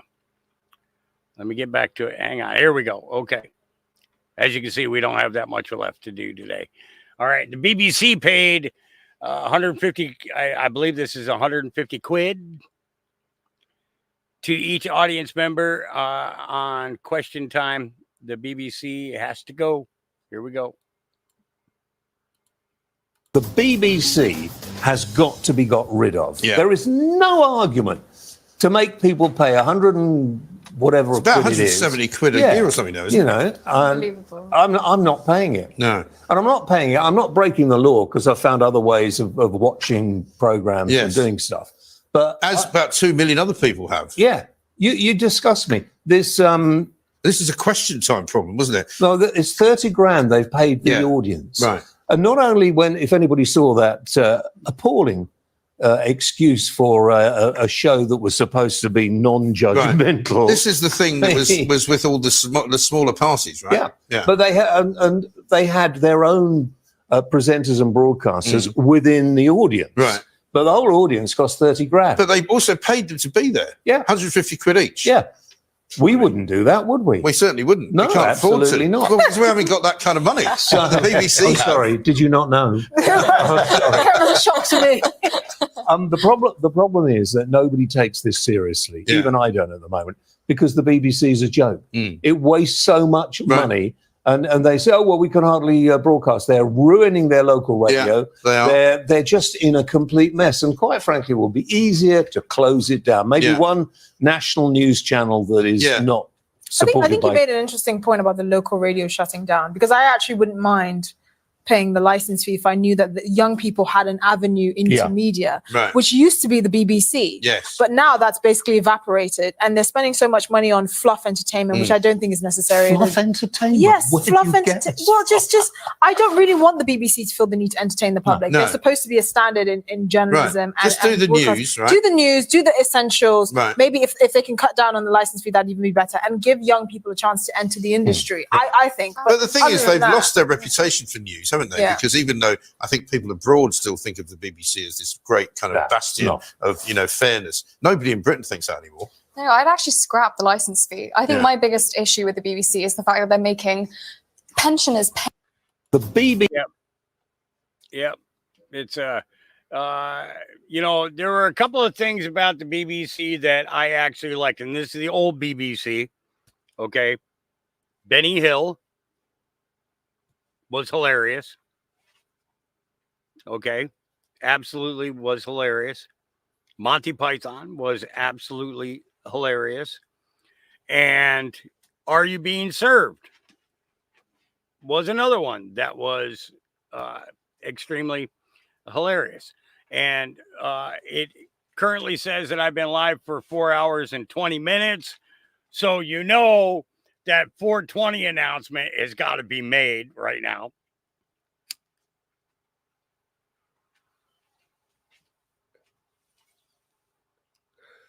But don't you worry. Don't you worry if you're not prepared right now, because you have 2 minutes. Yes, 2 minutes to go and find your bong, your bowl, your pipe, or roll a joint, because it is going to be 420 somewhere in 2 minutes. Yep. Yeah, that's right. In 2 minutes. And what's that? Bonnie says, can you imagine being in a class on school now that you have to watch current events? Yeah, it's actually in some ways, I would be kicked out of school. I know for a fact that I would be 100% kicked out of school and never, ever allowed to return. They would probably call all the other schools and tell them, hey, you don't want this guy as a student. No, no. You know, because these woke policies and everything else, they don't fly. They don't fly. and they are very counterproductive to the lives of our children and our grandchildren and our nieces and nephews, kind of thing, So, yeah, I would, I would be really, really bad at being a student today. Absolutely. All right. It is 4:20 somewhere right now. I believe the East Coast has that honor, but we're going to smoke with them anyways. Here we go.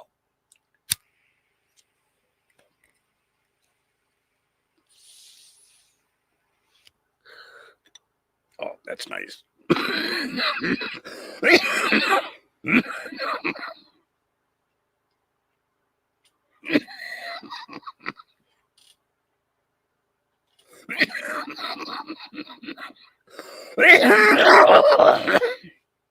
When you cough, you cooked.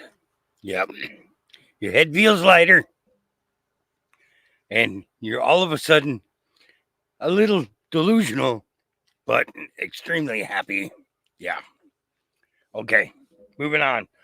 Wow. That was good. David Atherton says, this is Douglas K. Murray's blunt message on immigration. Here we go. The idea that people's response to any problems in their society should be to go out and commit acts of violence is obviously insane and wrong. What we're seeing on the streets of the British cities, though, raises this question, as I say, of if the public keep saying something to the politicians and the politicians keep not just ignoring them, but insulting them, what are they allowed to do, these people? These are populations. Okay, I got to answer this question. Brian Hall says, do you trust the legal stuff? Brian, I am actually smoking what I grew 4 years ago. I have enough stockpiled that I do not have to get any from any dispensary or anything because no, I do not trust what they put in the dispensaries. And this is why I'm going to tell you that, is because some states have very stringent rules in regards to pesticides, miticide, fungicides, insecticides. Okay. However, it only takes a couple of dollars going into a lab person's pocket for them to pass anything. That's all it takes. You bring it home and then run your own test on it as to whether there's any pesticide, miticide, fungicide, insecticide on those plants, and you will find that the lab results do not match up with what you have. And that comes from being one of the first states to legalize.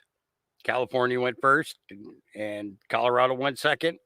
Washington went third. Oregon went fourth. Okay. And I've seen the criminal element of cannabis, but I've also seen the true humanitarian and compassionate side of cannabis as well. And those people do outweigh the criminal element of cannabis by far.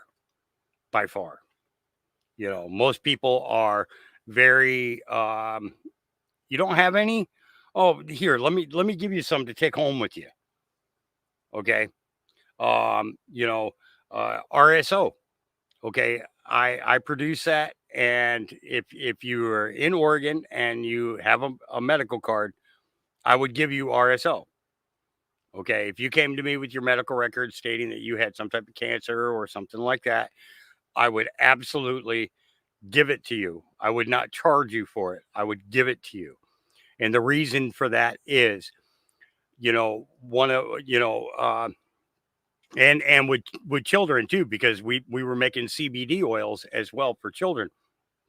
Okay, is that as soon as a spouse loses the job because either one, they have cancer themselves, okay, and now just are just now taking on this huge debt that comes from the cancer or illness, right? Okay. Or a child gets sick and a parent has to leave the job in order to care for the child.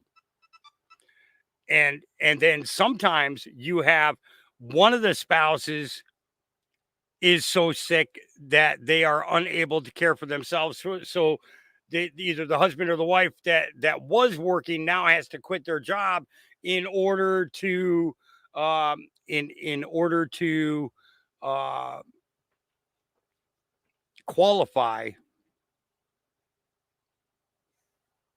as a caregiver, you know, and provide all the home care necessary. So those incomes are gone, whether it be one income or both incomes. Okay. Now, generally, if it's one person who has to stay home to take care of the child, the other parent tends to, or spouse tends to take on a second job in order to make sure that they have enough money to get the medicine that they need. Then they're going through these treatments and everything, and all of a sudden, these treatments aren't working. The person's getting sicker and sicker and sicker, and that's basically what chemotherapy is it's a poison going into your body, bringing you to the brink of death, hoping that they kill the cancer. Okay. And this is the thing is you could be at death's door and they could kill the cancer, but you're still going to die because you're at death's door. And then they pray that they can bring you back to health. Well, they don't pray. They have this list that they go by of things that they should achieve in order to bring your health back. Okay. And that's wrong. Okay. Your financial stability at home is completely shattered to nothing. And if I'm producing enough medicine to be able to provide you with that medicine that you need to care for yourself or your child or your spouse, okay, while my income comes from selling plants, not the finished product, okay, because that's what my business was based upon, was selling plants, not from selling buds to people. Okay. Patients never had to pay us a dime for their medicine while they were signed up with us. Okay. They never had to pay for it. They got up to £3 a year. Okay. Generally, we would give them a pound of stuff that they can cook with. Okay. Making their own, basically what I do is I'll put it into a crock pot with olive oil, right? And I'll set it on the lowest, pour in a little bit of water to make sure it doesn't burn, right? And I would then strain the pot out after 24 hours, okay, and have a medicated cooking oil. So I could take the tip of a teaspoon, put it with a what is it, a square of butter. I think it's a teaspoon. You can cut on the lines on the sticks, right? So I'd cut off, one square. I'd put that into a frying pan, put that tip of a teaspoon of the olive oil onto the top of the butter, right? And let it all melt so that the oil is spreading through all the butter. And then I would cook an egg in it. Or I would make a couple of pieces of French toast. Okay. And so basically I was making my own medibles, and I could make it the strength that I needed. And because of the amount of product that I used in my in with the oil, you know, I only had to use a minute amount, you know, and that one egg or a couple of pieces of French toast relieved my pain for the entire day. You know, yes, you get hungry. You might end up getting a little hungrier, you know, and that's, you know, that's another effect, you know, that people going through the illnesses and cancers are, you know, along, you know, coinciding with that, is that you do lose appetite because of the illness. And what is the best way to get rid of a cold? You feed a cold, you starve a fever. Feed a cold, starve a fever. Or is it the other way around? No, I think that was it. I think it's feed a cold, starve a fever. Okay. And in most cases, these people, it wasn't because they were running fevers, it was because they were so full from the medicine that they pretty much just stop eating, thinking, because they think that they're full all the time. You know, they're pushing the liquids. So every time that they would think about food, it was drinking something, and then all of a sudden they're not hungry anymore. So, you know, one of the things that I found was that it inspired people to eat. You know, so you start with the one egg, and maybe 2 hours later, when that egg is fully kicked in, you might sit down and eat a couple of scrambled eggs, a couple of pieces of bacon, and a couple of pieces of toast, when you would have gone the 12 hours without eating anything at all. It's a wasting syndrome that comes from all of these illnesses. If you think about it, every single illness that you know of has some form of wasting disease that goes along with it. Whether it be cancer, HIV, AIDS, diabetes. You know, some people say, well, you know, I gained weight because of diabetes. And then I would have to say to them, wait a minute, you gained weight because of diabetes. What were you eating?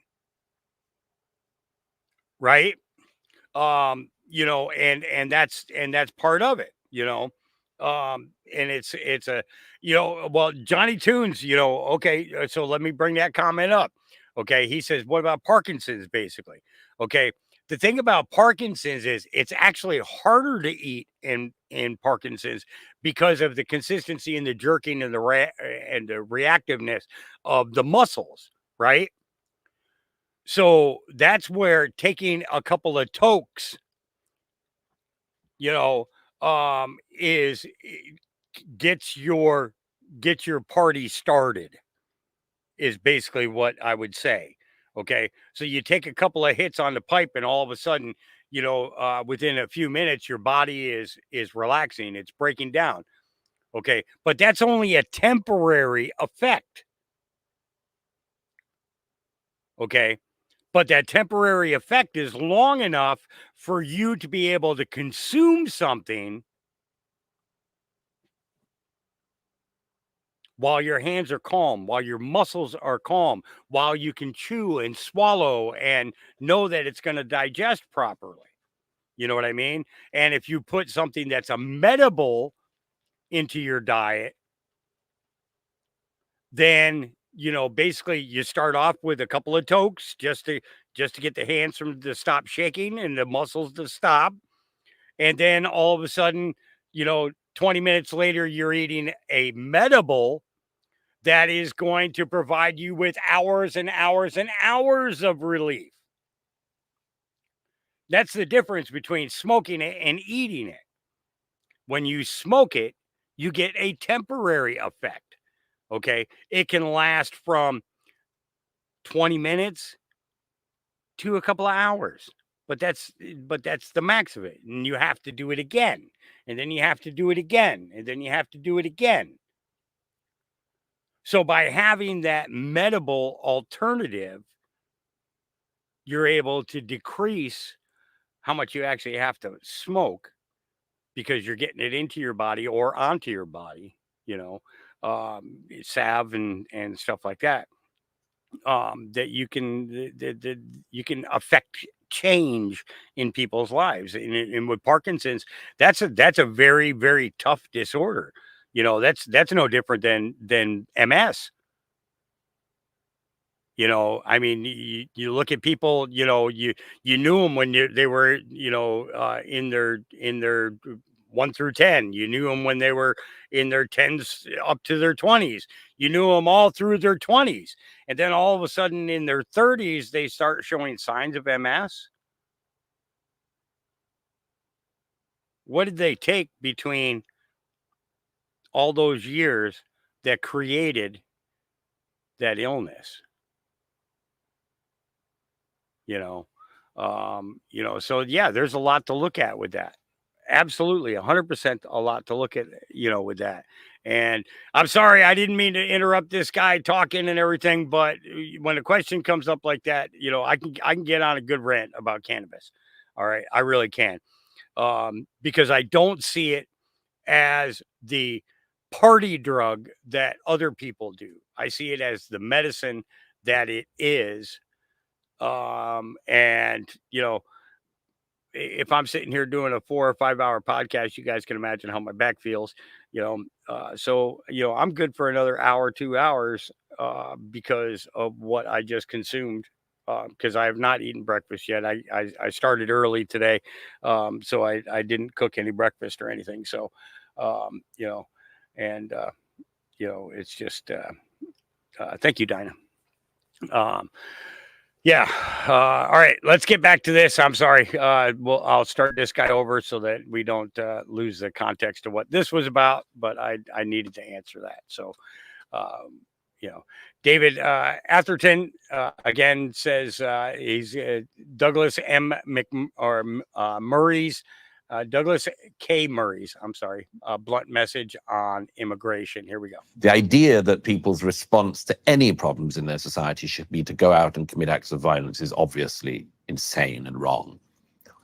What we're seeing on the streets of the British cities, though, raises this question, as I say, of if the public keep saying something to the politicians and the politicians keep not just ignoring them, but insulting them, what are they allowed to do, these people? These are populations that have every single election, like the rest of the British people, for 20 years, they have voted for less immigration. I've been told that they'd get it. And instead, it's just gone up.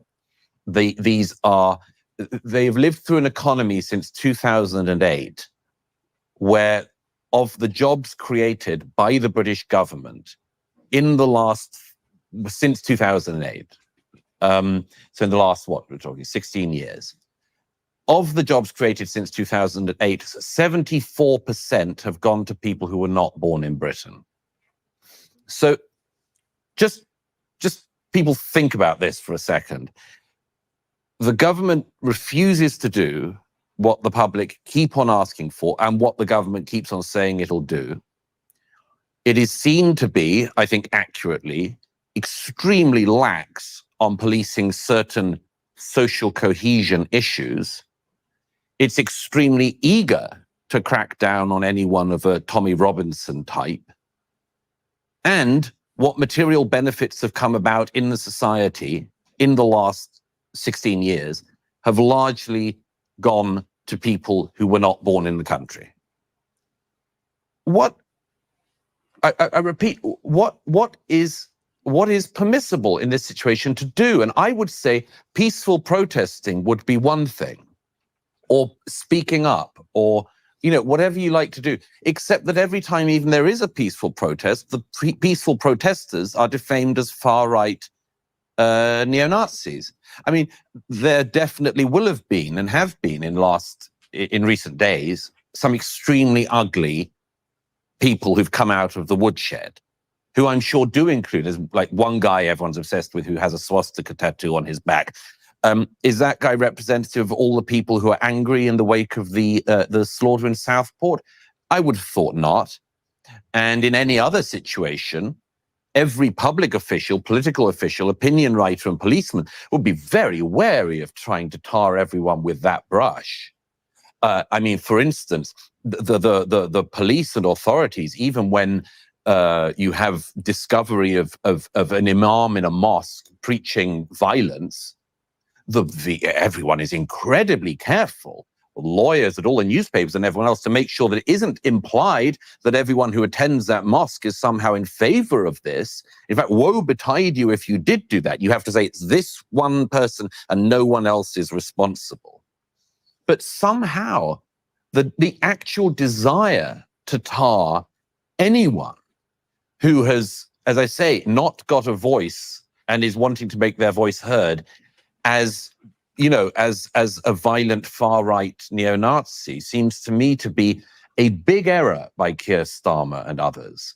Because, you know, if you can't say, we recognize your deep, deep concerns about some things that have happened, including mass stabbings, terrorism, and much more. We understand your deep, deep concerns, and we are going to try to get onto this and on top of this.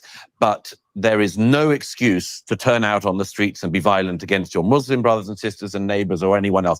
If they can't say that, they just cannot say it. They just have to go to the secondary thing. What kills me about this is it's exactly what I've said for years. If you don't deal with a primary problem, you get secondary problems. And if you just focus on the secondary problem, you will you'll not only not solve the primary problem, you will make it worse.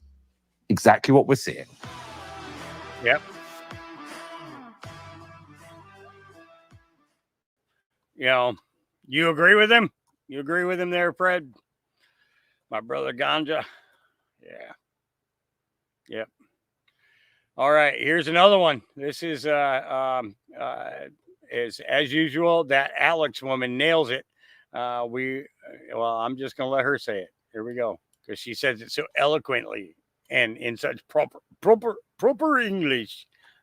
I do have a problem with this. I do. And I will say it again. I've said it before. What I have a problem with, this is a Christian country. Now, that doesn't obligate you to believe in God. That doesn't obligate you to go to church. Our monarch, our head of state, is also the head of the Church of England. We have had a Christian heritage for 2 millennia now, and it is the fundamentals upon which our democracy is built, upon which our social structure is built, upon which our cultural and social mores are built, and in many respects, our morality. So whether or not you worship or not, Christianity has played a massive role in this country, in its traditions, and is very much even still an invisible glue that binds people together. Now, the problem I have is I don't mind people having whatever religion they want, practice it privately. But what I do have a problem with is this constant erosion, dilution, and not just that, actually a kicking constantly in the shins of our heritage, of our culture. Now, people can say what they like about Christianity, open season, say what you like, because that's in Christianity. You turn the other cheek, you don't get upset. But what I'm seeing increasingly is Christianity being picked on, being minimalized, being forced out, and instead we're ushering in at a rate of knots and glorifying a religion and a culture that comes with that religion, which has nothing to do with this country and its history. And in many respects, what people are doing is cultural vandalism. They're replacing what has worked for us and what is ours for 2 millennia with something brand new. And that, I think, is absolutely an abrogation of duty. Matthew, it is cultural vandalism. Yeah, let's go for a drink. Absolutely. No, seriously, I hear you. Once it's done, you can't turn Here's the clock another back thing. again. And she's right. She's right. Yeah.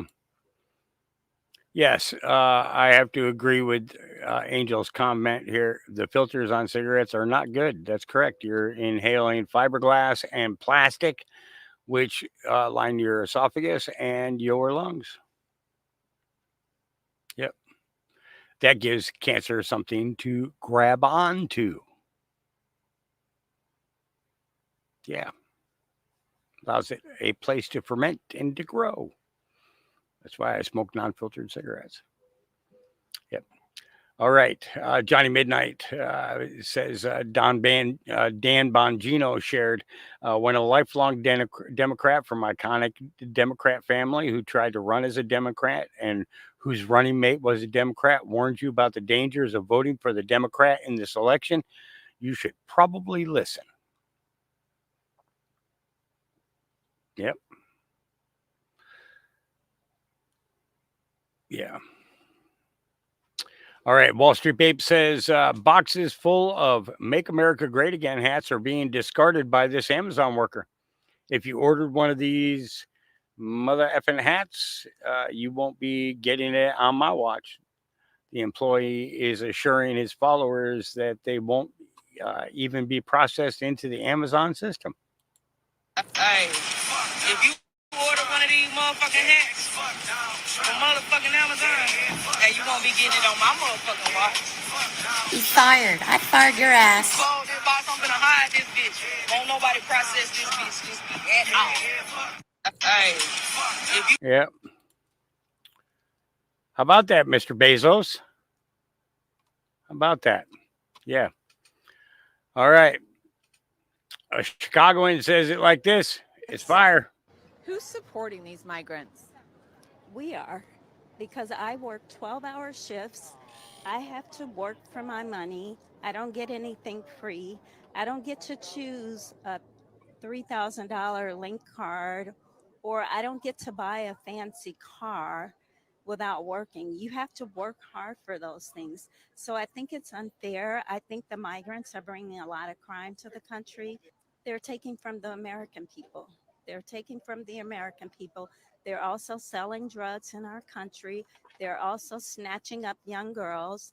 They're doing a lot of things that are just not right. Do they get prosecuted for any of their crimes? No, they don't. They may lock one or two up, but they let them right back out. It's the same thing I saw.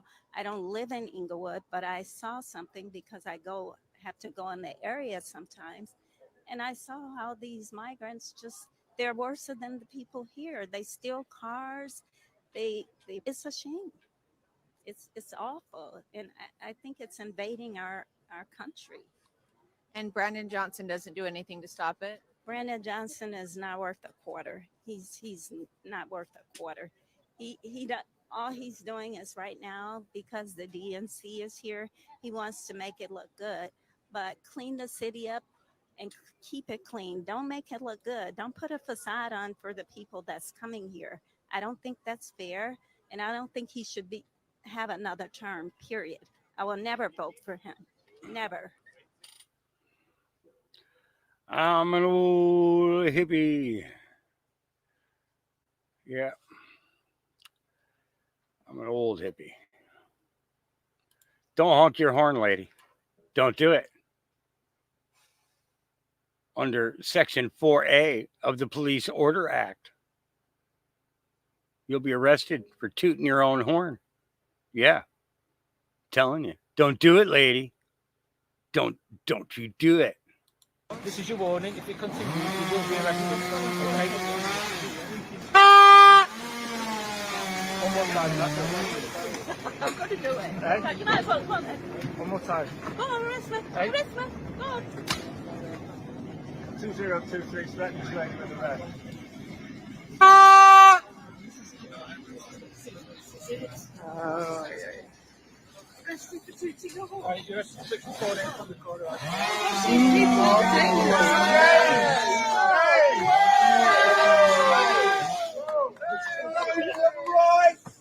This is your warning. If you You get arrested if you toot your own horn. Oh, boy. All right. MJ Truth Alter says, interesting. Rudy Giuliani explains how a JFK Nixon precedent was a baseline for his Trump won strategy, and says it's now a fact that Donald Trump won the state of Georgia by more than 10,000 votes. Here we go. This is Dr. Phil, by the way. In Georgia. That's right. And Arizona. Correct. You're accused of all kinds of things: fraud, forgery, election tampering, goes on and on and on. Some took a plea deal. You said no. No, I'm not. Correct. I think you said, hell no, I'm not going to do that. That was probably what I said, maybe worse. Yeah. And you're going to fight these in Georgia and Arizona, Yeah. right? And this will come to trial at some point when? Probably after the election, Phil, I think. Yeah. It almost seems impossible for it to go to trial before the election. I've got no discovery on this. Are you worried about your indictments? I was not. I think they go because people forget that this is based on a historical precedent. In 1960, we had one of our, historically close elections, Nixon, Kennedy. The night of the election, no one knew who won. One of the states in question was the state of Hawaii, because a lot of votes were military votes, thinking of Pearl Harbor and everything else. So they made a deal that they'd keep it open until the end of December, so that even when the Electoral College voted, if they voted, let's say, for Kennedy, because the vote currently was for Kennedy, if the court proceeding that was going to take longer than that eventually awarded it to Nixon, Nixon would get his votes. Problem is, if you don't have electors, you get your votes, but they can't vote. So you get deprived of 3 votes. They don't get voted anywhere, and that reduces the majority, makes it harder to get the majority. If you win ultimately in court, your 3 people will get awarded before the vote on January 6th. Mm-hmm. They shook hands, both campaigns, both candidates, and I was a Kennedy Democrat at the time. 2 men who were great Americans. Whatever you think of them, Nixon, Kennedy, whatever you think of Kennedy's exploits or Nixon's Watergate, these are 2 men who loved America more than anything else. And they realized this is a smart way to do it, sensible way to do it. So when you go down to December, lo and behold, it changes. Nixon gets the votes. The state court said, no, Nixon won by 342 votes. And Nixon, knowing now that they didn't make a difference, shook hands with Kennedy and said, oh, let's forget it. Let's put it in the record, though, as a precedent. So 2 professors that came to us, and they said, it's really important that you do this, because if you don't do this, you may win a couple of these states, and then you'll have no electoral votes. It'll be like winning them for no purpose.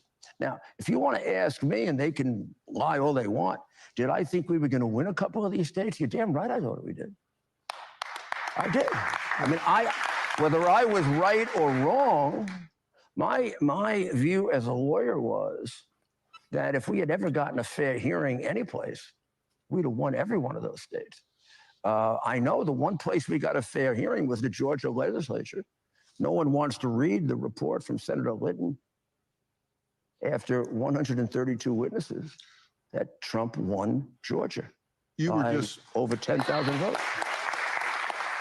You were actually disbarred for arguing this in New York and suspended in D.C. and probably will be disbarred in D.C. if not already for arguing this. Yes, I'm not allowed.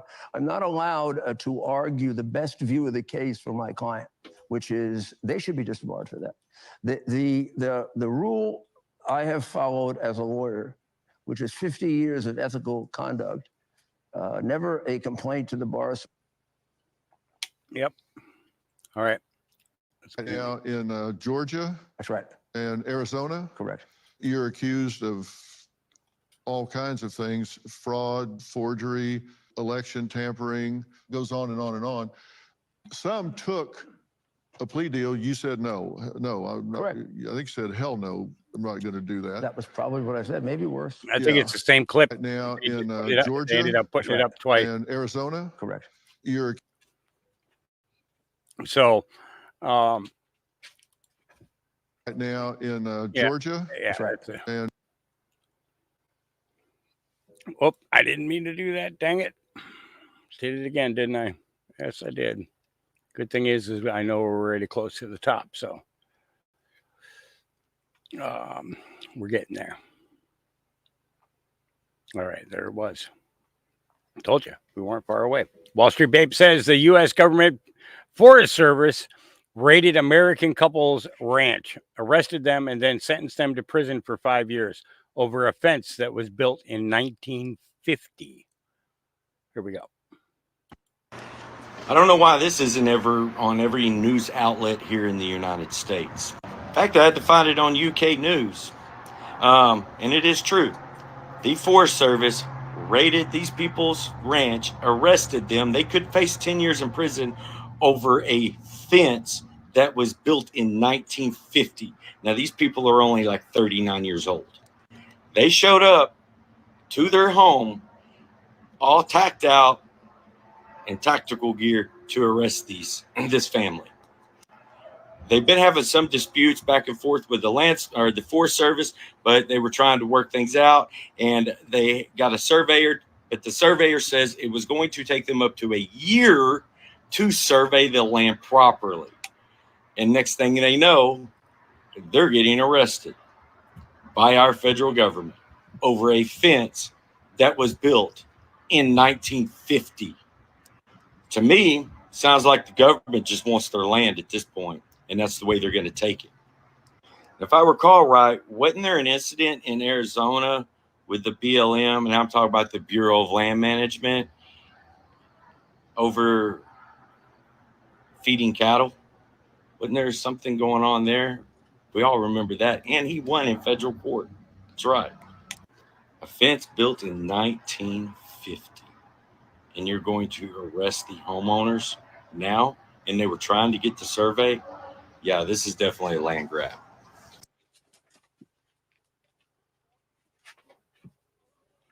Yep. It's a land grab. All right, here we go.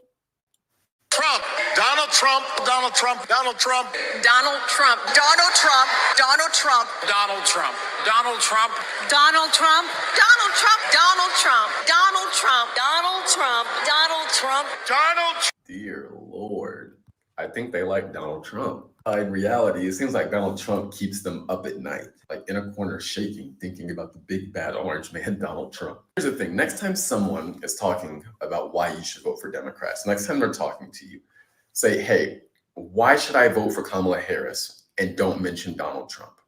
What the Democrats are doing is they're trying to distract you from the failures that have been occurring under their administration. Record levels of inflation. If you haven't looked, unemployment has been trending up for almost a year now. Inflation still isn't where we want it to be. Everything is still expensive. People are making more money, but are more broke than they've ever been. All this is happening under Democrats. This administration has set record levels of illegal immigration. They'll try to tell you crime is down, but what they won't tell you is that many of these major cities are no longer reporting crime data. So let's think about this. We've had record levels of illegal immigration into this country. We've also had record levels of inflation under this administration. Recently, they just revised the job data, stating that they basically overstated jobs for the past year by over 800,000 jobs. They can't run on their track record and their policy, because if they do, people will be like, well, that shit doesn't work. It's not working, so why should we vote for you? So since they can't run on their policies, they have to run on Orange Man bad. Donald Trump is going to destroy the world. He's a threat to our democracy, says the party who just nominated a woman for president who didn't win any primary votes. So what they have to do is scare you into voting for them, because they can't do it based on their policies and merit in the results of their policies. So whenever they try to tell you something about Donald Trump, do not listen to them. Go look it up yourself. They lie. Every day they lie. Yep. Every day. Every day. All right, here's a clip, that clip from Kim Clement that I was talking about earlier. What has happened with the Kennedys since the Spirit of God was spoken of. Now I will join hands between Democrats and Republicans and do an unusual thing, says the Spirit of God. Come on!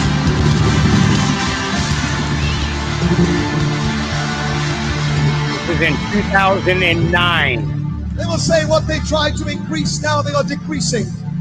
And God says it shall be a sign.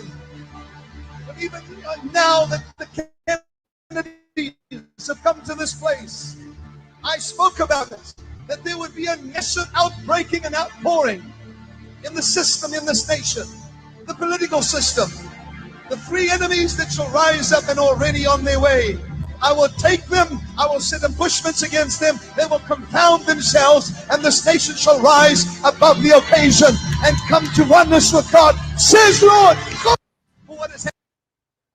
So this was prophesied in 2009.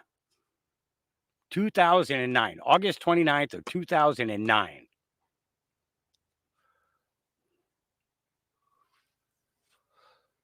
I will bring out the Kennedy. And we will unite Republican and Democrat.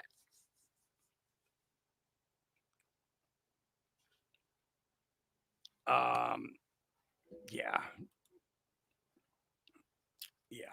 Okay. Here's one for you. Just a box full of paper. It's his day, babe. I don't have a dog yet. Oh, no way. We got you on, Scott. There he is. It's a big boy.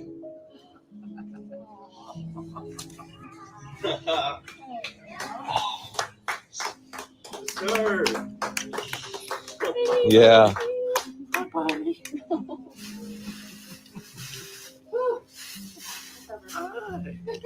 Yeah. Just a box full of. So to put a little context to that, after his dog passed away a few months ago, his family surprised him with a new puppy. And yeah, I always love seeing stuff like that. So this is Patriot Native here, and Native Patriot, actually, I'm sorry. How did I get here? What happened in my life that led me to a point where I'll wear a MAGA hat and listen to Trump speak not 20 feet from me? I was told MAGA is racist. I was told Trump hates brown people. I was told MAGA is filled with hateful and resentful people, uneducated, ignorant bigots. I was raised to believe that actions speak louder than words. I'm the kind of person who will go to an event and sit back just to watch, observe, and occasionally engage with others. But it is important for me to see your actions line up with your words. I don't see that from most Republicans, Democrats, or media. I saw folks pushing an agenda, say one thing and do another. Kamala says she fought the cartels at the border, while in reality, she only facilitated their human and drug trafficking.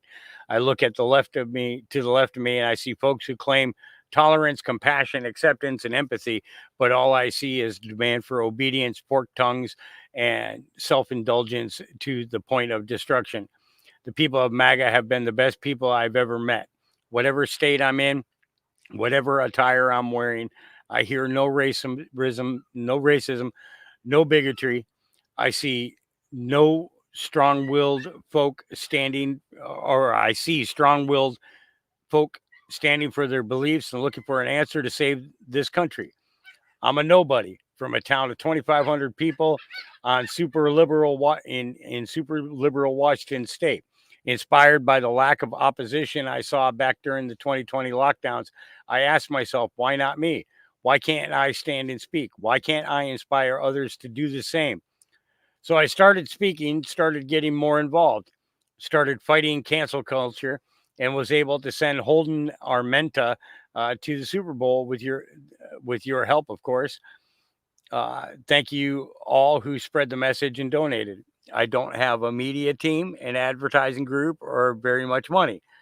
I have love in my heart for this country, 2 young boys that look up to me, and a wife that supports everything I do.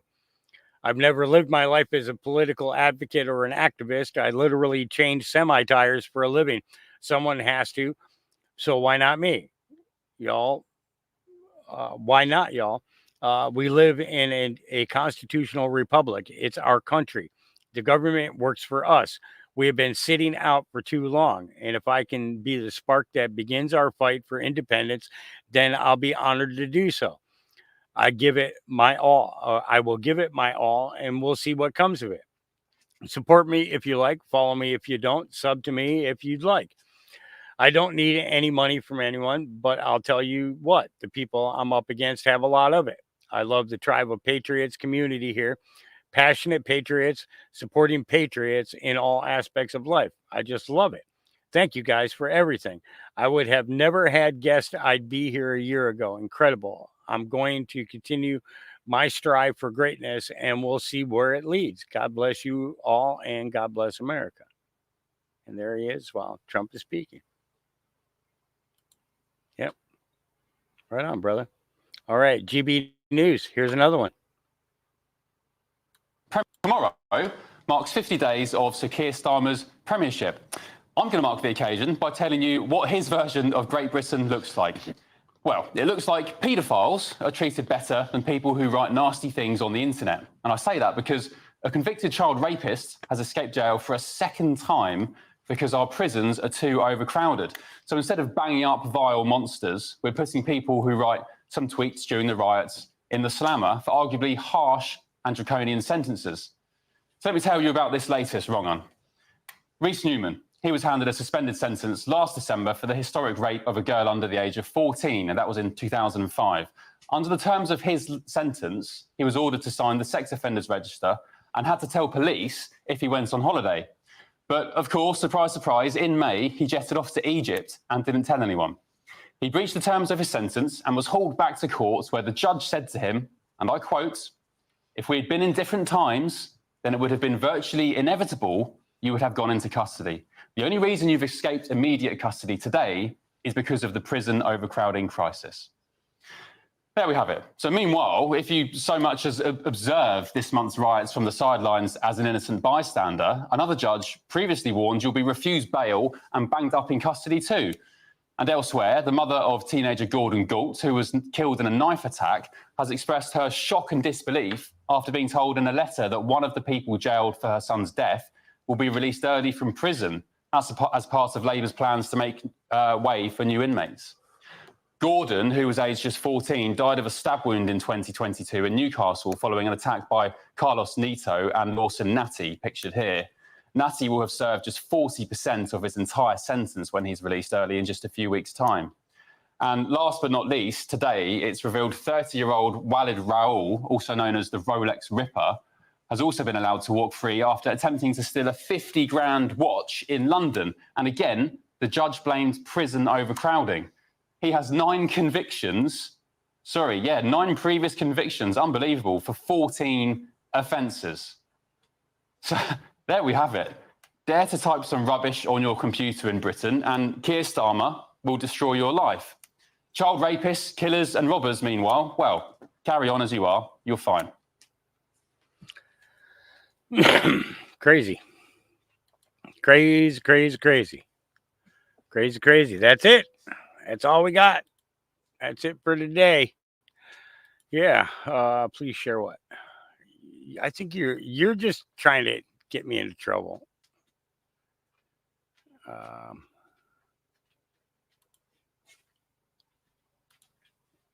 What's this say? Don't worry, the rest of your followers will be right behind all 3 of you. Yep. Like going over the cliff.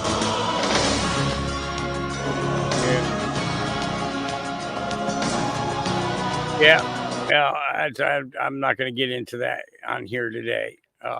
We've got, we're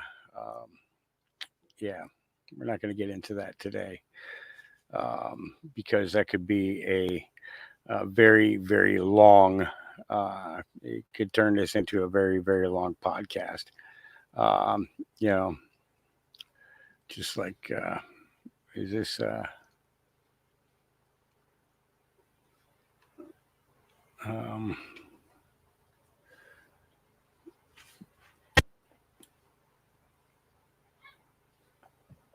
let's see here.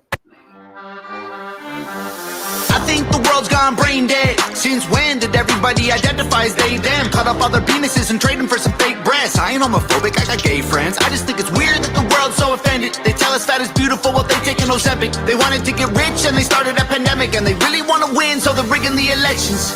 Everybody's offended by everything every second. And anytime that I mention that men can never get pregnant, I get aggressively threatened by kids with 17 genders who think a word is a weapon and want to teach me a lesson. And it's crazy, P. Diddy diddling rappers and hitting women on camera. Conviction ain't gonna happen, hit the evidence. Instead of putting him in the slammer cause he's too rich to be canceled, we try to fill a prison cell with the president. Born in Canada, move to the USA, where you're probably a racist if you're not gay. All of my blacks, all of my whites, if you on the left, if if you wanna write. If you got a weenie and or a genie, they, them, he, she. Everybody needs me. All of my straights, all of my gays, all of my guys who swing both ways. If you got a weenie, doctors and PPs, they, them, he, she. Everybody needs me. One the doctor. Tell him save me mad. Me to see one rapper. Here, Chi-Chi man. I think the world's gone mad.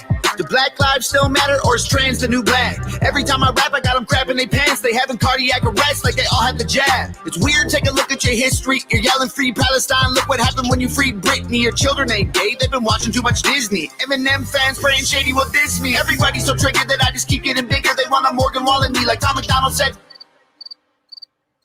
I just wanna know about which rich celebrities kiss kids. The Epstein list is hid from existence. I don't wanna be nobody other than me. I wanna choke the woke until they struggle to breathe. Hollywood is a joke and I'm exposing the creeps. Like Ellen Page and a man that she's squatting to pee. Born in Canada, moved to the USA, where you're probably a racist if you're not gay. All of my blacks, all of my whites. If you wanna let, if you wanna write. If you got a weenie and or a genie, they, them, he, she. Everybody needs me. All of my straights, all of my gays, all of my guys who swing both ways. If you got a weenie, doctors and PPs, they, them, he, she. Everybody needs me.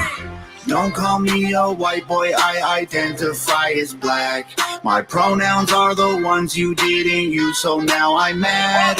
My hunters go hunting while your hunter's smoking crack. I can't say the R word, so y'all are handicapped. All of my blacks, all of my whites. If you wanna let, if you wanna write. If you got a weenie and or a genie, they, them, he, she. Everybody needs me. All of my straights, all of my gays, all of my guys who swing both ways.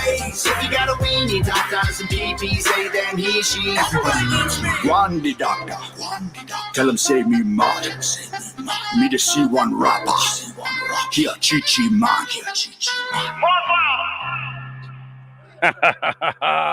All right, that was Tom McDonald. He is definitely something else. Yeah, absolutely. All right, conservative mama. All right, this will be the last one for today. I think it's pretty obvious that this virus came from a lab in China, right? I mean, oh shit. Yeah, okay, she's not going to be the last one because she's going to get me into trouble. All right, here we go. Roseanne Barr. She'll be the last one. Man, this is all just one big yank. It seems like more and more people. Damn it. You know that they're going to talk medical, so I can't play that one either.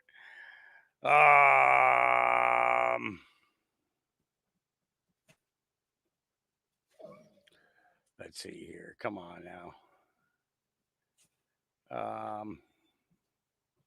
Here we go. All right. Here we go. RFK Jr. in one swift swoop just got the entire DNC to shit their pants simultaneously. Let me tell you what happened if you're not watching him. He's currently on now. We've been waiting to hear this all day. Is he going to drop out and endorse Trump? What's going to happen? It's been back and forth, just like the surprise yesterday at the DNC was just Kamala. He came on and said, I am not terminating my campaign. I am simply suspending it. He also goes on to say, I am removing myself from battleground states. Therefore, in battleground states, it is Trump versus Kamala. In every other state that he was allowed to get his name onto, it is Trump versus RFK versus Kamala. This is the checkmate of all fucking checkmates, though. He goes on to say he endorses Trump in those battleground states. This is a big deal. These battleground states can make or break this election. I know they say every other state is just what it's assumed to be. I don't know. I feel like a lot of things are changing, but I underestimated this guy. RFK Jr. is a fucking savage. Good for you. Let's fucking go. There you go. All right, guys, that is it for me. 5 hours, 15 minutes. You guys got a good chunk of stuff today. I hope that everybody learned at least one thing. And if you didn't learn one thing, then let me teach you something now. Our Creator, our Father in heaven, the one who created the heavens and the earth, well, he loves you. His Son, the Christ, Jesus, he loves you too. And you know what? I love you as well. So you're loved many ways. You're never alone. We all got things that we got to go through. I get it. You get it. Let's do it together. Peace.